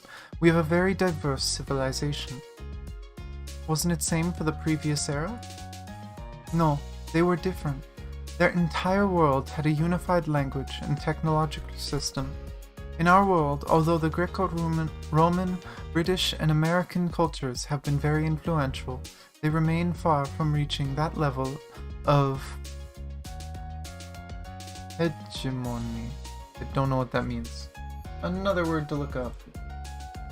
Define hegemony. Dominance. Okay, you could have said dominance. If we were to make a better comparison, the manner of unity is more like that of ancient East Asia, where every other nation around China uses Han Chinese characters in some form or another. So you're saying their cultural diversity was very low? Moreover, it seems to have preserved the entire American continent in a pristine, uninhabited state, just like how we are now protecting Antarctica. To put it simply, it's almost as if this land was not their primary source of economic resources. They may have started using Honkai energy on a large scale very early on. If that were the case, then it doesn't make sense to settle in an area lacking in Honkai energy. And Honkai energy, we've learned in the games, is essentially it grows stronger and in number in civilized areas. So if no one's living somewhere, there's going to be no Honkai energy. You forgot this was a Honkai story? Welcome to Honkai.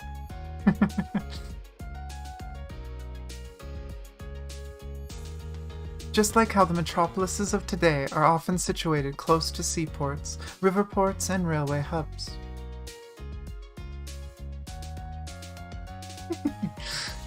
Isn't Honkai a shockwave or radiation-like thing?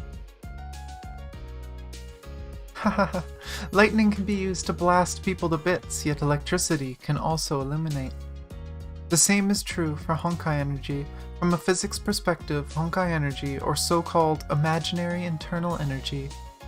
Oh, even if I put it like that, you won't even understand. What a headache. Imaginary internal energy is a hypothesis about the phenomena of Honkai and the Big Bang. Einstein seemed uncharacteristically delighted to take over the explanation. Okay, we gotta go to the log, it's too big. So I guess the person who writes the theory of thermodynamics makes sense, she's excited. The second law of thermodynamics can be formulated as follows. It is, if the entropy of a system decreases, it will inevitably cause the entropy of another system to rise by a greater margin. From the perspective of information theory, this is the equivalent to the huge information asymmetry between the ordinary environment where information is highly chaotic and the negative entropic environment where information is highly ordered. Historically, research has shown that Honkai energy and this information asymmetry have a strong interrelationship.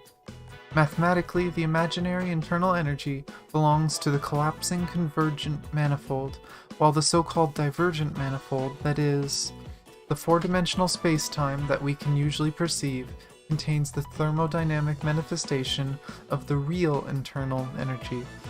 Together, these can be mathematically expressed as a higher-order complex function, and as a result, it can be used to predict Honkai fluctuations at the subatomic scale. Therefore, current researchers generally suspect this imaginary internal energy is Honkai energy, or at least a major constituent of it. Huh.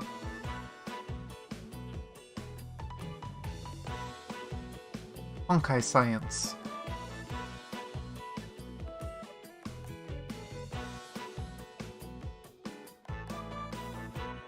They're just weaving Honkai into real physics.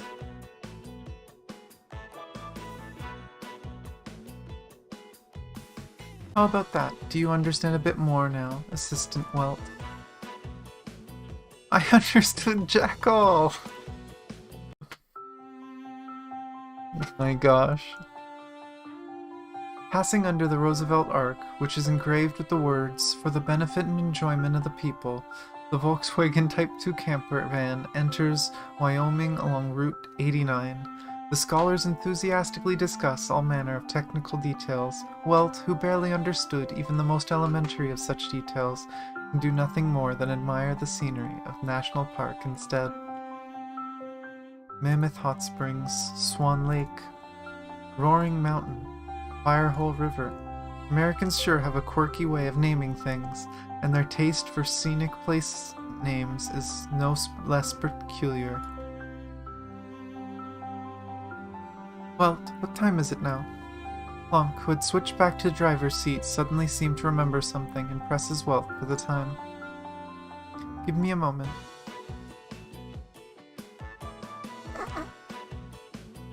The young man, lacking a wristwatch, twists his body to grab the wrist of one of the girls in front of him. Oh no. Oh no.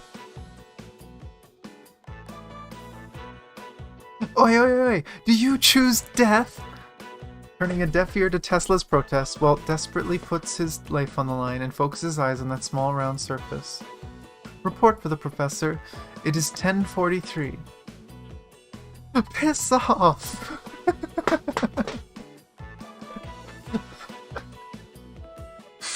Okay, I'm not this easy to snap. As much as I can really associate with Tesla, and I love Tesla, I wouldn't react like this. But this is kind of funny. Ah! Well, there's actually a yell. And he got bashed again. With a complete lack of restraint, Tesla flips her hand and strikes with her elbow with such force that she even dislodges her own glasses. At once, a tragic, mournful howl resonates throughout the entire van. Ha ha ha ha. Anyway, it looks like we need to catch up. The long-haired big sister violently changes gear and immediately slams on the accelerator. Oh no. Those who are here for the first time, please look to your right. The camper suddenly lurches forward, first bypassing several sapphire-colored springs, then crossing over a large bridge. Then it turns off the main highway and rushes up a relatively gentle slope, only to immediately perform a sharp brake with a 90-degree drift. Damn, Plonk knows how to drive. Or doesn't. I guess we'll see the next line. Ah, we're gonna crash! Save us! And right at this moment, with Welt still in a state of shock... Whoa.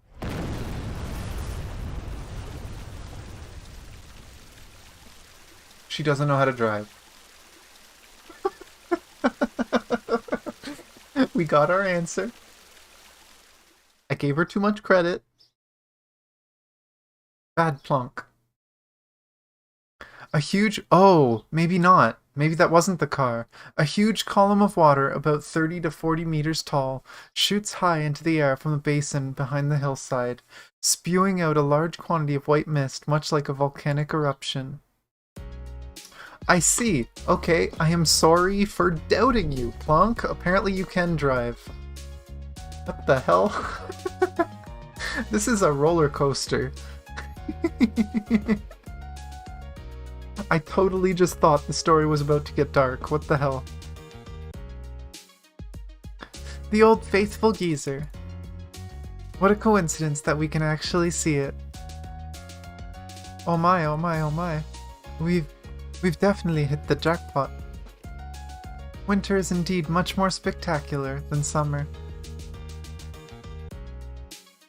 Interlude. Who knows? Maybe passed out. Walt's near-death experiences, a visual novel. Yeah, it seems like it.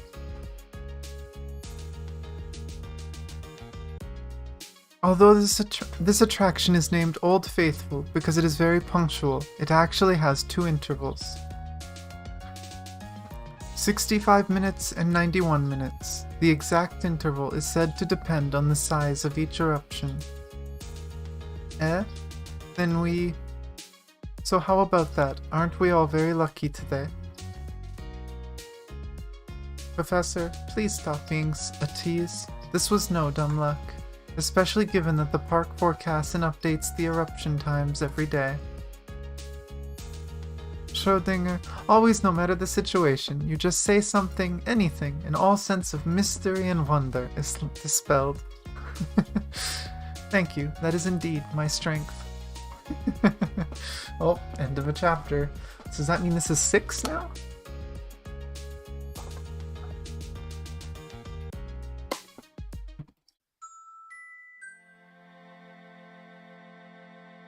I relate so hard to Schrödinger. I could see that. I can see you being Schrödinger and me being Tesla.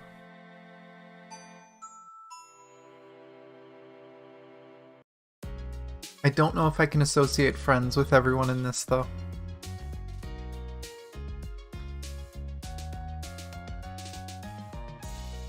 Mountain time, 11:38. We've arrived at Yellowstone Lake. Here's the lunch I've prepared for everyone in the morning. Let's eat while we walk. Oh my gosh, Bree. I don't know. Maybe. After a long and arduous trek, the Volkswagen Type 2 camper van is finally given a chance to rest. To rest its weary engine in the West Thumb parking lot. As the group file out one by one from the camper van, Schrödinger announces the obvious details of their destination to the group in her usual stilted voice. On the north side of the parking lot, an area designated Duck Lake is surrounded by a temporary perimeter fence marked by a restricted area sign. The local police have set up a sentry box nearby. Plonk gives them a cordial and familiar greeting and leads the group through the fence into the enclosed area. Ooh, this is some cool music. Passing through the fence, it becomes clear that Duck Lake had long ago been drained of water, and the lake bed now lies in full view of everyone. Walt is puzzled as to why the scene before him resembles a stone pit or quarry instead of an actual lake. Archaeology. Tss. Tesla furrows her brow and immediately ducks behind Walt to hide in his shadow. She seems to have noticed something. Or someone? What's the matter? Of what rotten luck, of all the times it could happen, it just happened to be today. Huh? Lost and confused, Walt begins looking around in all directions searching for an answer, but all he seems to notice is a group of people dressed impeccably in black, riding an open-top elevator. And this group appears to be led by a woman dressed in a masculine leisure suit and wearing a ponytail. She certainly cuts an extraordinary figure. At the same time, Well can feel Tesla frantically tracing circles on his back with a finger. Oh my god, I just realized she's actually there. Aw. I love Tesla, she's so cute.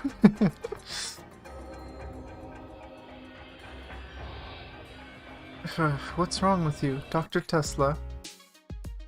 Oh, and of course Planck's just gonna wave him over and make Tesla upset. Hi, Nancy. Already finished with your tour? Ignoring Tesla and Walt mumbling to each other, Planck greets the arriving personnel in a calm, collected manner. Oh! Crap! Nancy's not her name. She has another name. What's her name? I guess we're probably gonna figure it out, but I recognize that one. The gaze of Nancy passed by Planck and Schrödinger before resting upon Einstein and the others.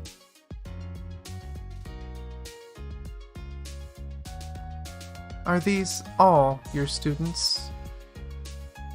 It can be said so. The long-haired big sister narrows her eyes and stares at Walt. Actually, we are members... Oh my gosh. We are members of the Imperial Institute Lab 42. Imperial Institute? The lady in menswear appears to be stunned for a few seconds. From London? Yes? Oh. Yeah, she's going for Tesla. With a feigned smile, she walks up to the front of Walt's face and begins staring, her two eyes gazing at a position just behind Walt's back. The hand drawing circles on his back stops, as if on cue. It's so cute, she's behind him.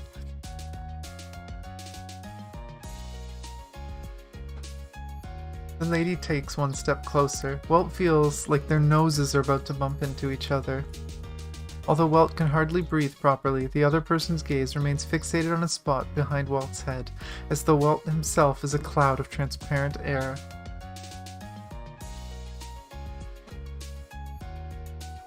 Should I perhaps move out of the way?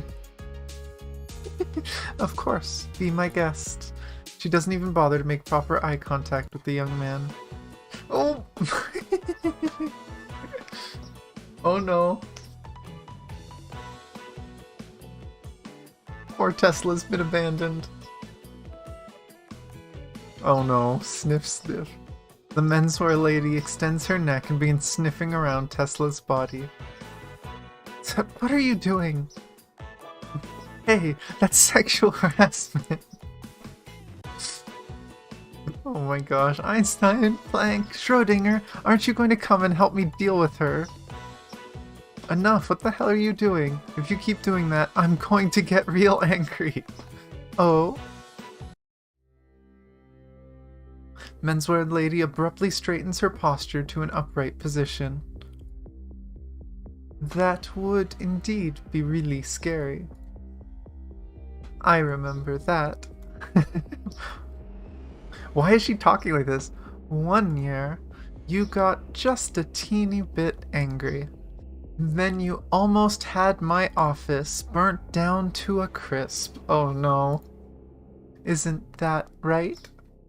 With a faint smile, she slowly recounts, word by word, what apparently sounds like a rather horrifying incident. His frickin' face. That incident was not my fault. But still, I think it was a good thing that your building burned down and collapsed, you cheapskate. On the opposite side of the ring, Tesla refused to back down or show any weakness, instead tossing back a look of disdain. That's what you call that. I cannot communicate with someone like you who lacks common sense in fiscal matters. I cannot communicate with spoiled, filthy rich brats who grew up in privilege and wealth. Do you know what kind of people I hate most? Those who speak of liberal democracy, of benevolence, justice, propriety, and virtue, yet they conduct research on weapons of mass destruction dedicated to achieving world domination. Don't you feel just a little bit conflicted, Miss Tesla?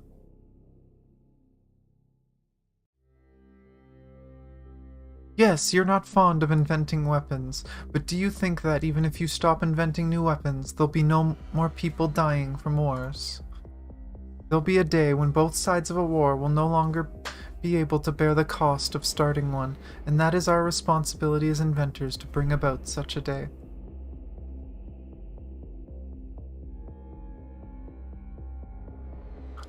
No. I'm pretty sure it's just the fact that I actually don't know if this is true, but I do know in this world, Tesla helped design the nuclear bomb, as far as we know.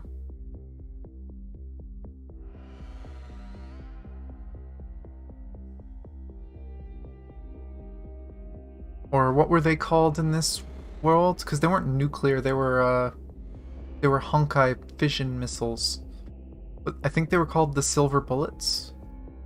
But I'm pretty sure they were technically worked on by Tesla. This is the only way to end all war. What else did your family do apart from filling their coffers, winning the approval and praise of the pampered rich? Can there ever be a higher purpose to such a lifestyle? What is this about a General Electric company, or should I say General Pathetic company? Oh my gosh. Honkai fissile missiles, yeah, that's what it was.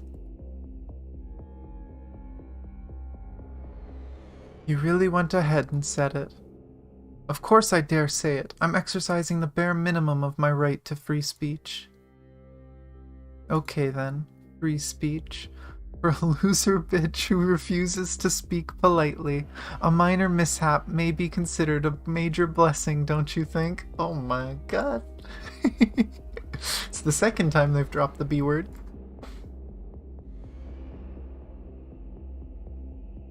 The mouth of the menswear lady twitches a little, and she makes a gesture as though she is signaling for someone. What are you thinking of doing? What do you think I want to do? The menswear lady cocks her head innocently to one side. Hey, this is happening in broad daylight. Poor Tesla becomes even more nervous when she sees the other person feigning innocence. Eh?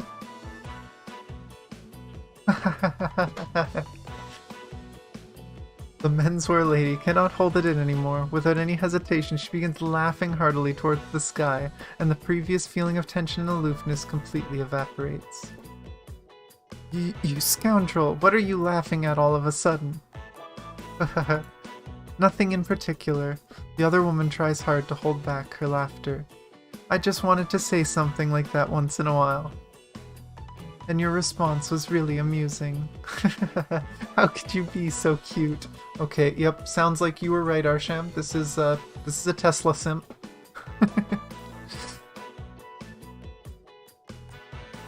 You... Perfect! Oh my gosh. A few minutes later. I too understand the current situation. The menswear lady, can we please just use her name? Who had long since recovered her cool demeanor, nods indifferently. The investigation will be left to you. Pew pew, my students are simply terrific. The long-haired big sister makes an exaggerated motion to imitate the firing of a submachine gun. Yes, indeed, especially that red-haired one. She seems full of fighting spirit now. Oh, that's a good look. You should keep it up. Menswear lady suddenly reaches out and pats Tesla's head before strutting away without so much as a second thought. Did she just light a fuse? Is Tesla about to get angry? Oh, grumpy. Abominable, this woman. You wait and see. Yep, there we go. It was a fuse. You wait and see. As payback for today's event, I must redouble my efforts. That person just now, she was a bit scary, wasn't she? Walt scratches his head completely oblivious to the context underlying that entire interaction. Edison, that's who it was. Nancy Thomas Alva Edison, the patron of the North American branch, can be considered the actual person in charge. Many people in private refer to her as Princess Nancy. I knew I recognized it because I used the stigmata for so long. Is it because she's always so overbearing and arrogant, so aggressive and moody? Not only that, thanks to her family, this person is very, very, very, very, very rich. Without much deliberation and contained anger. With much deliberation and contained anger, Tesla recites a total of 5 veries. It is fair to say that she bought out the entire North American branch. Isn't she a very powerful person then? It should be said that she is more powerful than you could ever imagine. Red Twintails pouts with a slight despondent expression. She is undoubtedly a genius, whether it be the art of invention or the art of business. She is still a genius. If you don't consider some of her other qualities, she is indeed an outstanding, extraordinary person. We have a conflict in ideologies, and on top of that, personal grievances. Anyway, forget it. It'll get annoying if you keep asking. Frickin' tsundere.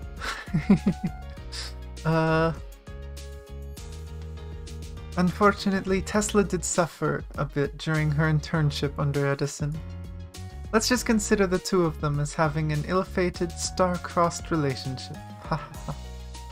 As Professor Planck explains, she takes her turn to pat Twintail's head. This time, she does not offer any resistance. Anyway, we should end discussion on this topic.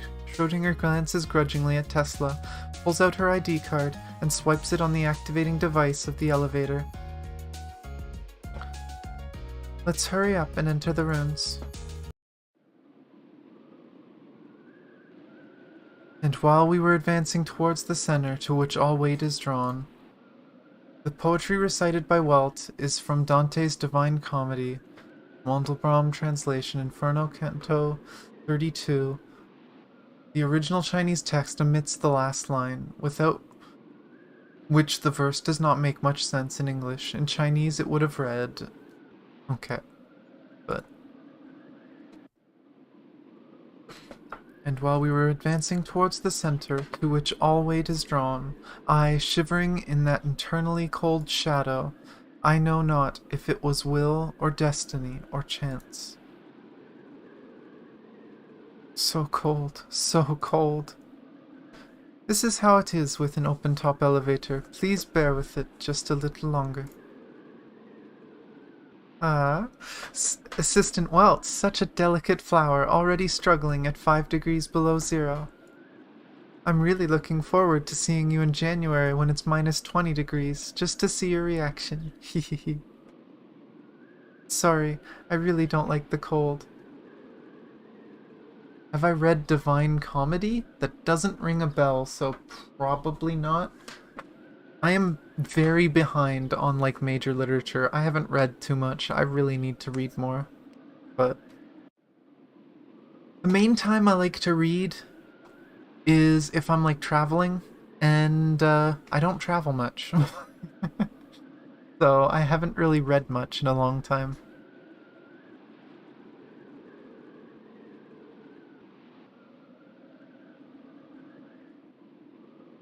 Then work hard to train your body. At some stage I want to take you to the Antarctic. Even you, Einstein. Even you.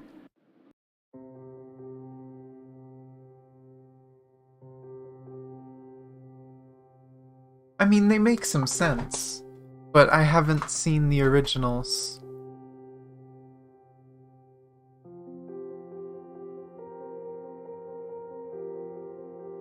This is... Although it is difficult for anyone, half frozen in the cold wind, to express any sort of emotion, Welt's eyes betray his great shock at the scene before them.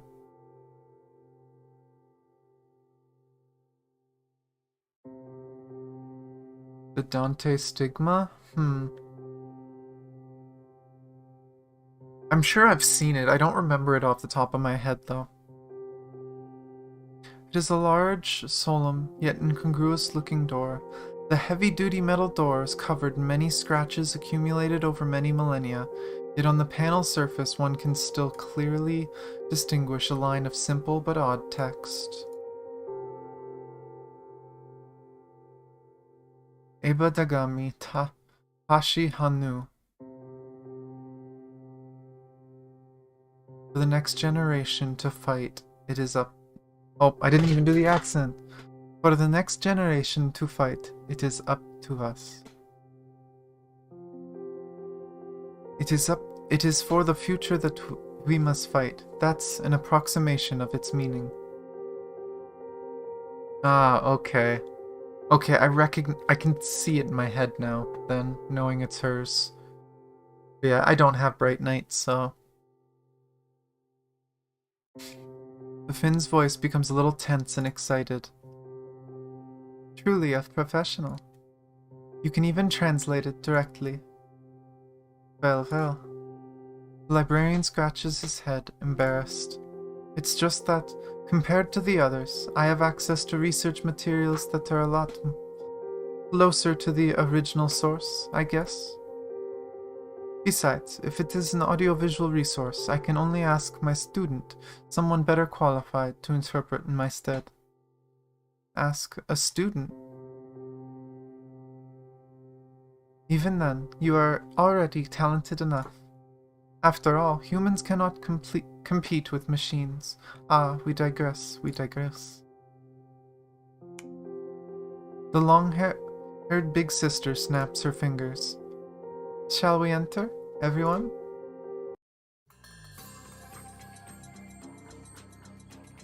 Ooh. Walking through the ruins while chewing on a meaty burger, for well, this is truly a novel experience. Yeah? That'd be kinda cool.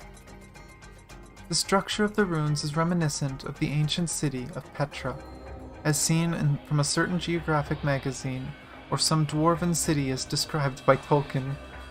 They like referencing that. Petra is an ancient city of Jordan. Historically, it had been a major trading town situated strategically on the main thoroughfare and allowing transactions between the east and west. Petra is a very unique city. Its entrance is a narrow canyon about 1.5 kilometers long, surrounded by cliffs. All the main buildings in the city had been carved out of the russet sandstone cliffs. Oh, that's cool. I actually kind of want to look that up. I'm gonna open that up in a random tag.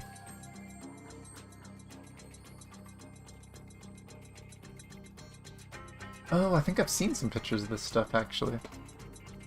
I like seeing cool design stuff like this.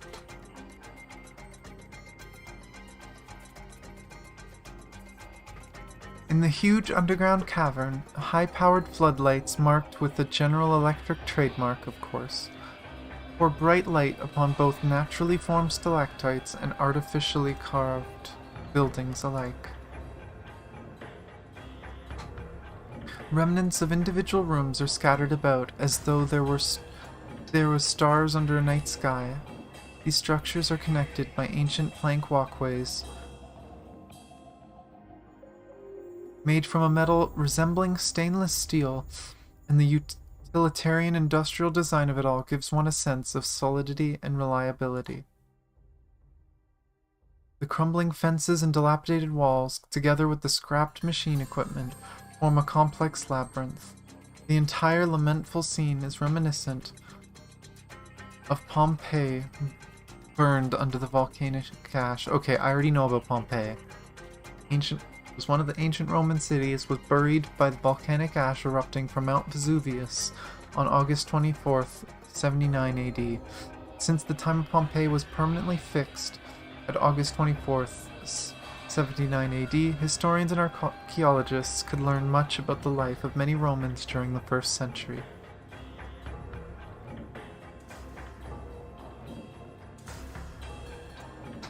For a historian like Elias Nokian Vertanen, such a scene is undoubtedly eye-opening. I wish they would call him Elias instead of, the Finn. In fact, he begins behaving like a child visiting a museum for the first time, excitedly taking notes, lying flat on the ground observing various minutiae, without any regard for his own dignity or the presence of others. Oh my god, this guy. Wow! M-I-L-A? I'm confused. He's got his food on his face. With tomato sauce on his face, Dr. Nokian Vertanen is completely mind blown. Oh ho ho, isn't that a G-E-C-K? I feel like I'm gonna get very confused now. Spewing breadcrumbs from his mouth, Dr. Nokian Vertanen dances and gesticulates with joy. There's a few people I would love to see read this, purely just to see them pronounce his name.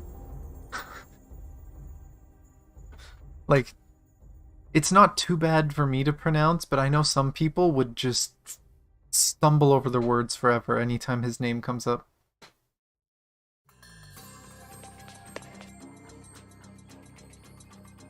Look, look! There are formulas left on this blackboard. Alas, it is too faint, and I can't get the general gist of it. Speaking of which, what was the name of that one theory your guys were studying? Something about M-theory, right? M-theory is theoretical systems in physics that attempt to unify various forms of superstring theory. Although a complete formulation of M-theory has not yet been found, this theory should be able to describe abstract objects called branes, a membrane-like set of points in high-dimensional space, directly generalizing from the concept of a single point in one dimension, as well as being able to approximate 11-dimensional supergravity at low energies. Fancy complicated stuff, gotcha. With cream-covered fingertips, Dr. Nokian Vertanen attempts to pull someone over. One after another, the girls begin to distance themselves from this man who has cast aside all self-restraint, probably because they cannot tolerate his wild enthusiasm. Schrodinger. Yes? This place is actually very sturdy in construction. After tucking away the wrapping paper from her eaten lunch, Mophead directs her searchlight towards a reinforced bracket at the top of the cavern. Most of these difficult-to-spot brackets are overgrown with stalactites, so it's clear that the supports are not modern creation. The corkscrew curl nods, and rapidly devours the last piece of sandwich in her hand. That's right, the supporting structure is intact. There is no risk of falling rocks.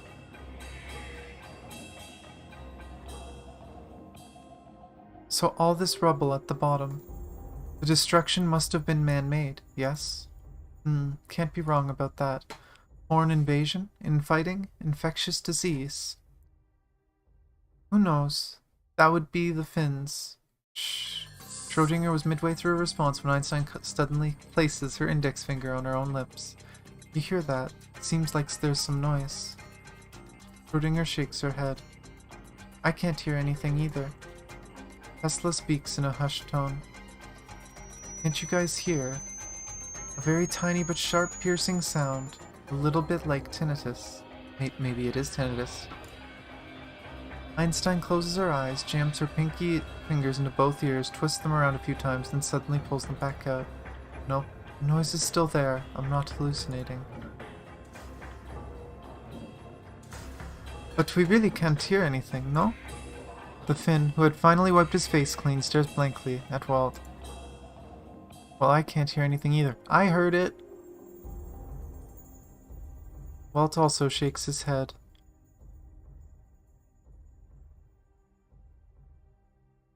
Oh, it's so high that they can't hear it. Mosquito tone. Ah, that was the wrong voice, whatever. Long places a palm to her forehead. In fact, it seems to be an extremely high-frequency mosquito tone. Even Nikola can't hear it anymore. Can you tell where the source of the noise is, Lisa? I'll try. Mophead closes her eyes and places both hands to her ears, and concentrates on determining the direction of the tiny piercing noise. Tesla hurries forward and holds her arm, guiding her along the path. What's a mosquito tone? Something adults can't hear. Walt has absolutely no idea what the scientists are busy doing this time. In simple terms, it's an ultrasound that only a miner can hear. It's most likely caused by some man-made facility that is still operational down here. Mosquito tones are tones specifically produced by special sound waves with frequencies of around 17.4 kilohertz. The ears hearing these sounds begin to decline sharply after the age of 18, and they can't be heard at all by the age of 25. On the other hand, everyday imitations of mosquito sounds, including those from real mosquitoes, produce sound waves with frequencies of above 8 kilohertz, which can be heard by most people with normal hearing.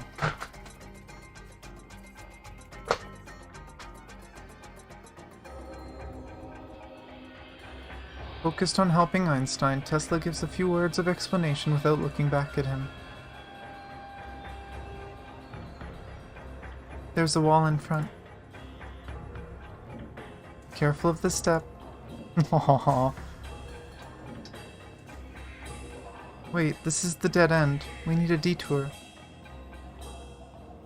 Following Einstein's lead, the group slowly ventures into the depths of the ruins.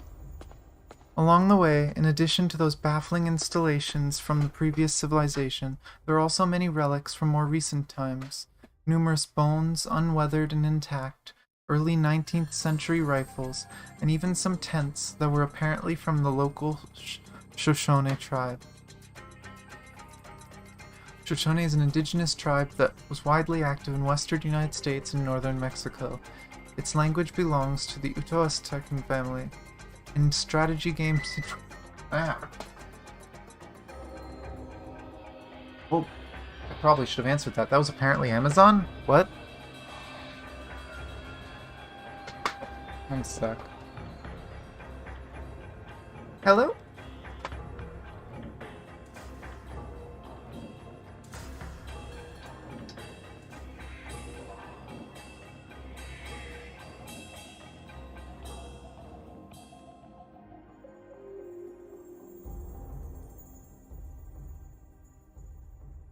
I don't think that was Amazon.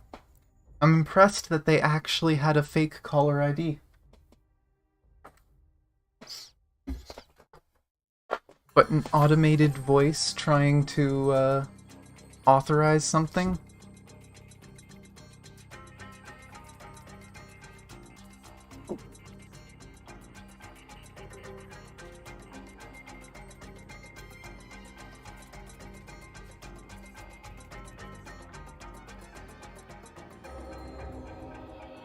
Sorry, just checking something.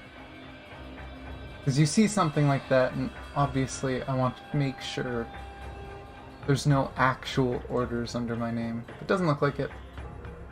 Be good. Okay. Stupid calls and scams.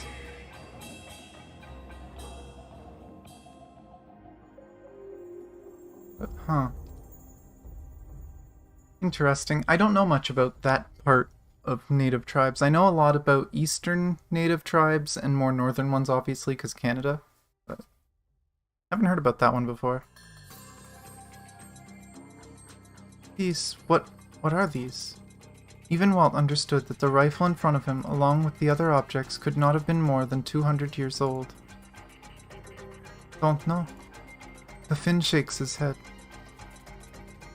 At such a location underground, I cannot figure out how there could be traces of current civilization activity.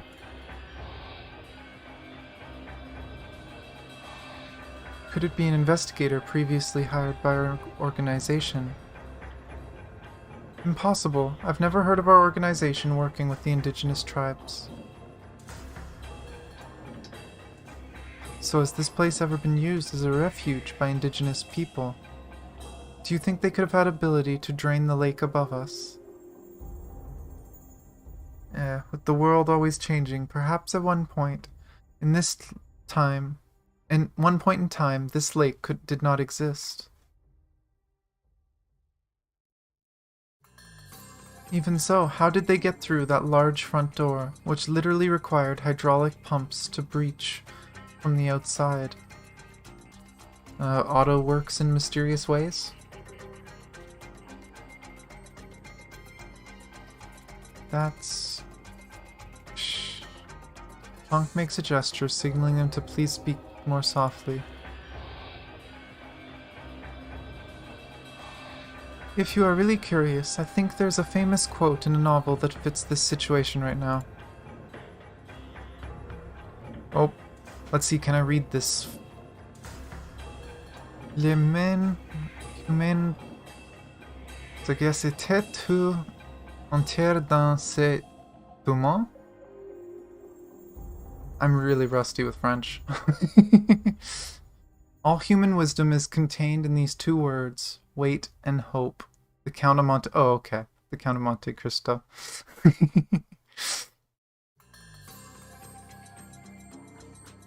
Oh. Attendre and espérer? And assume that's, look and hope. Oh, another door. I think this is the spot. The group has halted in front of a room deep in the ruins. Thank you for your effort. Cover your ears and rest a while. Leave the opening of the door to us. Planck urges Einstein, while at the same time studying the mechanism on the containment door. Punch. To everyone's surprise, the mysterious door opens with only a light tug from Planck.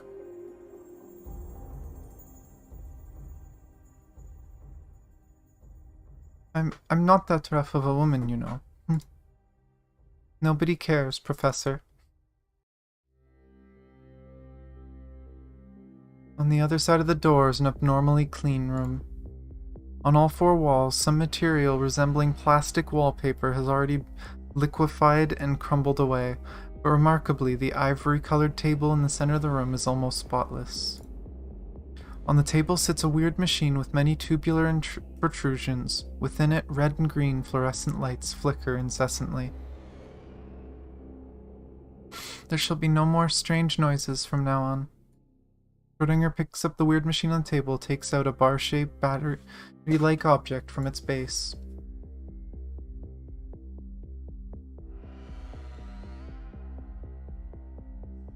From the look of its structural design, this should be an ultrasonic generator. I don't know how it could have remained functional for so long. Ultrasound, so the mosquito tone was just a secondary effect. Planck lifts the portable torch over her shoulder and looks back out towards the door. Lisel, can you still hear that sound? No, it's gone. To show that she is indeed no longer affected, the girl walks through the door with her head raised. Wait, this is... Suddenly the girl's eyes widened. Aided by the torchlight on someone's shoulder, she is able to notice something on the ceiling. Oh.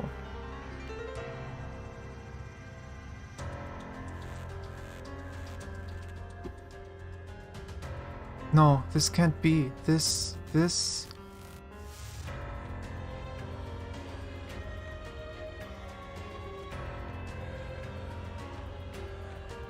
To the youngs who came here, I leave the last solium to you, Knight of Maiden Castle.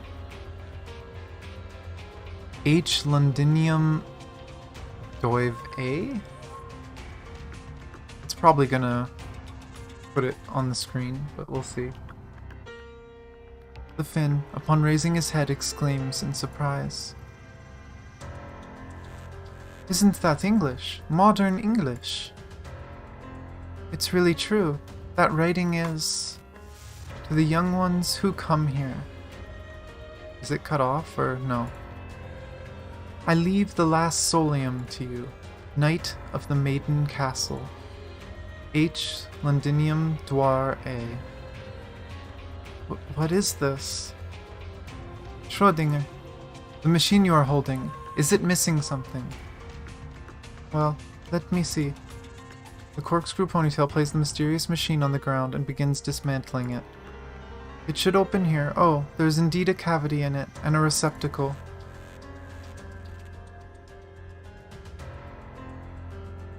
An ultrasonic solium recorder. Tesla's eyes suddenly flash with excitement. It must be this H person who wants to entrust us with the data in the solium. So, could it be some very important data?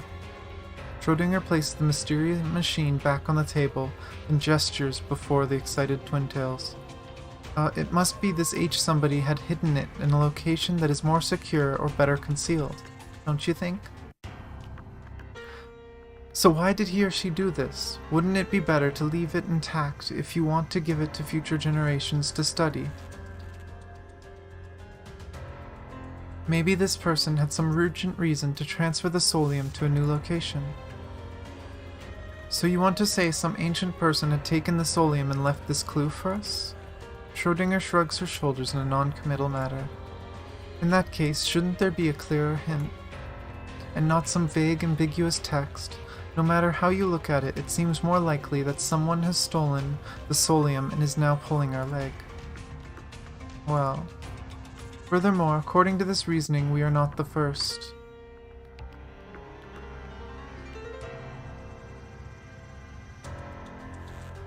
Londonderry, a city in Northern Ireland. All of a sudden, and out of the blue, the mophead who had been silent all this time speaks up. The twin tails, who had lost for words, suddenly reached an epiphany. Yes, Londinium was the old name for London in ancient Rome. Londinium, also known as Roman London, was founded in about 43 AD and later evolved to today's British capital, London. Between 190 and 225 AD, the Romans built a sturdy wall for Londinium as one of the largest projects in the British province at the time, and it was famous as the Great Wall of Hadrian. The London Wall stood for nearly 2,000 years.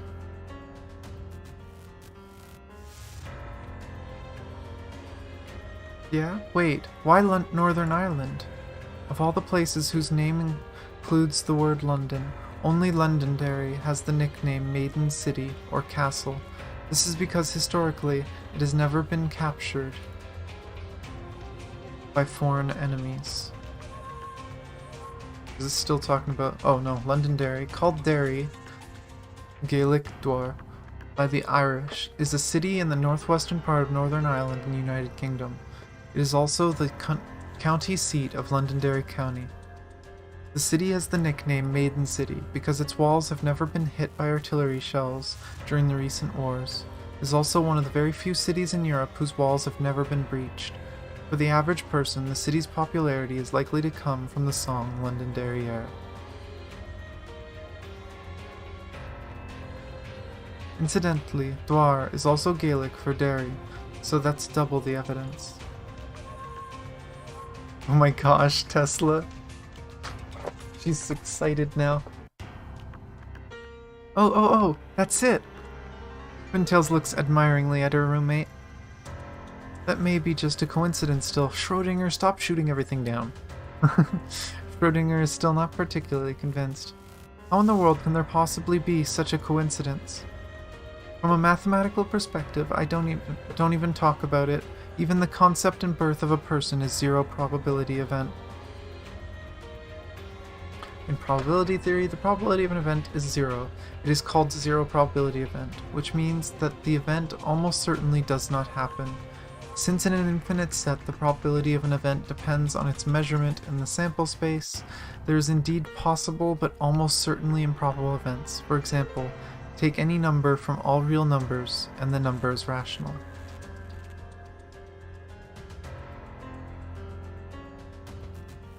Don't talk to me about mathematics. What does that have to do with maths? Ahem. Seeing that the direction of the two girls' dispute is slowly deviated off track, Big Sister Plonk deliberately clears her throat. At the moment, we cannot confirm anything yet. I do have an idea, but I don't know whether you'll agree.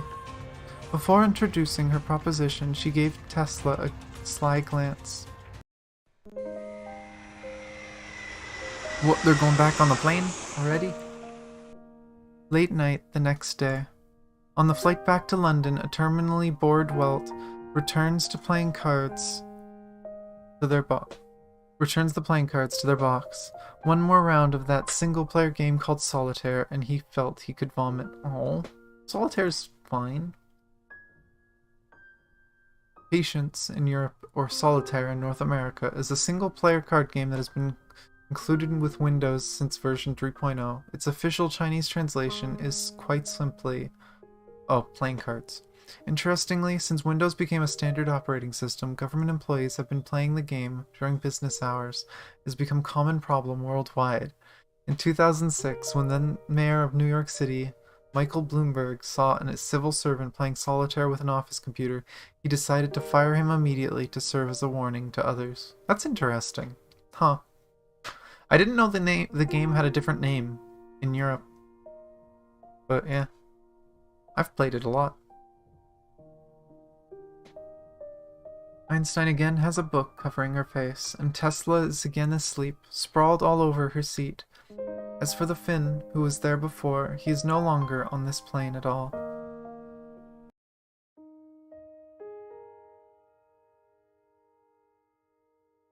After today's investigation, I suggest that we divide our troops to follow two paths. The previous day at the cavern beneath Yellowstone Park, Professor Big Sister proposed her idea. The Lab 42 team shall return to London and investigate the clues of this certain H.A. person. We, the North American branch, shall continue to excavate these historical ruins. It'll be better for Dr. Nokian Vertanen to stay here and aid us. Your translation skills will be even more useful here. That should be no problem, as long as both Einstein and Tesla agree. It won't be a bad idea to leave the expert on ancient writing with us. It seemed that even Schrödinger was quite satisfied with this arrangement. No problem from our side as well. On the other hand, Tesla was all too eager to speak on behalf of Lab 42. In addition, I have already spoken with Edison, and I will return to the headquarters as soon as possible to report on behalf of the North American branch. Conveniently, I'll be on the same flight as Lab 42. Huh? Schrödinger was apparently unaware of this. Shouldn't she attend the debriefing in person? To let our Princess Nancy go and meet the council. Hehe, I don't have to say anything, and you can probably imagine the scene that would cause. The long-haired professor laughed bitterly. Recently, there have been more and more conflicts between our branch and headquarters.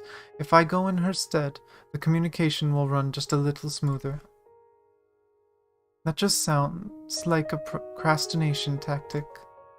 The corkscrew ponytail sighed. Since Her Royal Highness made the branch a business, we have not had a good relationship with that group of old codgers. They seem to be friendlier even with the Soviets. Big Sister shrugged. But to be honest, in their eyes, being who they are, the nation, the economy, and other such things from surface society, these are all but simple toys to them. After all, they seem to think that only the Valkyries can really solve problems. It would be nice if the efficiency of the prototype mecha can be increased 2 to 3-fold. Honk reassuredly patted Schrödinger's head. As long as we continue to make such advances in our technology, our delaying tactics will not be in vain.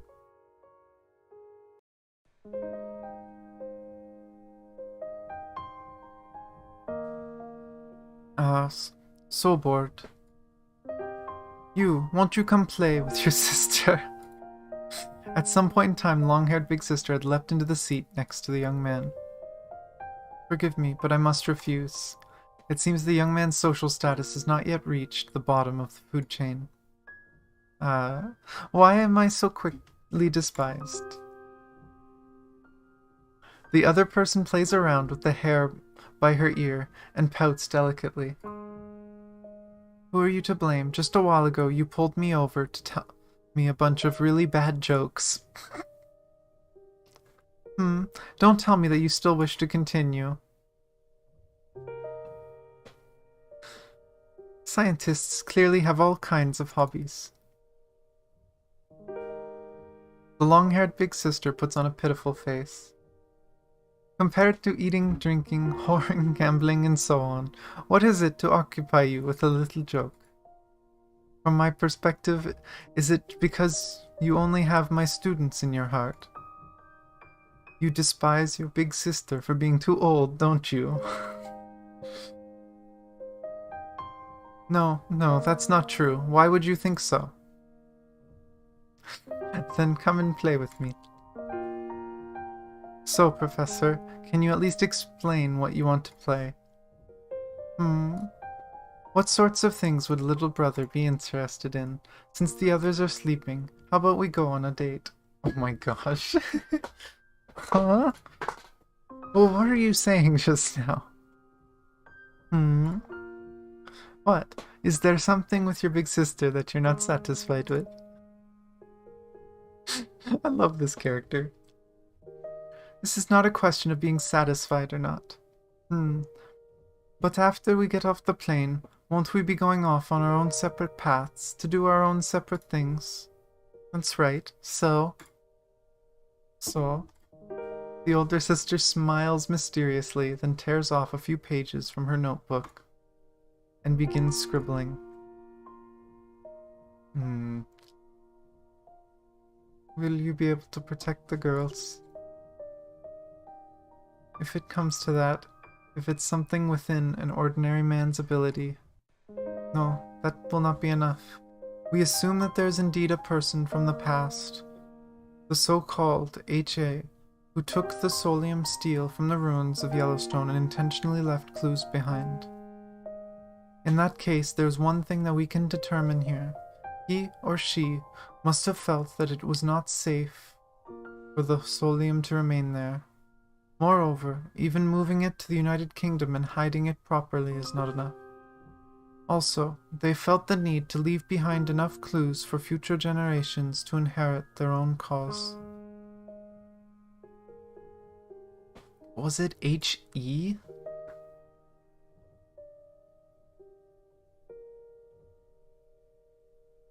So here comes the question. What kind of conflict of interest is it that would make someone go to such lengths to do this? It's hard to say. Does the other party have a corresponding successor? Is it some organization that cannot be opposed by one person alone? Well said. So an organization that cannot be withstood by a single person, and that is also interested in Solium. In the world that we know of today, what are the possible answers? I only know of one, but I also know of only one answer. Do you mean? Before the young man can utter a sound, the slender forefinger of the long-haired big sister is placed gently upon his lips. She gracefully moves her body, switches to the other side of Welt. Red lips linger near his eyes, and titillating whispers tease and tantalize his imagination. Should we speak in whispers? It's just some private words between the two of us. She's such a tease. This is either chapter 6 or 7? Which worries me, because this is Honkai, and I know the basic end result from the game. When does shit go down? I'm worried. Does anyone actually know exactly how many chapters? I think it's 6 or 7. I can't remember the exact number. But I might leave. Let's see, do I have this stopped or paused? I'm gonna make sure. I'm gonna leave you guys with this cheery little tune. Not really, but sorry. But I'm gonna take a really quick... Yeah, it seems really slow. Again, from what I've heard, it's 10 chapters. I could be wrong. Let me look.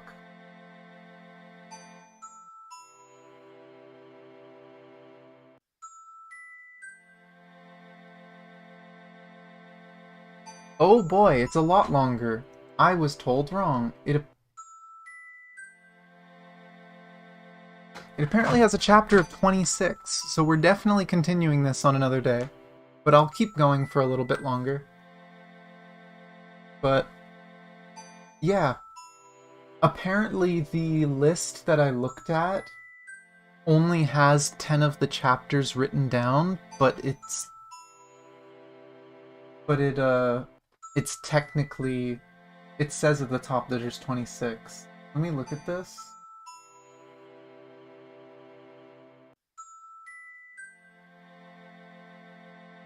Yeah, we just finished chapter 6, it looks like. So we're going into chapter 7. If there's 26 chapters, we're on chapter 6. I'll do at least 1 or 2 more chapters for sure. But I'm going to take a really quick break. Just a quick bathroom break. Maybe grab a small snack. I don't know, we'll see. But I'm probably going to grab a tea. So I will be right back, and we can continue. You're in the mood for an all-nighter? Well, I will do probably at least, like, again, another chapter or 2, depending how long they take. And I guess we're going to be continuing this next week. This is probably going to be something we do for a while. Looks like. Yeah. Back soon. Ah.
Ah, okay.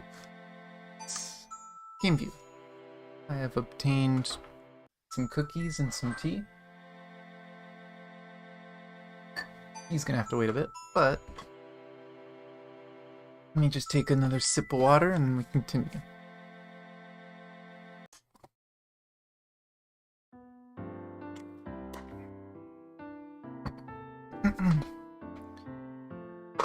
You two, what are you on about whispering like that?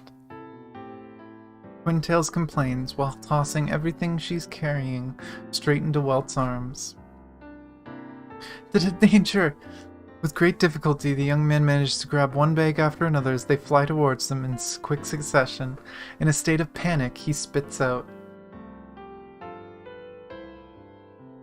No, these are specifically some very dense cookies that don't have any dairy in them. They're a kind of fig cookie, so it has like fig jam in them. But yeah, I have to be very careful and read the ingredients of everything to find things that don't have dairy. But thankfully, these don't.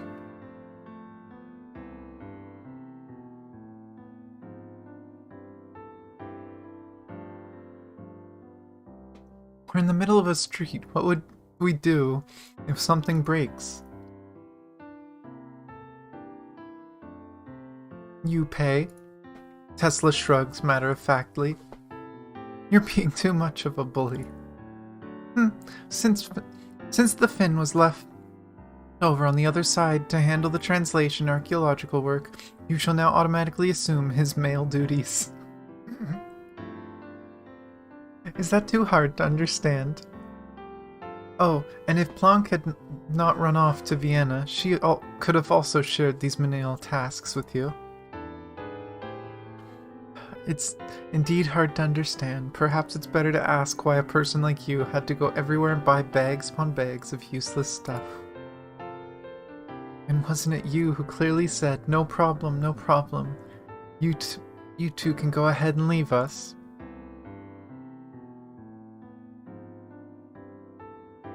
To translate for you, she's actually asking you what we were just talking about. Einstein, who is leading the way by herself, stretches lazily and explains without looking back at Welt. What? Is that really her intent? Hey, I'm not that awkward, alright? So you should respond to her. Ainz is introducing you to the history of Northern Ireland and the city of Londonderry, something that Ainz is very familiar with. Refusing to acknowledge Twintail's complaints in the slightest, Mophead speaks according to standard protocol, as though she were minding her own business. And in doing so, to show you how Celtic culture is gradually being eroded by Anglo-Saxon culture.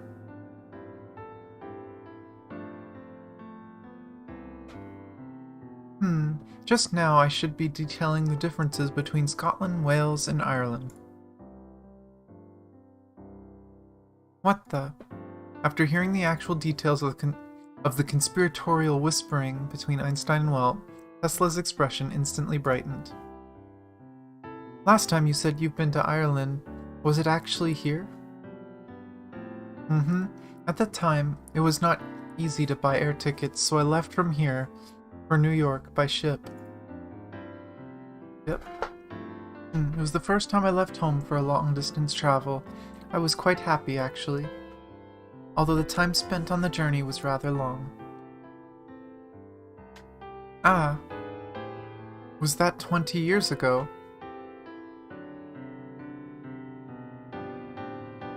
Huh? Okay, so we've possibly been lied about age. Lied to about age? I don't know. Okay, no, Tesla's just an airhead. Gotcha. Tesla, it was 9 years ago. Your answer was off by more than 10. 20 years ago. How old were you yourself? Love Tesla. Oh. The youthful big sister, oh my gosh. According to the itinerary, According to the itinerary, today we will rest here for Today we will rest here for a day. Okay, that is what it said. Then we will cross the Atlantic. We have a rare day to spend on land. Is there anything you want to play? Teacher, why are you acting like a child in school? Instead of wasting time playing, I feel it's better if we just find a comfortable place to do some light reading. Einstein's always been a nerd, gotcha. Fräulein Einstein, are you trying to make me happy or sad? No, today you must accompany me, and we shall do this and that together. Let's go, we shall climb the city walls.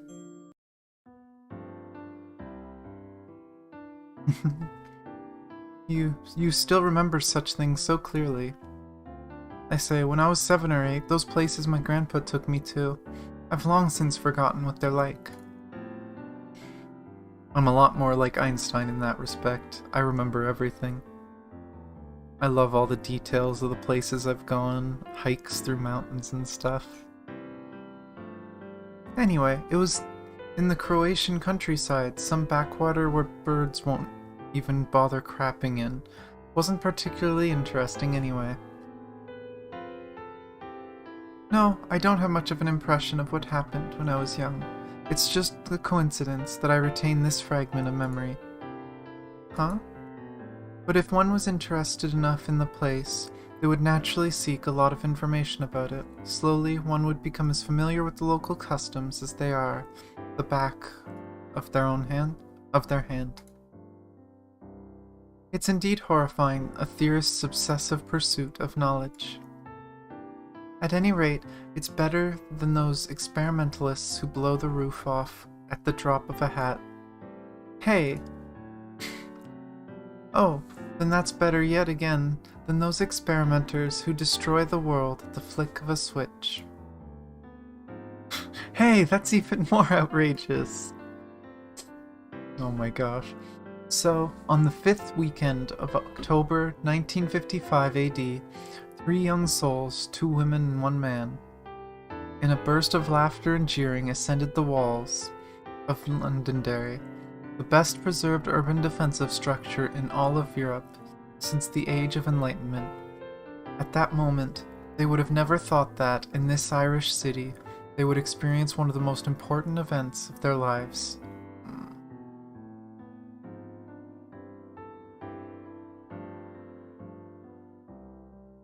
Londonderry was originally called Derry.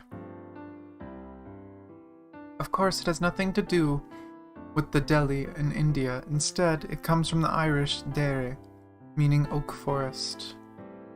Later, a London Chamber of Commerce came here to colonize and develop the land, so they assigned the prefix London to the city's name. Yes, they did. People from the colonial period seem to enjoy naming things like this. Whether it's New York or Rhode Island, there are no few examples of people directly copying a European place's name.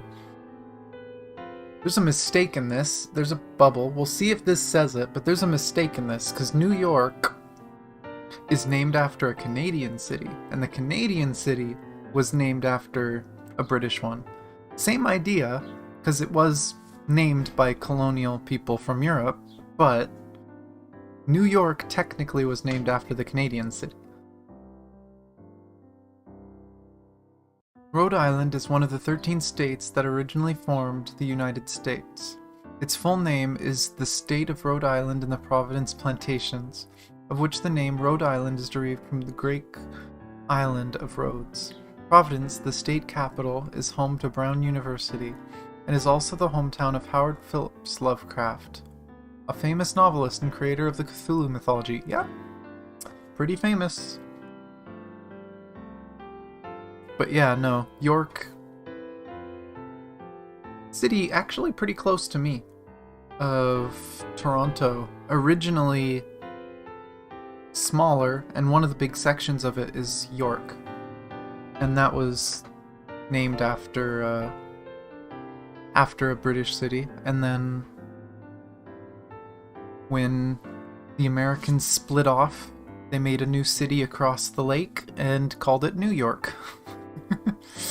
As far as I understand, that's basically how it worked.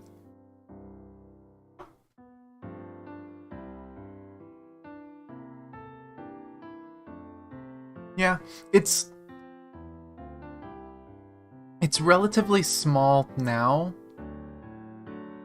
but technically I'm pretty sure a lot of what is now called Toronto was originally part of York. But yeah, I don't know. Cities evolve and change and move. It's always interesting looking at that.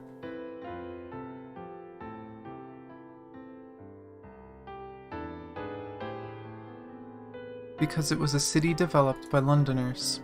Einstein continued her explanation unceasingly, completely ignoring the side commentary from Tesla. Whether it was in the choice of location or the planning of its central urban district, in both respects the city deliberately imitated London. From the current point of view, the main difference is probably that the water quality of the River Foyle is much better than the River Thames. River Foyle is the main river that nurtures Londonderry, with its clear waters and rich biodiversity. Londonderry's position relative to the river and its estuary was intentional. The city planners deliberately imitated London's position relative to the Thames.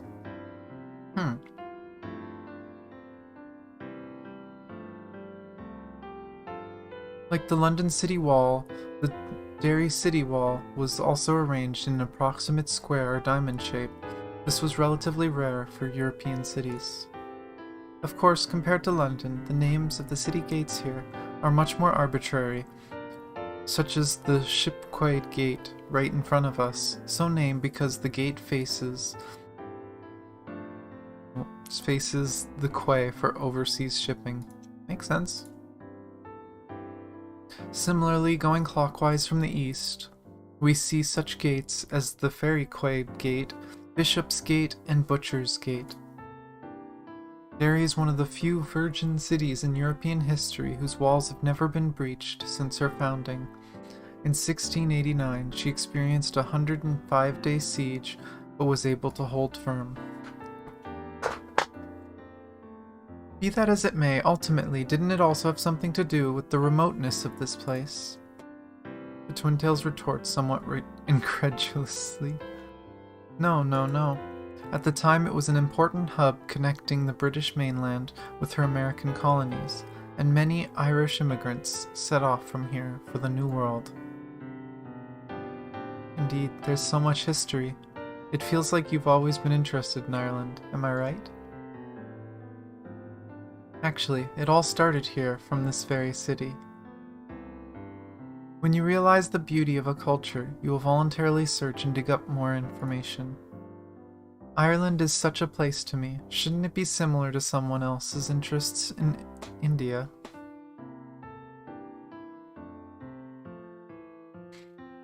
Indeed, I have read many books on Indian philosophy. However, unlike your situation, it is completely impossible for me to wholeheartedly embrace Indian culture. Is it really that hard to understand? A caste system that divides people into 4 classes, from high to low, such a system should be extinguished. That wasn't what I meant just now. Indeed, Tesla, you don't need to be so sensitive around such topics.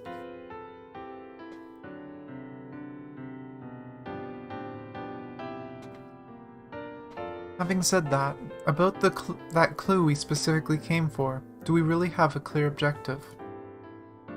Of course we do. Wait a moment. Right here. Was originally a mere jaunt around the 1 mile that is the Derry City Wall, has now evolved into something more as Moped suddenly lies down in front of a cannon on the wall, taking out a flashlight from her pocket and holding it in her mouth. But why so sudden? Yes, indeed, what's going on here? Walt and Tesla both seem puzzled. There are still 24 such cannons left. Oh, so what's so special about this one? Twintail shrugs, conveying her confusion.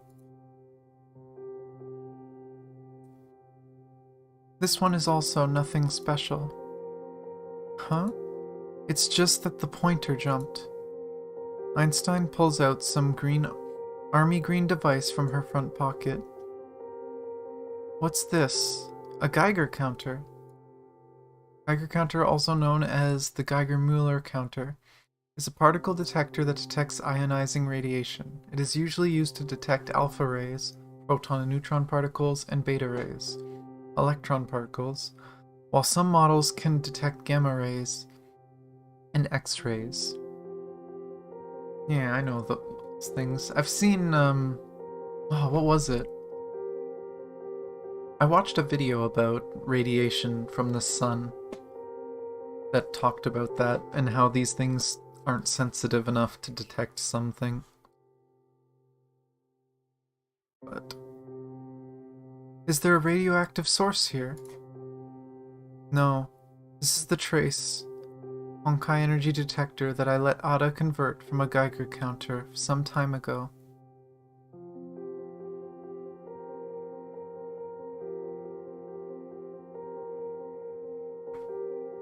Yeah, I love it. I love just how open this visual novel is, and that it's just talking about the world. It's just like normal people. It's everyday people. If this was made by an American company, this story would be so bland. Because most American companies are so afraid of being sued, whatever else. They will censor themselves like crazy. But this is just, it's very real. The story is just so well written that it feels like just a video of real people's life. And I mean, heck, there's been so many times that things come up and I talk about my life and you guys talk about yours.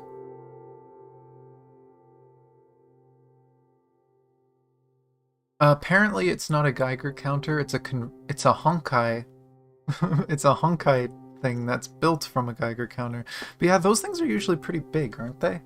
She have some, like, pocket one? Doesn't it look fashionable? Oh my gosh.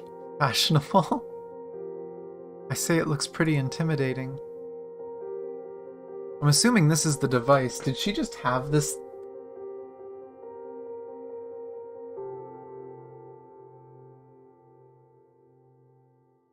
I'm curious. Can I get an image of, like, an old school Geiger counter?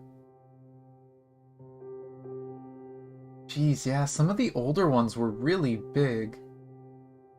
Did she just have this thing like a fanny pack in front of her and no one noticed?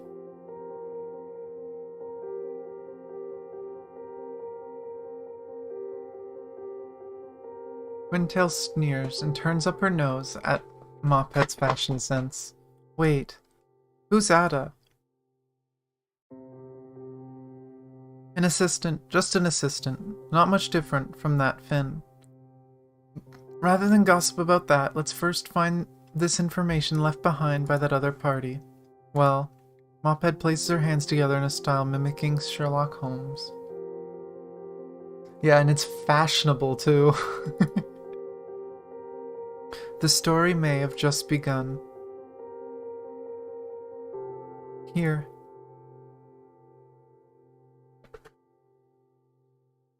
After some length of time, Mophead, who had already been lying flat on the ground, points her finger towards a position on the underside of the cannon, and both companions also notice an abnormally painted layer of black pitch.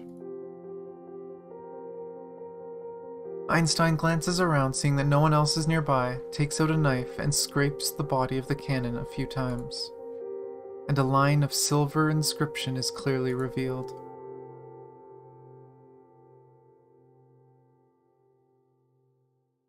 The innocent queen has both her eyes blindfolded. H.A.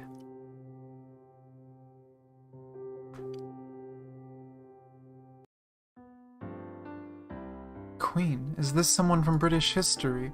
But what queen would be blindfolded?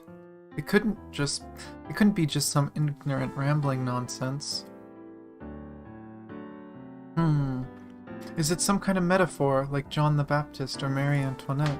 John the Baptist? Marie Antoinette? What do you mean? I was just speaking nonsense. Don't mind me. Don't mind me at all. It's not like I have a fetish for Waldian aesthetics or anything. I don't understand at all. I'm absolutely confused. Correct. Staying aloof from the awkward atmosphere brewing between the two, Mophead appears to arrive at an epiphany, suddenly bringing her hands together into a single clap. The Execution of Lady Jane Grey. It's an oil painting by Paul Delaroche, showing the historical tale of Lady Jane Grey being disposed and executed at the age of 16. Oh boy. I don't know if I've seen this painting. And I'm not going to show it on stream because I know paintings, and there's a good chance I can't.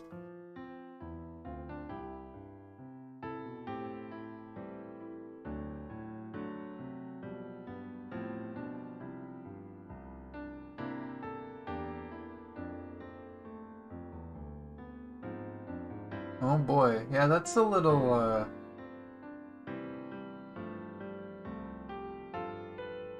it's a little bit of a dark painting.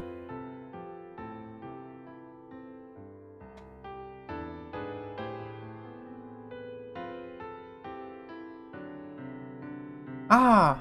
There's indeed such a painting. The subject of the painting, Queen Jane Grey. She's blindfolded, about to be executed by an executioner. Uh-huh. That is the painting I just looked at. It seems that we may be spending the night on a boat. Tomorrow we shall be making a visit to the National Gallery.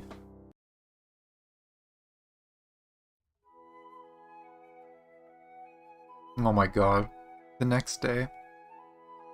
I can guarantee you that this video is going to have copyright stuff on it. In the future, doesn't matter if I unlock ads, I am not making money from this. Because this is a song I know. Ascending slowly up a flight of steps and leaving Charing Cross underground station via narrow exit, the group find themselves greeted by that iconic landmark of the Empire, Trafalgar Square. Perhaps symbolic of the fact that the sun never sets on the Empire. Even on a cold wintry Monday, there's no shortage of tourists. So this is the center of Greater London.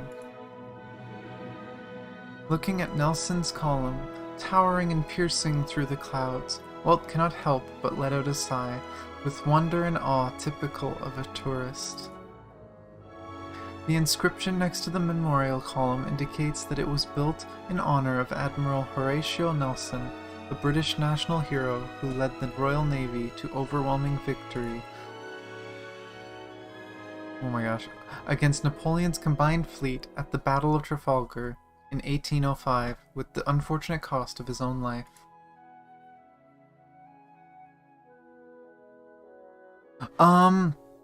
A lot of old songs, technically I believe no one does. They're considered, like, I don't know if there's a term for it. I don't know the terminology and legal stuff. But a lot of, like, old classic music, you don't really have to worry about too much. But but there is, like, some remixes of songs and new versions, new compositions, and those are owned by the person who makes the new composition of it, if it's slightly different, whatever. And technically they can claim it if they find it on places like YouTube. And a lot of the times they don't have to, because there's automated services to do it for them.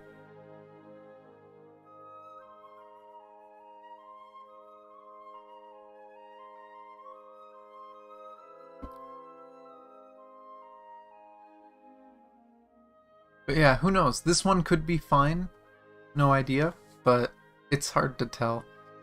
But I do know that MiHoYo has done similar before. That they use just music that people have composed in their stuff, especially in their events. Like the diary event that we did about Kiana's old diary that was being looked at by Bianca, that event had copyrighted music in it. So I got warnings as soon as I uploaded it. It's not bad warnings, it's just saying, hey, you can't make money from this video. Which I'm fine with, but... yeah, this feels like an orchestra.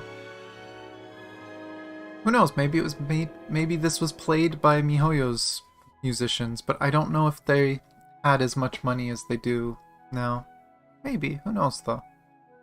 Because they've had some more orchestral music in the games before. His resourcefulness was unsurpassed, and his valor was unmatched as the bravest of the coalition forces, whether it was in the Atlantic, or on the Nile, or in Copenhagen. Oh my gosh, or at Trafalgar. He repeatedly led England to decisive victories, but in doing so he lost his right eye, then his right arm, and finally, his own life. The British were not all crafty diplomats. They were also industrious folk, a tenacious people willing to put their lives on the line. But alas, the glory of the Empire was too dazzling. And this, in turn, played no small role in obscuring and concealing the individuals who made great achievements in her name. Okay, if this goes off again... oh, no. England expects every man to do his duty. This was the message issued by British Naval Admiral Nelson from his flagship HMS Victory before the start of the Battle of Trafalgar. The semaphore signal is shown in the accompanying figure. I don't know how to read these things, but... huh. It's interesting, though.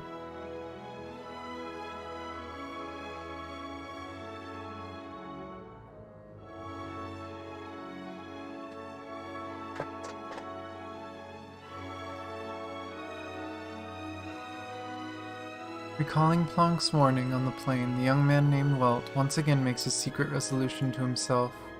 Huh? Where are the others? He's gonna protect them, but he's gonna lose them too. He's an airhead. Like, I must protect them. Wait, where'd they go?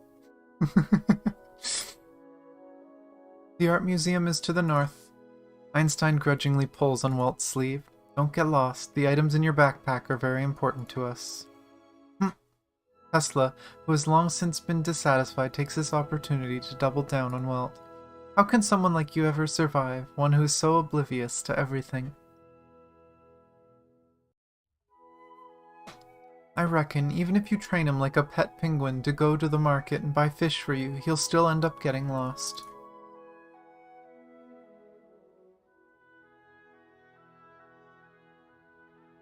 Wait, someone in Japan actually trained a penguin to do that? That's kind of crazy. They trained a penguin to go buy fish for them? That's so cool. Now I'll leave my tea sit for a little bit more. Ugh.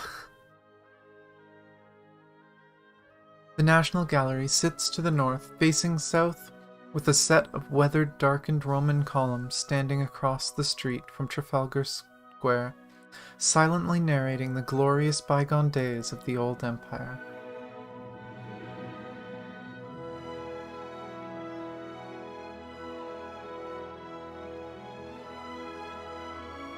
A heavy and profound history laden with the sediment of life is deposited upon the impassive architecture. This unique sense of oppression permeates through the gloomy, cold haze of London, and occasionally reminds people of how formidable the violent institutions of nationhood and society can truly be.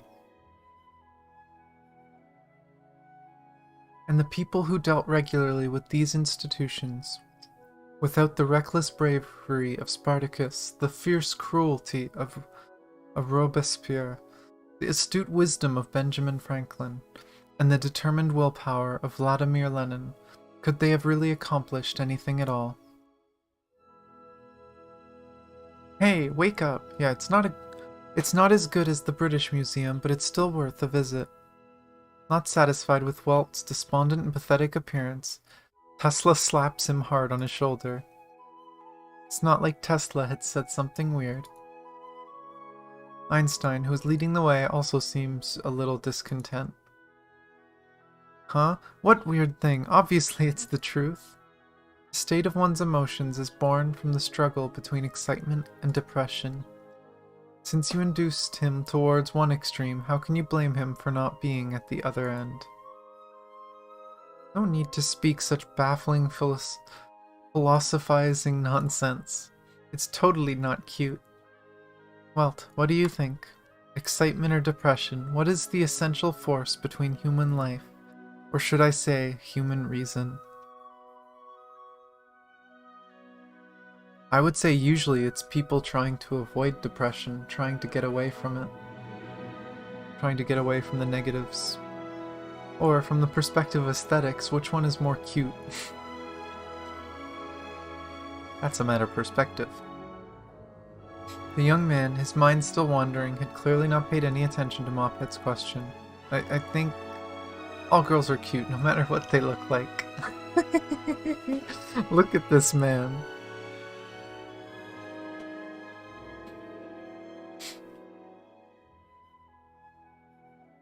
Well, what you just did is cute. You are cute.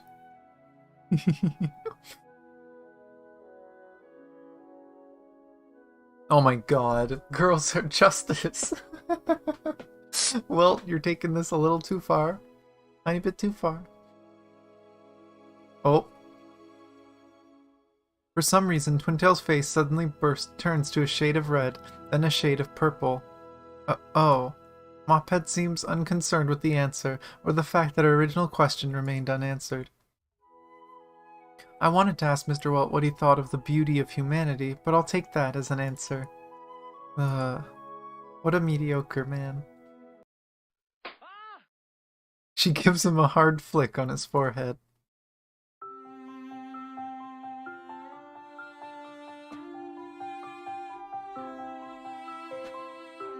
I didn't expect researchers like you to be interested in damaged paintings.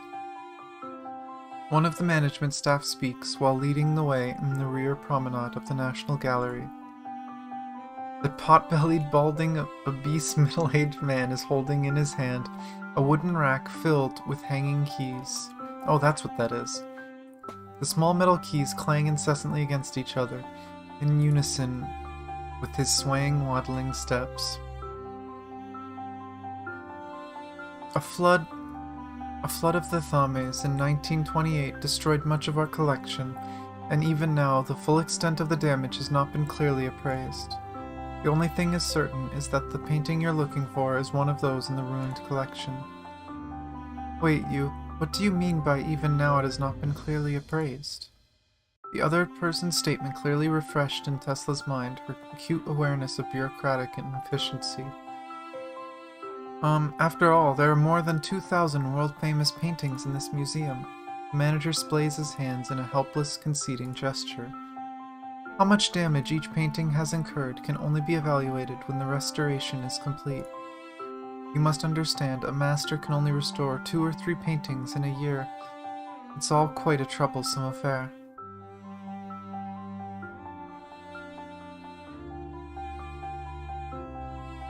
So, this painting we're looking for, is it a work that is relatively low in priority for restoration? Yes, it can be said so. After all, it is a modern work and is difficult to rank above those other older, more classical works. Let me tell you, even the famous and most highly esteemed Turner has several artworks that have yet to be restored. In saying this, the fat balding uncle leading to the group finally stops at the door of an old warehouse. This is it. I'll enter with you. Tesla's face makes an uncomfortable expression. We are conducting research of a most confidential nature. So I've heard. Fat balding uncle does not budge. I don't care if you're MI5 or MI6, or whatever fancy getup, but in this museum, non-staff visitors must never be left unsupervised. No problem. Einstein shrugs, indicating that she does not mind. Let's go in together. I really appreciate your cooperation. At least this lady still has some common sense. I'm only cooperating for your sake. What is that stench? I mean, it's paintings that were in a flood, Tesla. As the heavy door slowly opened with a creaking sound, a thick, musty scent, even heavier than the door, instantly permeates into everyone's nostril. Even Tesla, who had once visited a century-old wine cellar in Vienna, is taken aback by the pungent odor. After a painting is affected by damp moisture, a certain amount of oil-water mixture admixture will form on its surface, and if it is sealed in an airtight warehouse at constant temperature, returning the door bolt to its locked position, the fat uncle coughs a few times. If you think it through, the resulting product of fermentation, I'm afraid, is not much different from swill or hogwash in terms of its composition. Please don't describe it so disgustingly. It's the execution of Lady Jane Grey, right? No index cards have been made here, so we can only check them one by one. The meek smile, the fat uncle makes a statement even more demoralizing than the thick, musty smell enveloping them. Despite having sustained flood damage, the cultural relics are still cultural relics after all. The fat uncle takes great pains to shout orders so that Welt's actions can be synchronized with his own. There is still considerable weight in the picture frames, and the action of carefully lifting up and putting down each frame, repeated dozens of times, has already given both men sore hips and aching backs, their bodies dripping in sweat.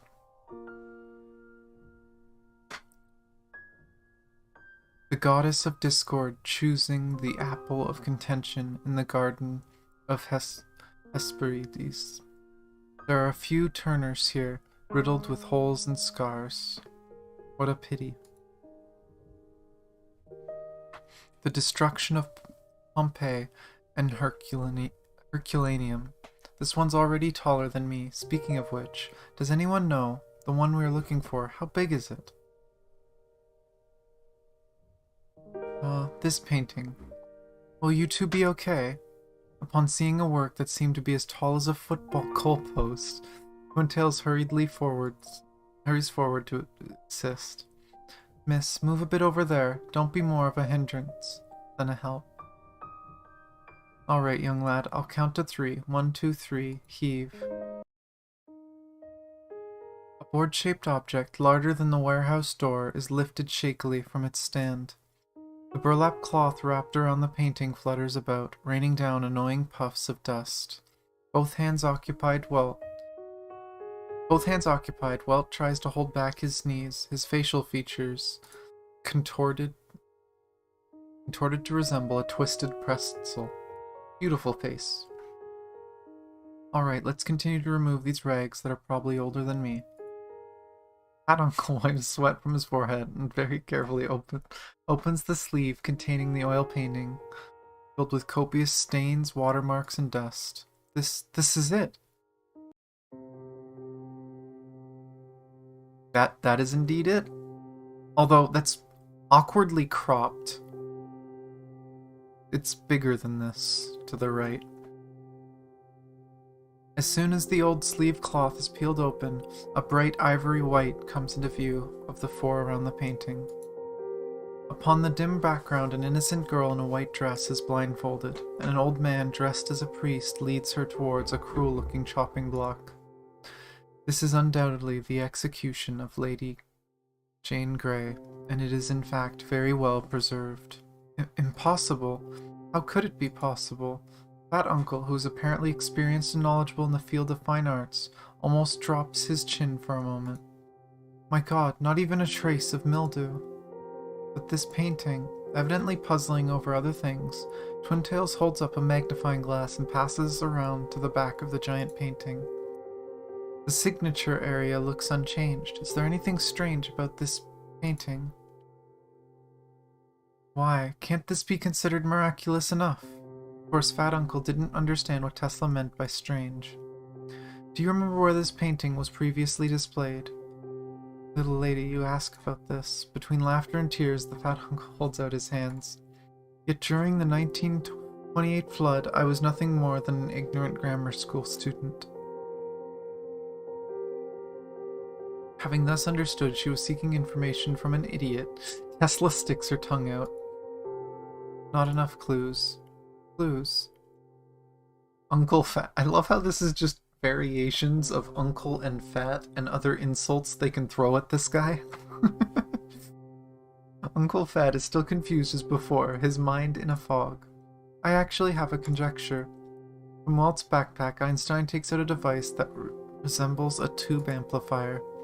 May I use it to scan the canvas? Ah, could it be? No, it can't be. Seeing this, Tesla also seems to realize an incredible possibility. This toy of yours doesn't release any radiation waves, does it? Fat Uncle stares at the suspicious device with a guarded expression. It just emits microwaves in a specific band. It has no destructive power. According to quantum theory, the ability of electromagnetic waves to affect molecules depends on their frequency, or wavelength. The higher the frequency, or the shorter the wavelength, the greater the ability to alter molecular structures. In particular, as a kind of far-infrared electromagnetic wave, the frequency of the microwave is far from sufficient to change the molecule itself, so an object will merely be heated when exposed to microwave radiation, a property that is exploited in the microwave oven. Yep.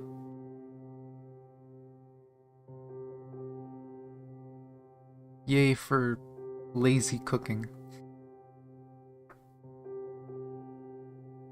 It will induce the activation of a certain rare element and cause it to separate from its original mixed state. Oh. For a moment, Fat Uncle reacts with nothing more than rubbing his balding forehead. Wait, are you going to use that toy to squeeze or draw something out of this canvas? It can be understood as such. No, if I let you do that, wouldn't the painting be ruined? Unlikely. Mophead takes out a flashlight from her pocket and shines it on the canvas from the side, at an angle. Indeed. Huh? Fat Uncle remains oblivious. Please observe carefully. The young girl explains while maintaining the angle of the flashlight. Do you see? On the surface of the painting there's a thin film.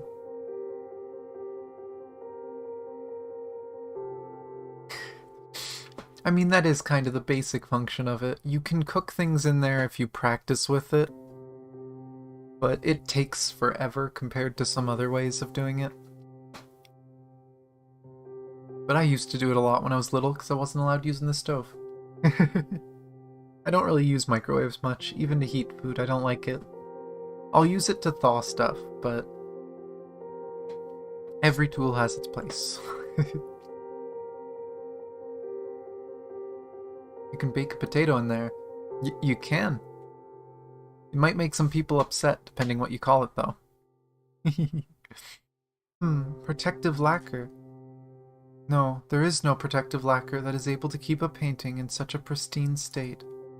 Fat Uncle's expression becomes even more confused. On careful inspection, it can be noticed that the film even has a slight metallic sheen. What is this? I've never seen or heard of such a thing. If you permit, we can test it now.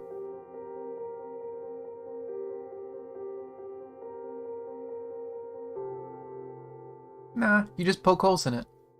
Poke holes in the potato, and wrap it up a bit or something. Oh, I guess you don't have to wrap it up, but just poke some holes in it, and steam will get out. I can think of a few things that would explode in a microwave, but I don't think I've heard of potato doing it. Not that I haven't actually ever tried baking a potato, I just know some people who have. Mophead begins cranking the handle of the machine in her arms. I said that you're not allowed to damage the picture. Fat Uncle suddenly becomes anxious. If we pull some kind of nonsense, you and I all be deemed sinners against humanity. You are being overly dramatic. I don't really like potatoes that much. If I have potatoes, it's usually in small amounts, but I don't know. It's not my favorite thing. It's a very plain veggie. Sweet potatoes are a little better, but still, I don't know. I'd much rather rice or noodles or pasta. Or bread. I love bread. There's some things made with potatoes that I like, so long as it's cooked correctly and seasoned, whatever. But just a plain potato is boring to me. You also have to remember I can't have dairy, and I know a very common thing you do with a baked potato is put butter on it. And I can't do that.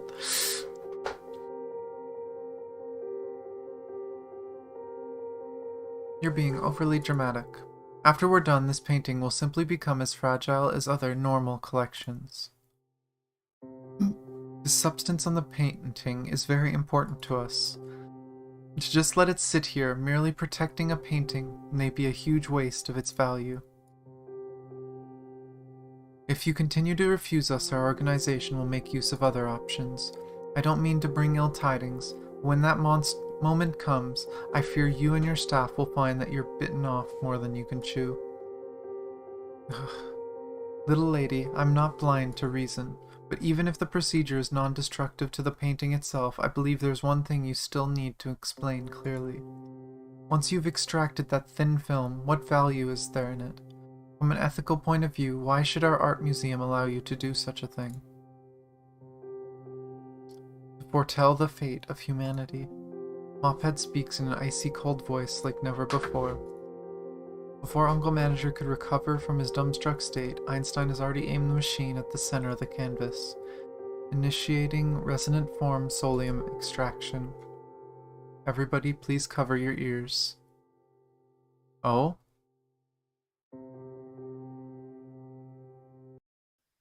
That was the end of a chapter? Huh. Definitely not ending there, so definitely doing one more chapter. That's too much of a cliffhanger for me.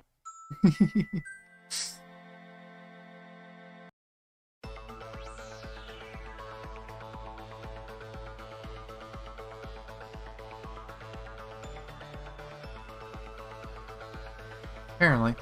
You lot... What?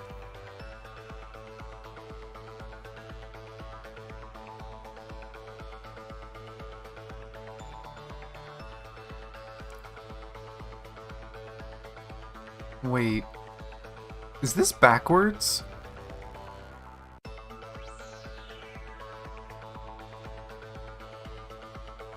The most merciful thing in the world.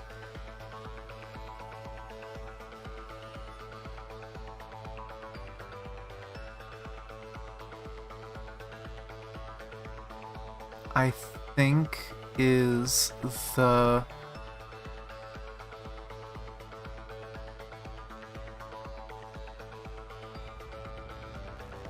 inability of the human mind to correlate all its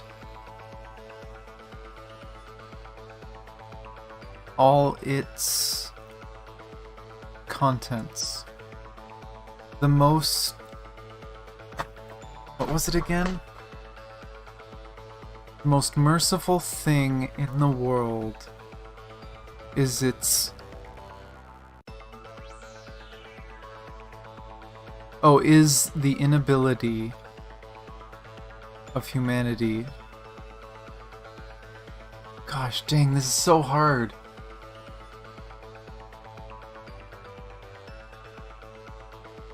Here, I'm gonna put it into chat because interesting.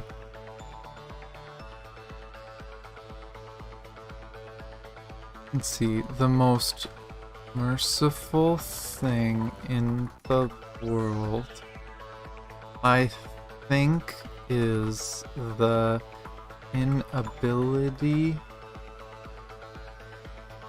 of the human mind to correlate all its contents. This is what he said. Most merciful thing in the world, I think, is the inability of the human mind to correlate all its contents.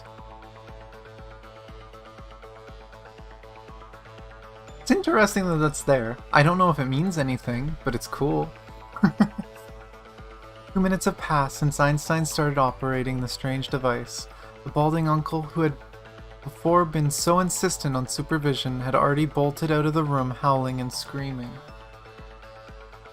What did the machine do? Welt, plug your own ears. Don't mind her.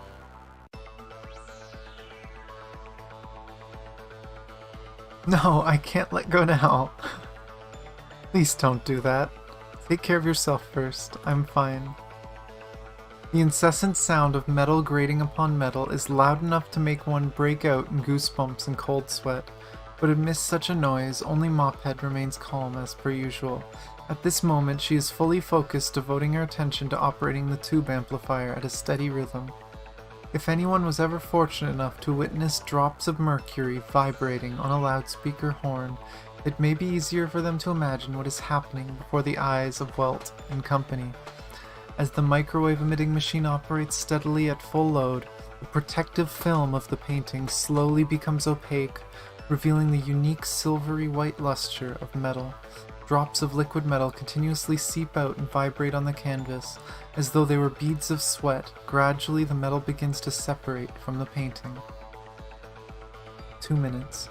2 minutes 45 seconds. 2 minutes 55 seconds. The noise becomes louder and louder, and every second feels like a century in hell. Hey, you idiot! Oh no, her face. Listen to me. If you continue like this, your ears won't be able to stand much more of it. No, but please don't be like that. Mine's will be fine. The silver beads of sweat gradually seep out of the painting, slowly gathering into a cherry-sized metal droplet under the canvas. To extract a small drop of liquid metal from a painting more than 2 meters tall would have been quite a magnificent spectacle if it were not for the terrible noise that accompanied it. If one must describe it, the sound of a steel spoon being rubbed vigorously against an iron pan would probably be the closest match. Alternatively, using fingernails to scratch a blackboard, or using a ballpoint pen to forcefully scour a nylon umbrella. Perhaps these can also be used to achieve a similar effect. Ow? You didn't have to do that. What silly nonsense are you saying? That was the one thing I could actually do. Fool. Sit down now. Don't speak. Rest for a while. At the moment, your auditory nerves are in a state of overload. Whoa. Tesla pulls her fingers out of her ear and begins forcefully brushing at her twin tails, which for the moment look just a tad disheveled. Haven't heard that in a while. That was really quite invigorating. I already knew you were born with a resilience to the sound of metal scraping on metal. But the other two were not so fortunate, and look at them now. Welt needs no explanation, but the museum director who fled the warehouse is nowhere to be seen. Apologies, it is my fault for not explaining things thoroughly.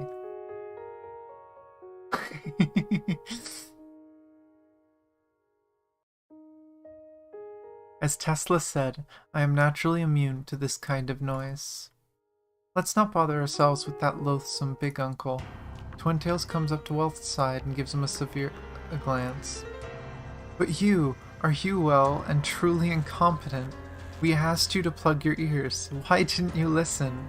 I know you were worried about her, but she really isn't bothered by that sort of noise. Why did you have to be so stubborn, Why did you not heed and follow our orders to protect yourself first? Do we know more, or do you know more? Are we in charge, or are you in charge? Don't you dare give me Tesla. Mophead interrupts Twintails by yelling her name. Well, he had good intentions. Intentions? As a scientist, are you really going to explain motivation theory to me right now, Einstein? Disobedient as he is now, what if he encounters something more dangerous in the future? Do you wish to see him drown in his so-called compassion? Oh, the Tesla we know and love. She's so worried for Welt that he's gonna end up dead because he does something stupid. You're an assistant, Mr. Welt. Your first and foremost duty is to be obedient. You do as we say. Put aside your self-righteous ideals of compassion It's fundamentally superfluous to our cause.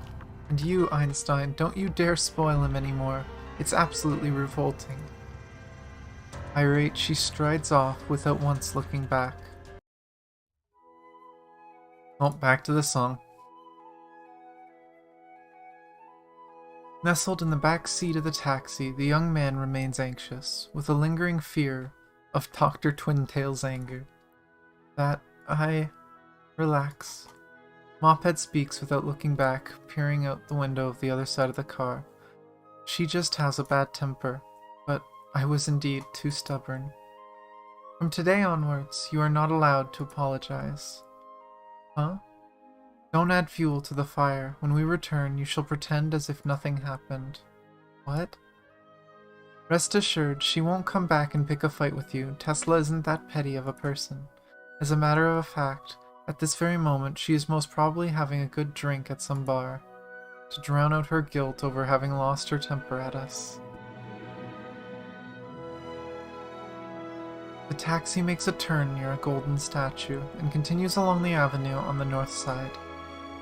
Outside the window to the left is a box-shaped piece of classical architecture, building atop which is planted a flag whose colors cannot be seen clearly by wealth. Buckingham Palace. The girl speaks, pointing in the direction of the rectangular building. Flying the royal standard instead of the Union Jack indicates that the Queen is present in the palace. The four colored blocks on the royal standard represent England, Scotland, Northern Ireland, and her overseas territories. Because the Crown Prince bears the title of the Prince of Wales, there is no symbol of a red dragon on the royal standard. You probably don't want to listen to such trivial nonsense. Look, give it some time and your mood will bounce back, okay? Aye, looks like she really did give you a fright. It's okay. I did say, although that person has a terrible temper, everything will be fine once her anger is gone. You, on the other hand, when you do see her next time, by all means necessary, stop being so cowardly and cringy. Then she might actually just hate you instead. That's right, now that we have the Solium, it's time for you to meet Her Royal Highness of Lab 42. Not me, and of course definitely not that ill-tempered woman. So... currently classified. The girl smiles vaguely and refuses to give any further answers. The taxi passes by the Wellington Arch and continues west along Knightsbridge. On this twilight of late autumn, the cool glow of waning sunlight is reflected by the roadside puddles. Upon seeing this scene, one cannot help but be reminded of an ominous verse from more than 2,000 years ago. Pale death beats equally at the poor man's gate and at the palaces of kings. This sentence comes from an ancient Roman poet, Quintus Horatius Flaccus.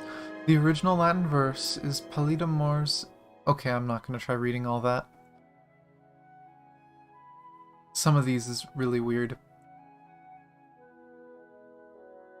I know I've heard the name before, but... makes sense though. No one can escape death. The girl winds down her window and her gaze turns towards the luscious green of Hyde Park across the road. They have returned to the familiar Imperial Institute. Lab 42's door is firmly locked, and the suitcases of the three travelers have been haphazardly left in the center of the entrance hall. There are no signs of anyone else having returned earlier. Sure enough, she's gone to the pub. No need to worry about her. Oh, and don't worry about the luggage. Follow me. Mophead, who seems to have a plan in mind, turns to the corridor on the right. The one place in the lab whose purpose is not yet clear to Welt. You should be feeling very concerned right now, right? No, it's not like that. Then you should be especially concerned. No, how do you say? I understand, you must be extremely concerned then. Extremely, extremely, extremely concerned. She's having way too much fun teasing him. Correct. Confronted with this sudden and inexplicable obstinance, the young man can only put on a resigned expression as if to say, "There, I've lost to you." I knew it, I knew it.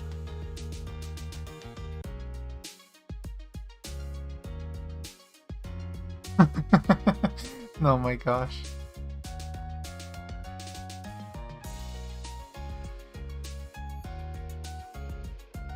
Mophead puts on an act of nodding her Mophead. Come on, be moved to tears. Be excited enough to shed your clothes in exultation.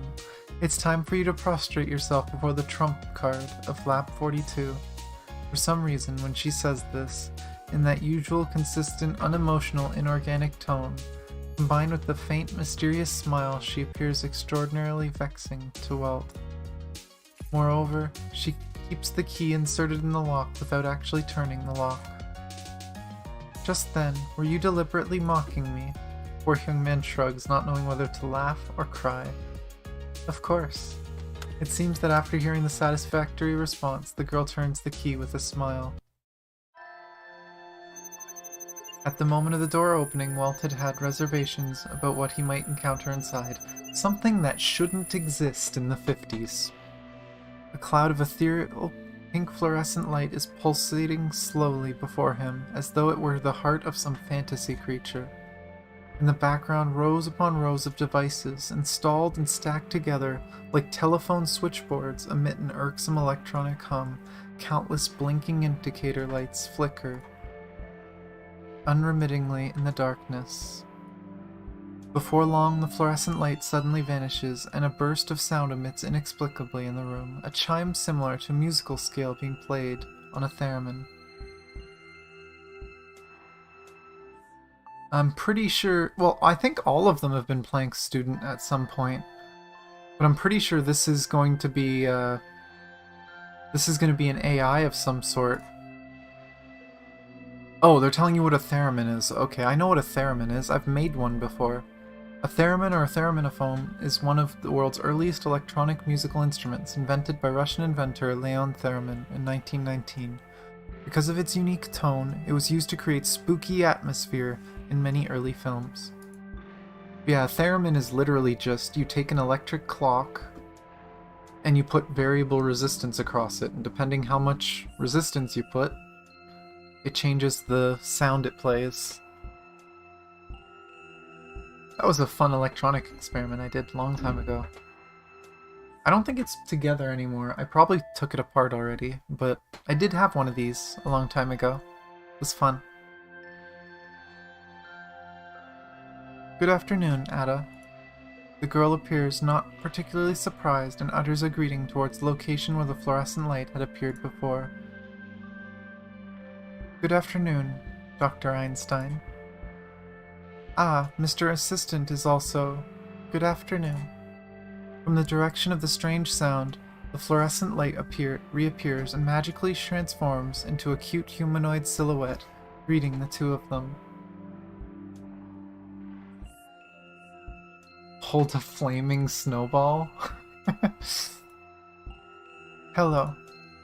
Ada, please give a formal introduction to this fellow over there. I have already activated the image emulation system. Mophead speaks without looking back while adjusting and fiddling around with some of the telephone switches. Of course, the human figure made of fluorescent light gradually becomes opaque and gently materializes in the center of the room as a young pink girl, much like a fairy tale character. Why haven't I heard much about Ada in...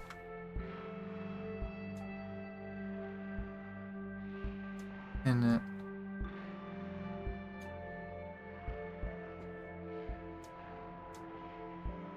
Hello, this is Terminal Interface Prototype number 0042. My human name is Ada. A-D-A. Oh. Ida?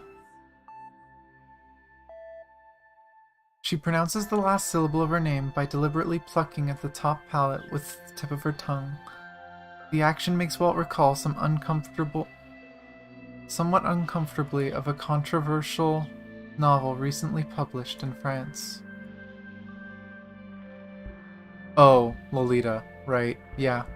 Makes sense.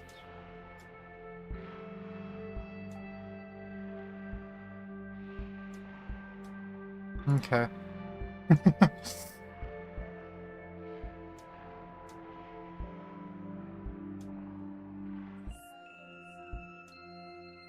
If you need to use the Lovelace system, you can hand over to me whatever problems you need solved.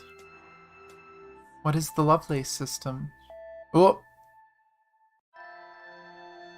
She speaks using the previous era language, apparently. Ida traces a line of unfamiliar characters in the air with fluorescent light. JSCZJSJ. If we use your language, it will give such an abbreviation. Everyone thinks this title is too cumbersome to pronounce, so we just call it the Lovelace system. Wait, what's going on with the Cthulhu-sounding acronym just now? J something S something Z, what's it? And she continues going back to that. Ida continues to write a line of even more unfamiliar characters. Jona Shiba, Zulaka, Zajuri, Hoka, Shuvi Jaha. Whoa. This is a break from the fourth wall. Tekotaku saved the world, MiHoYo's model. Oh! Yay, fourth wall breaks.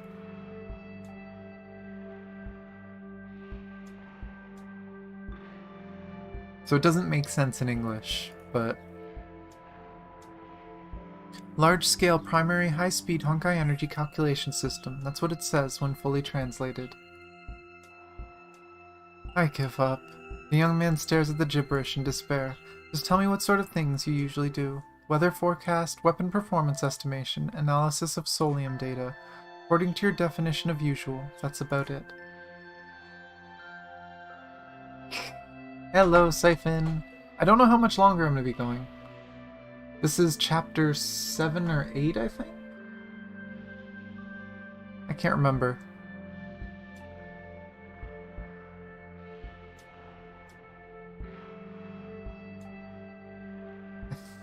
I'm not sure. I think it's 7. I don't know if this generalization is correct. The young man thinks, holding his chin. That is to say, compared to those extra large calculators from the other labs, are you also something similar? They are indeed similar to me, although they are much more primitive. Yeah, we've been at this for a while. The entity casually passes judgment upon the most cutting-edge computing devices of the time. Primitive?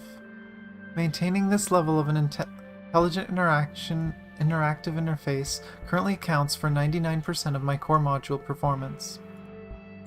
Nevertheless, their computing power is still about 13 orders of magnitude weaker than my remaining 1%.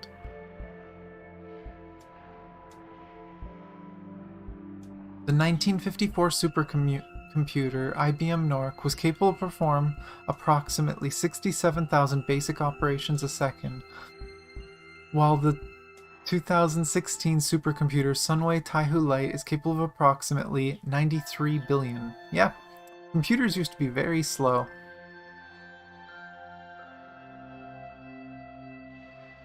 Hehehe. 13 orders of magnitude. Welt, who's not very good at math, has no concept of such large numbers. 10 trillion. I can count that many times, and the time it takes for them to calculate only once. In other words, my 1 second is equal to their 100,000 years. What? No need to be surprised. Ida does not belong to this era. Does not belong to this era. What do you mean? That's right, a product of the previous era. That's the chief reason why Lab 42 hired Dr. Elias Nokia-Virtanen. Chief reason? You mean, did he give Ida... Correct. He was effectively her tutor. The girl suddenly shrugs helplessly as though she were bothered by something. Huh.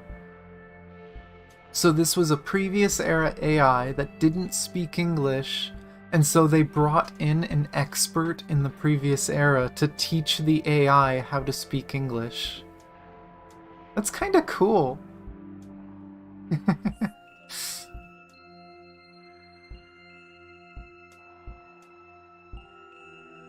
Oh my gosh, you guys. Ida's name, image, and behavioral mannerisms were all driven by the tastes of that man. Ugh. The young man feels a chill run deep down his spine. The record in the solium does not need translation, Dr. Einstein. Assistant Walt. Huh? There are two records. One is image data from this era. The other is some kind of data encrypted by mathematical methods.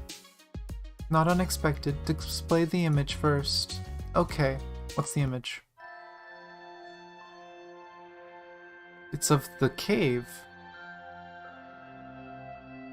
Before her words had even ended, Ida's image of the fairy tale princess already disappears, to be replaced by a mirage-like landscape. It is a cave that looks quite similar to the Yellowstone ruins. A figure appears in their field of vision. It is a sisterly woman with black hair.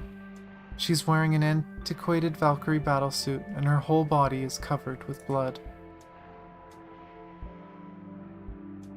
It should have started a recording already. The sister in the image takes a deep breath. I am H.A. Seeing this means that you have already solved the initial puzzle I had left behind for you. Hahaha, I don't even know whether I should congratulate you or curse you. I guess you should already know of an organization called Schicksal. Maybe you are one of them. Oh, maybe you're even Auto Apocalypse himself. It is indeed the latter. I really need to take a moment to thank God for that. Hahaha. Auto Apocalypse? Walt seems familiar with that name. Shh. Einstein furrows her brow and frowns, motioning him to keep quiet. You must already know what Honkai is. Naturally, it's impossible for the HA in the video to directly interact with them, but she continues to talk calmly at her own pace.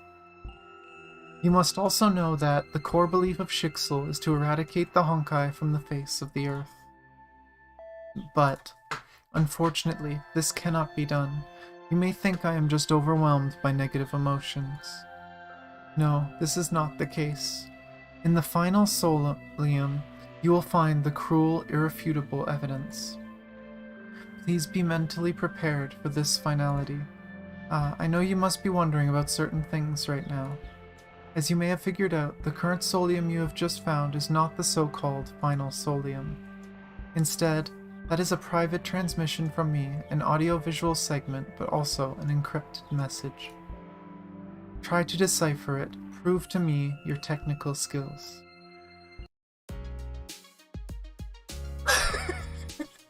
And of course, Ida. While I was playing the video, I analyzed the encryption method of the accompanying encrypted data.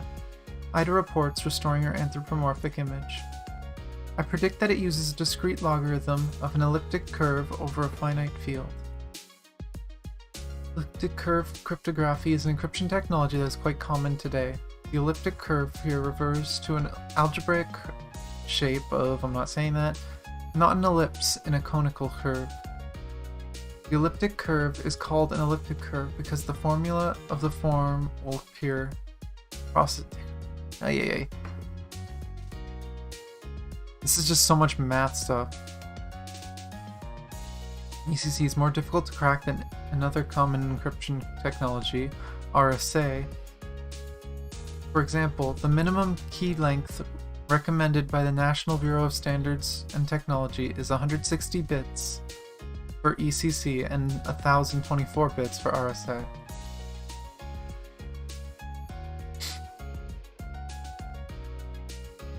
Yeah, like, I recognize some of this stuff because I've studied it before. I understand some of it, but it still hurts my head.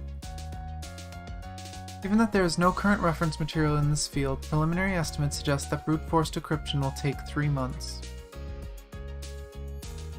How about at full capacity? Einstein's brow furrows again. If all other scheduled arrangements and daily functions are suspended, it will take about 4 weeks. Dr. Einstein, is this an urgent task? Phew. Mophead takes a deep breath. No, I was just hijacked by curiosity, nothing more. So shall we adjust the scheduled arrangements?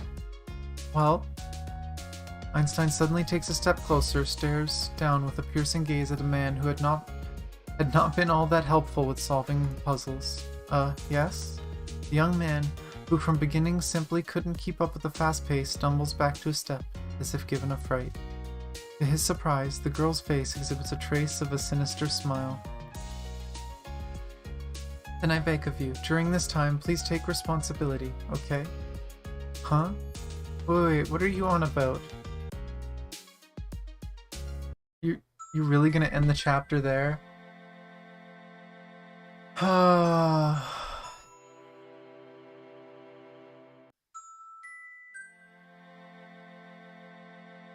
Assassin's Creed logic, yeah. Like, I want to know, how did this person, who's apparently a Valkyrie, have access to not only the ability to decipher Solium, but to write to Solium?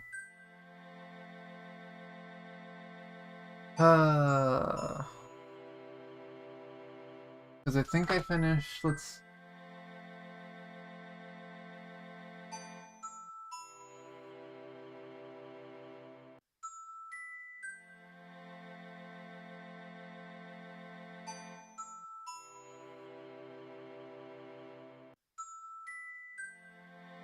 Yeah, that was chapter 8.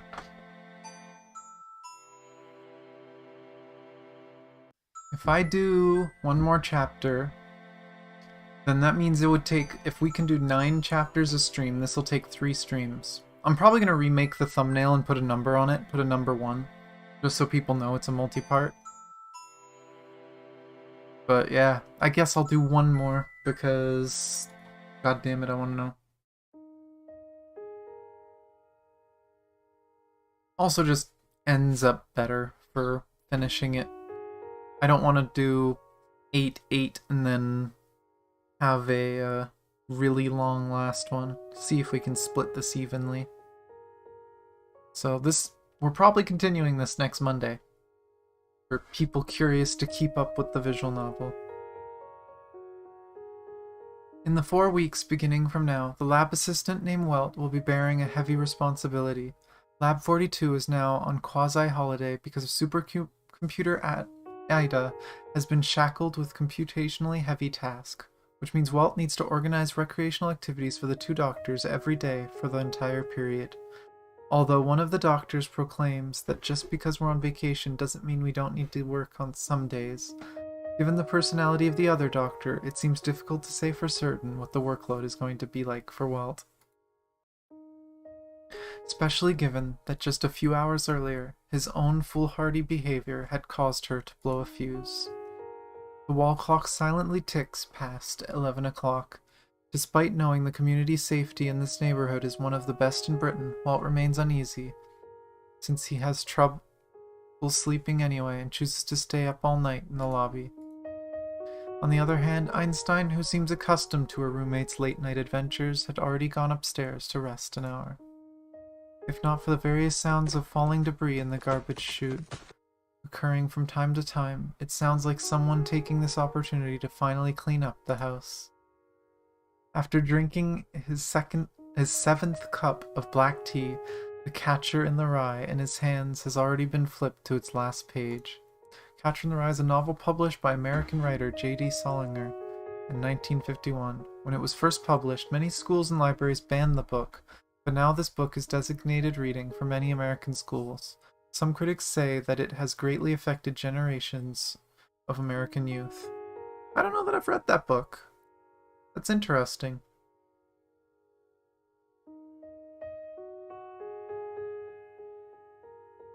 The silly protagonist of the book had an amusing temperament, and this reminded him of Don Don Quixote he had read last year. Ah, speaking of which, just now he received a letter. It was a very strange letter indeed. Another Otto? Whoa. Otto is a vampire? Is it around Halloween?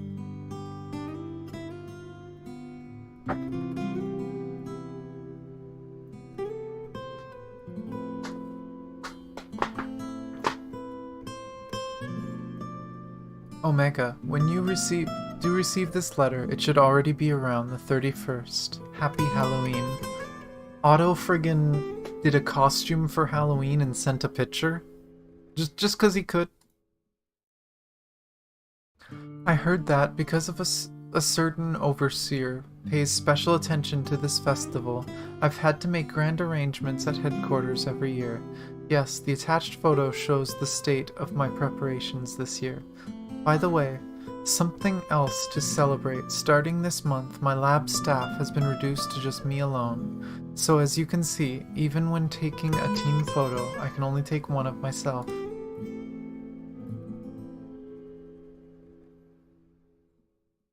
I mean, this is definitely going to be the last one.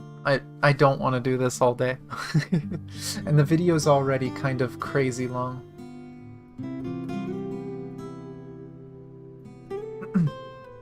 I recognize the name of that one. That one I recognize. It was the other book that they said that I didn't know, that I haven't read.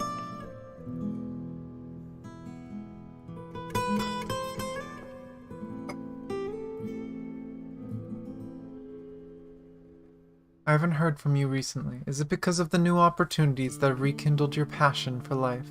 I've heard you guys have been traveling back and forth between the Atlantic Ocean and have been having a great time. However, the North American branch has always been rated poorly by headquarters. If they happen to cause some sort of trouble amongst themselves or be at loggerheads with each other, you mustn't blindly participate. I've heard that still water runs deep and things can get rather treacherous.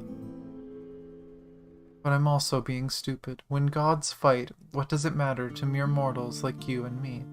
Best not to talk about it anymore. Now, I don't know what the weather is like in London, but the moonlight in Vienna tonight is indeed hard to come by. I will thus borrow the power of alcohol to guide us in a casual chat about some things we cannot usually talk about. Well, it's a letter, so just let me talk and you can listen. Don't take any of this too seriously. Quixote? Okay. I know I've heard it before, that's why when I looked at it I stopped for a second because I couldn't remember how to pronounce it. I know that you are a person who likes reading, but have you ever thought about what has caused us human beings in our struggle against the Honkai to be repeatedly thwarted, to suffer loss after loss? After all, what flaws make us vulnerable to constant forestalling by the Honkai, to the point that we are close to complete surrender, too tired to cope anymore? In other words, why do we always repeat the same mistakes? Oh my gosh. It is true that throughout human history, we have been steadily progressing, and this trend of progress will unlikely be obstructed by any trivial event or matter. But what I've seen more are those pioneers who stand on the crest of the wave, isolated, cut off from help, battered and bruised, caught between a rock and a hard place. Sometimes they may even lose, defeated and embarrassed by their own human foibles. Spiritually, they may be giants, but sometimes physically or materially, they are weaklings. Their spiritual strength often takes a long time to be passed down to later generations, before they are eventually recognized as cherished paragons.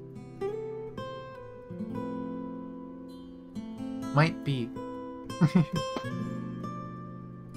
Earlier I told you the story of Saint Callan. However, what I want to say today is, despite her strong force of character, nature instead granted her the body of an ordinary girl. Although the bloodline of Caslana is definitely nothing ordinary, but that won't make much difference to what I'm about to say here. A body so weak and frail, one so minuscule and insignificant, that even the common folk can sentence her to death, so that even a lowly Honkai beast can take her life with ease. Doesn't this make absolutely no sense? The world we live in, it does not follow logic at all. It does not respect the principle of equivalent exchange. I will never forget what Callan experienced during her brief life. I am convinced that, for us humans, the greatest enemy is not the Honkai at all, but ourselves. We are too weak, so weak that our heroes are always powerless to save everyone. We are too weak, so weak that some of us would even doubt the motives of our heroes. We are too weak, so weak that we will sacrifice true justice for a small immediate gain. We are too weak, so weak that we can only negotiate short-term peace amidst mutual conflict, and that we have to resort to official, pompous-sounding words like social order and ethics to cover up our despicable motives. The saint. She is a saint because, despite being as fragile as us, she's very different from us. For she is one, just the one, the only one, who does not fear her vulnerability. This kind of bravery, emanating from the heart, is like the sun to us ordinary folks, something we can all see, but clearly never attain. At least compared to her, I am a complete coward. Every one of us, harboring this original sin called fear, trepidly seeks the answers to life's questions. The saint would never deride or jeer at us, but every time I realize we are living like this, I wish that I could kill myself with a single blow. But imagine if each of us really has a chance to rid ourselves of this fragility, if we can uproot this fear, this thought of I am fragile, deeply rooted within our hearts, then we can create a new culture at that moment, one that is full of forgiveness, full of self-confidence, full of vigor. And then this so-called Honkai, won't it then dwindle to something so small, so insignificant as to be unworthy of further mention? Yeah, he kinda is.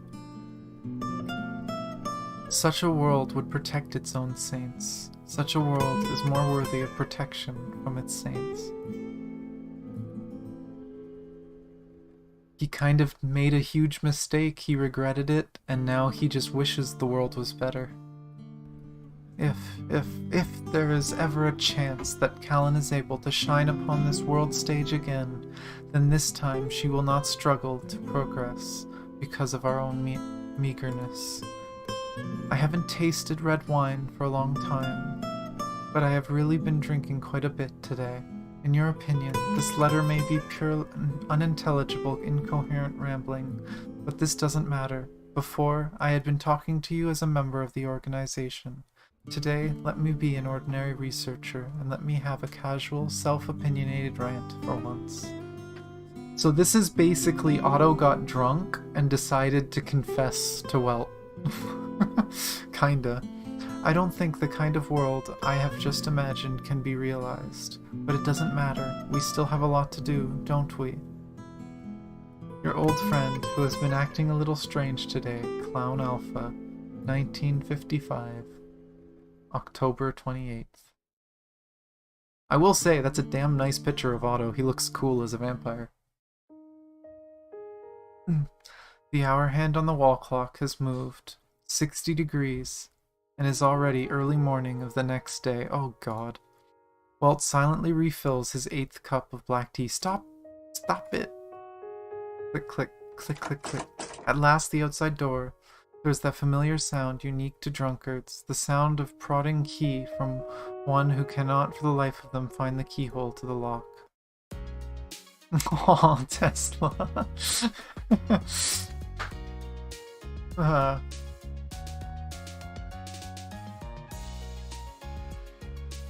Cute little Dika? Not asleep, I see. Okay, time to translate again.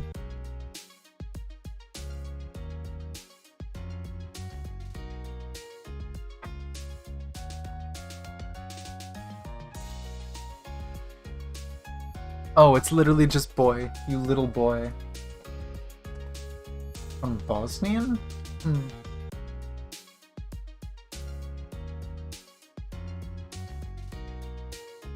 Drifting footsteps, breath full of alcohol. There's no doubt this woman has already drunk more than enough.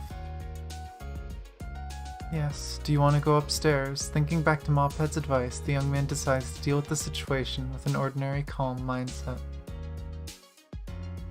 You check? Okay. Upstairs? Nah. The red-haired woman with half-loosened twin tails waves both hands dismissively. You come and talk to me. Oh my gosh, Tesla. Me? None of that nonsense. If not you, who else is there,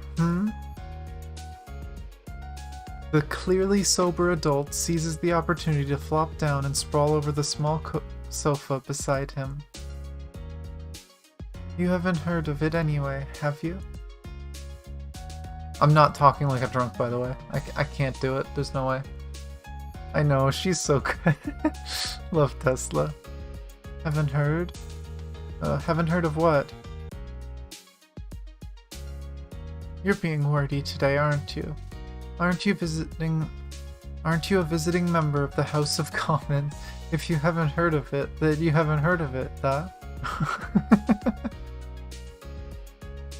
Okay, this old gal is gonna use this rare occasion to explain it to you. So you better wash your ears and listen like the good little you are, okay? Boy, you are. The red-haired drunkard continues to ramble incessantly, while she scornfully flings her coat over the back of the sofa. You know, this whole gal's name is Nikola. It just so happens to be a girl's name as well, so I use it like that. However, on the passport, speaking of it now, I feel a bit embarrassed. Are you trying to say that Nikola is a pseudonym? Actually, no, it's not a pseudonym. Frederica Nikola Tesla, that's my full name. Really, it sounds like the name for a German sound. What? Tesla is a Serbian who was born in Croatia and has Austrian nationality. In Central and Eastern Europe, this is not uncommon for historical reasons. Isn't that a rather cute name? Dissatisfied, the drunkard shifts her posture and crosses her legs together. I knew you men would speak like that. A unisex name like Nikola, and you men immediately lose interest, aren't I right? It isn't really like that. I've had enough of a life that treats me as a simple, ordinary girl. The drunkard's speech suddenly speeds up dramatically. The whole thing's so stupid. I think I might just die from stupid. How can human personality be defined by such boring things as gender and race? Have their brains been soaked with formalin? Isn't this what you use to soak? Yeah, it's what you use to soak things for preserving. Like specimens. Formalin is mixed aqueous solution of formaldehyde and methanol. In our world, April 18th, 1955, within 7 hours of the death of physicist Albert Einstein, his brain was preliminarily fixed with a 10% to 11.4% formalin solution, and then preserved for histological sectioning.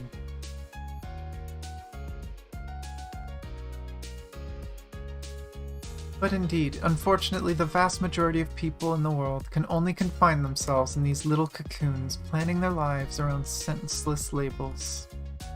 As soon as someone steps out of these black and white rules, they'll become inexplicably angry and get all riled up, as if their lives were completely ruined. This kinda hits close to home. Obviously, I've noticed this a lot. These people probably forget that these various identities within us are all just fabricated values created by humans to organize society into an orderly state. Everything that does not exist in the natural world is nothing more than personal assumption, nothing more than human fabrication. Fabrication! Welcome back, Merle. Say hello to Drunk Tesla. You fell asleep and you woke up to Drunk Tesla. Congrats. You get a nice sight. I love her so much. She's so cute. Chicxul is fabricated, Britain is fabricated, driving on the left is fabricated, even the toilet being divided into ladies and gents, that too is fabricated. Oh no. Yeah, especially with the music. Izvini. I'm speaking too much at once. It's almost like I'm stuffing a goose. Foie gras is a famous French dish often called geese liver in Chinese, when in fact duck liver can also be used as the ingredient. Okay, yeah, I know what foie gras is.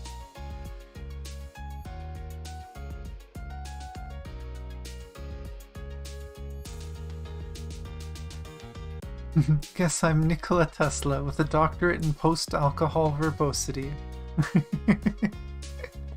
She's so cute. I love Tesla. The redhead half rises from her seat, snatches the black tea in the front of the young man, and without any warning drinks it down in one gulp. All of you call me a doctor, but I haven't even graduated yet, have I? Huh? Are you so surprised? It's not uncommon for people to defer or leave school for various reasons. But aren't you doing research here? This is different. Tesla shrugs languidly. Professor Planck is purely theoretical with her work. With my current research, I can't graduate under her supervision. Especially Einstein, that bitch. Recently, she's only willing to let me run virtual tests on Ida. Only because I'd blown up the bedroom once or twice before. Isn't that a bit excessive? Oh. Do you know who Ida is? If we're talking about Ida, I just met her today. Looks like you've already analyzed the stuff in the toy. You know how I keep saying that Tesla's a lot like me? She rarred. It's canon. Clearly, I am just the real world version of Honkai's Tesla. Apparently, I need to be careful with alcohol. I don't act like this when I'm drunk. I can't get drunk. I get sick too easy.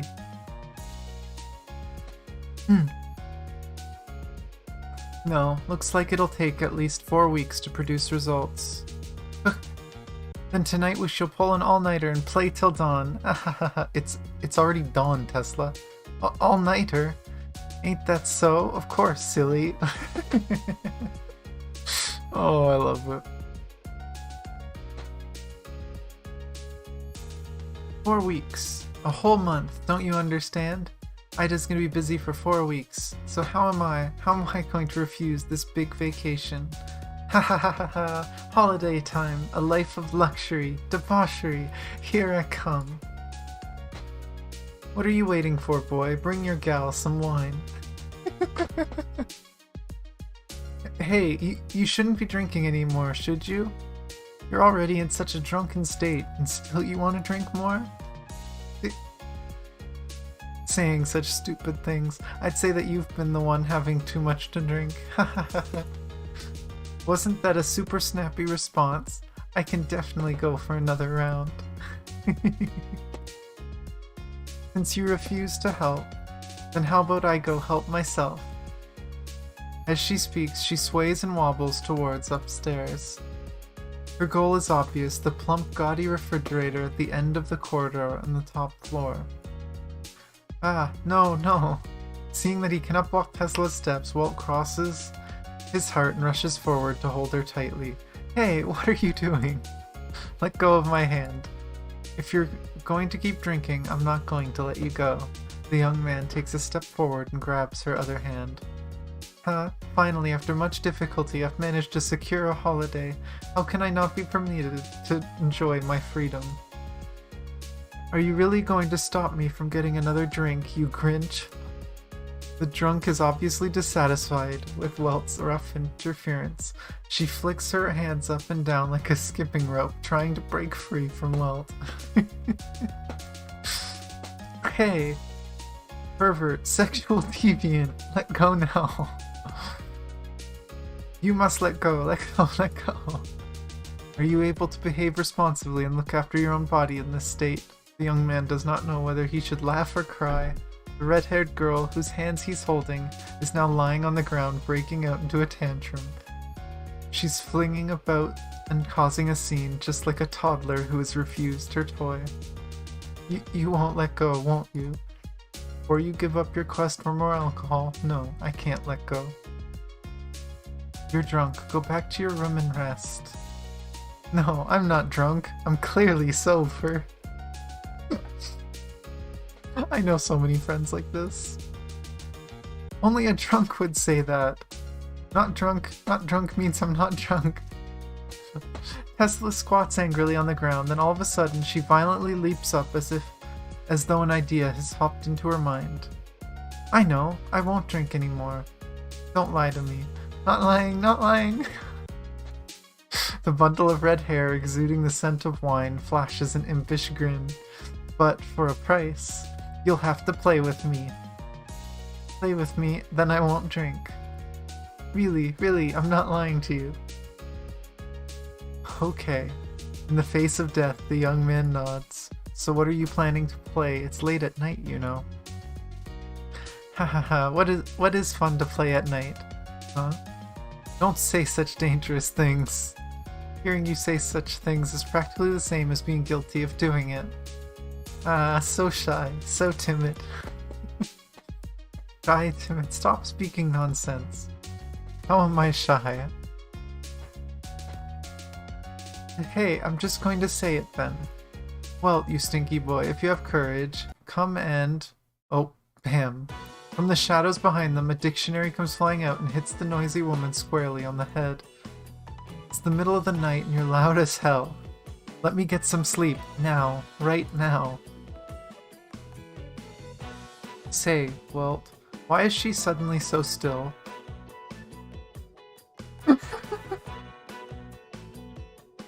I feel like that's a perfect place to stop. Oh my god.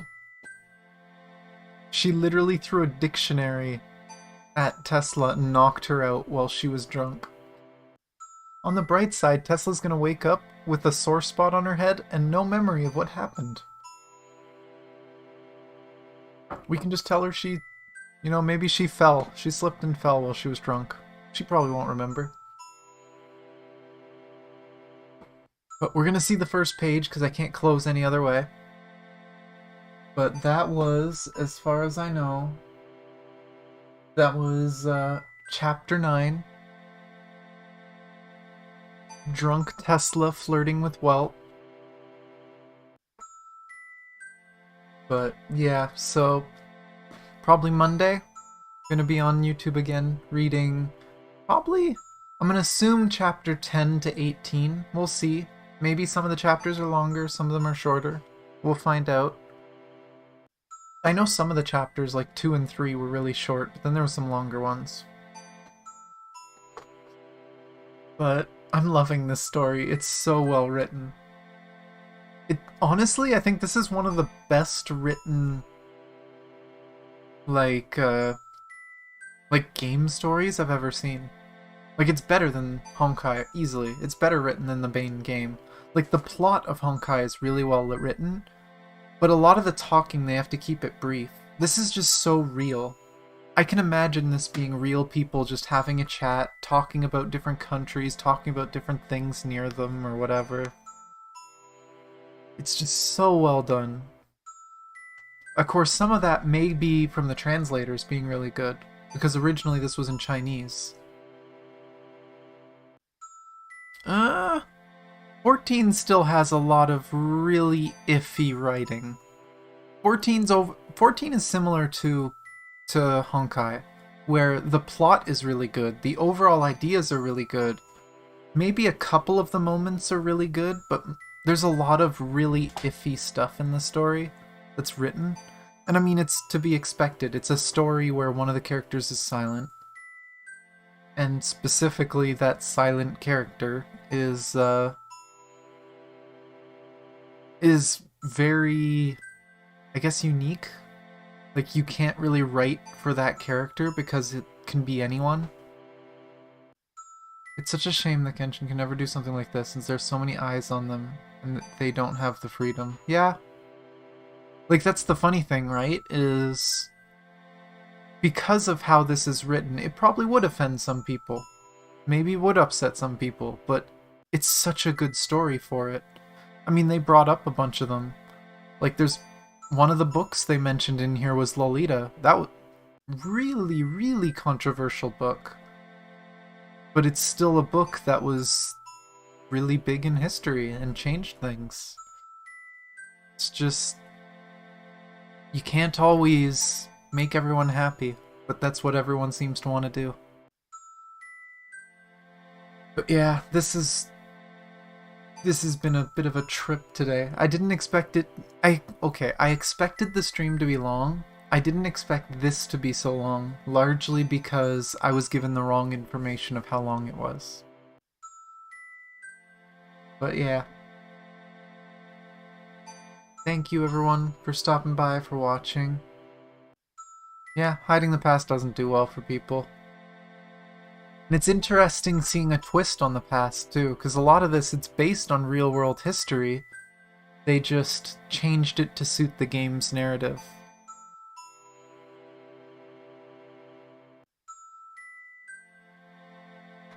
But yeah, I'm probably going to end now.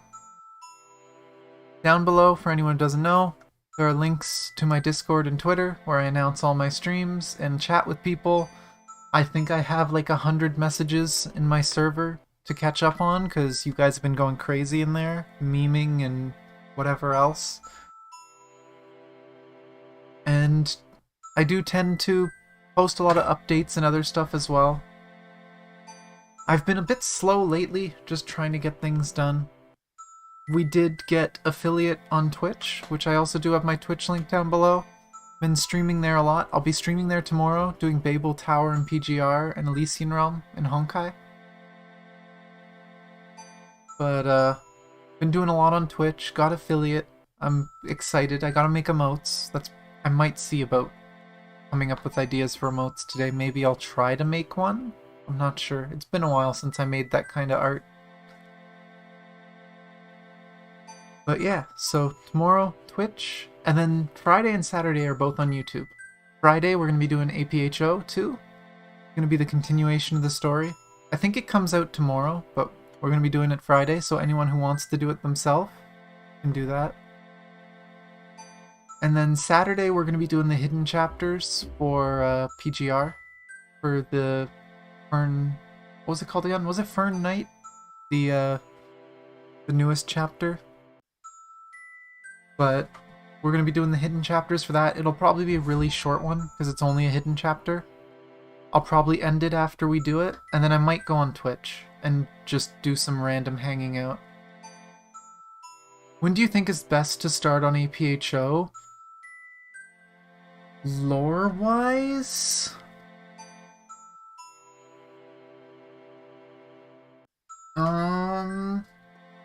It honestly depends how much or how little spoilers you want, because technically...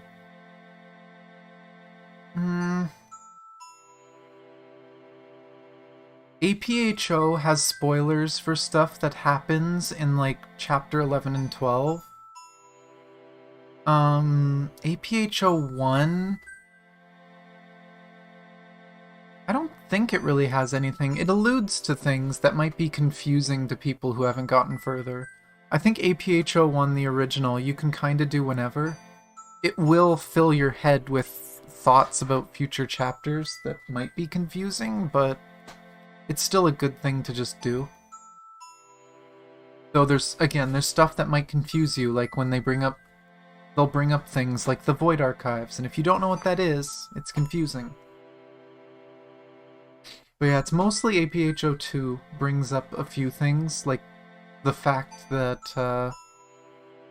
Bronya is Hersher of Reason, but most of us here have seen a lot of the story, so it doesn't matter too much, and it's literally in the characters. It's minor stuff like that, but APHO is mostly separate. They've done a good job of keeping it mostly separate.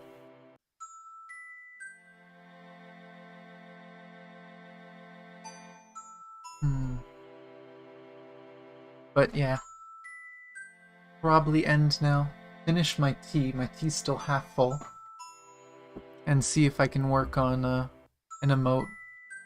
Maybe work on the model or something. Thank you again, guys, for watching. I love you guys. I hope you guys enjoyed this as much as I enjoyed it. And I will see you guys next time. Bye.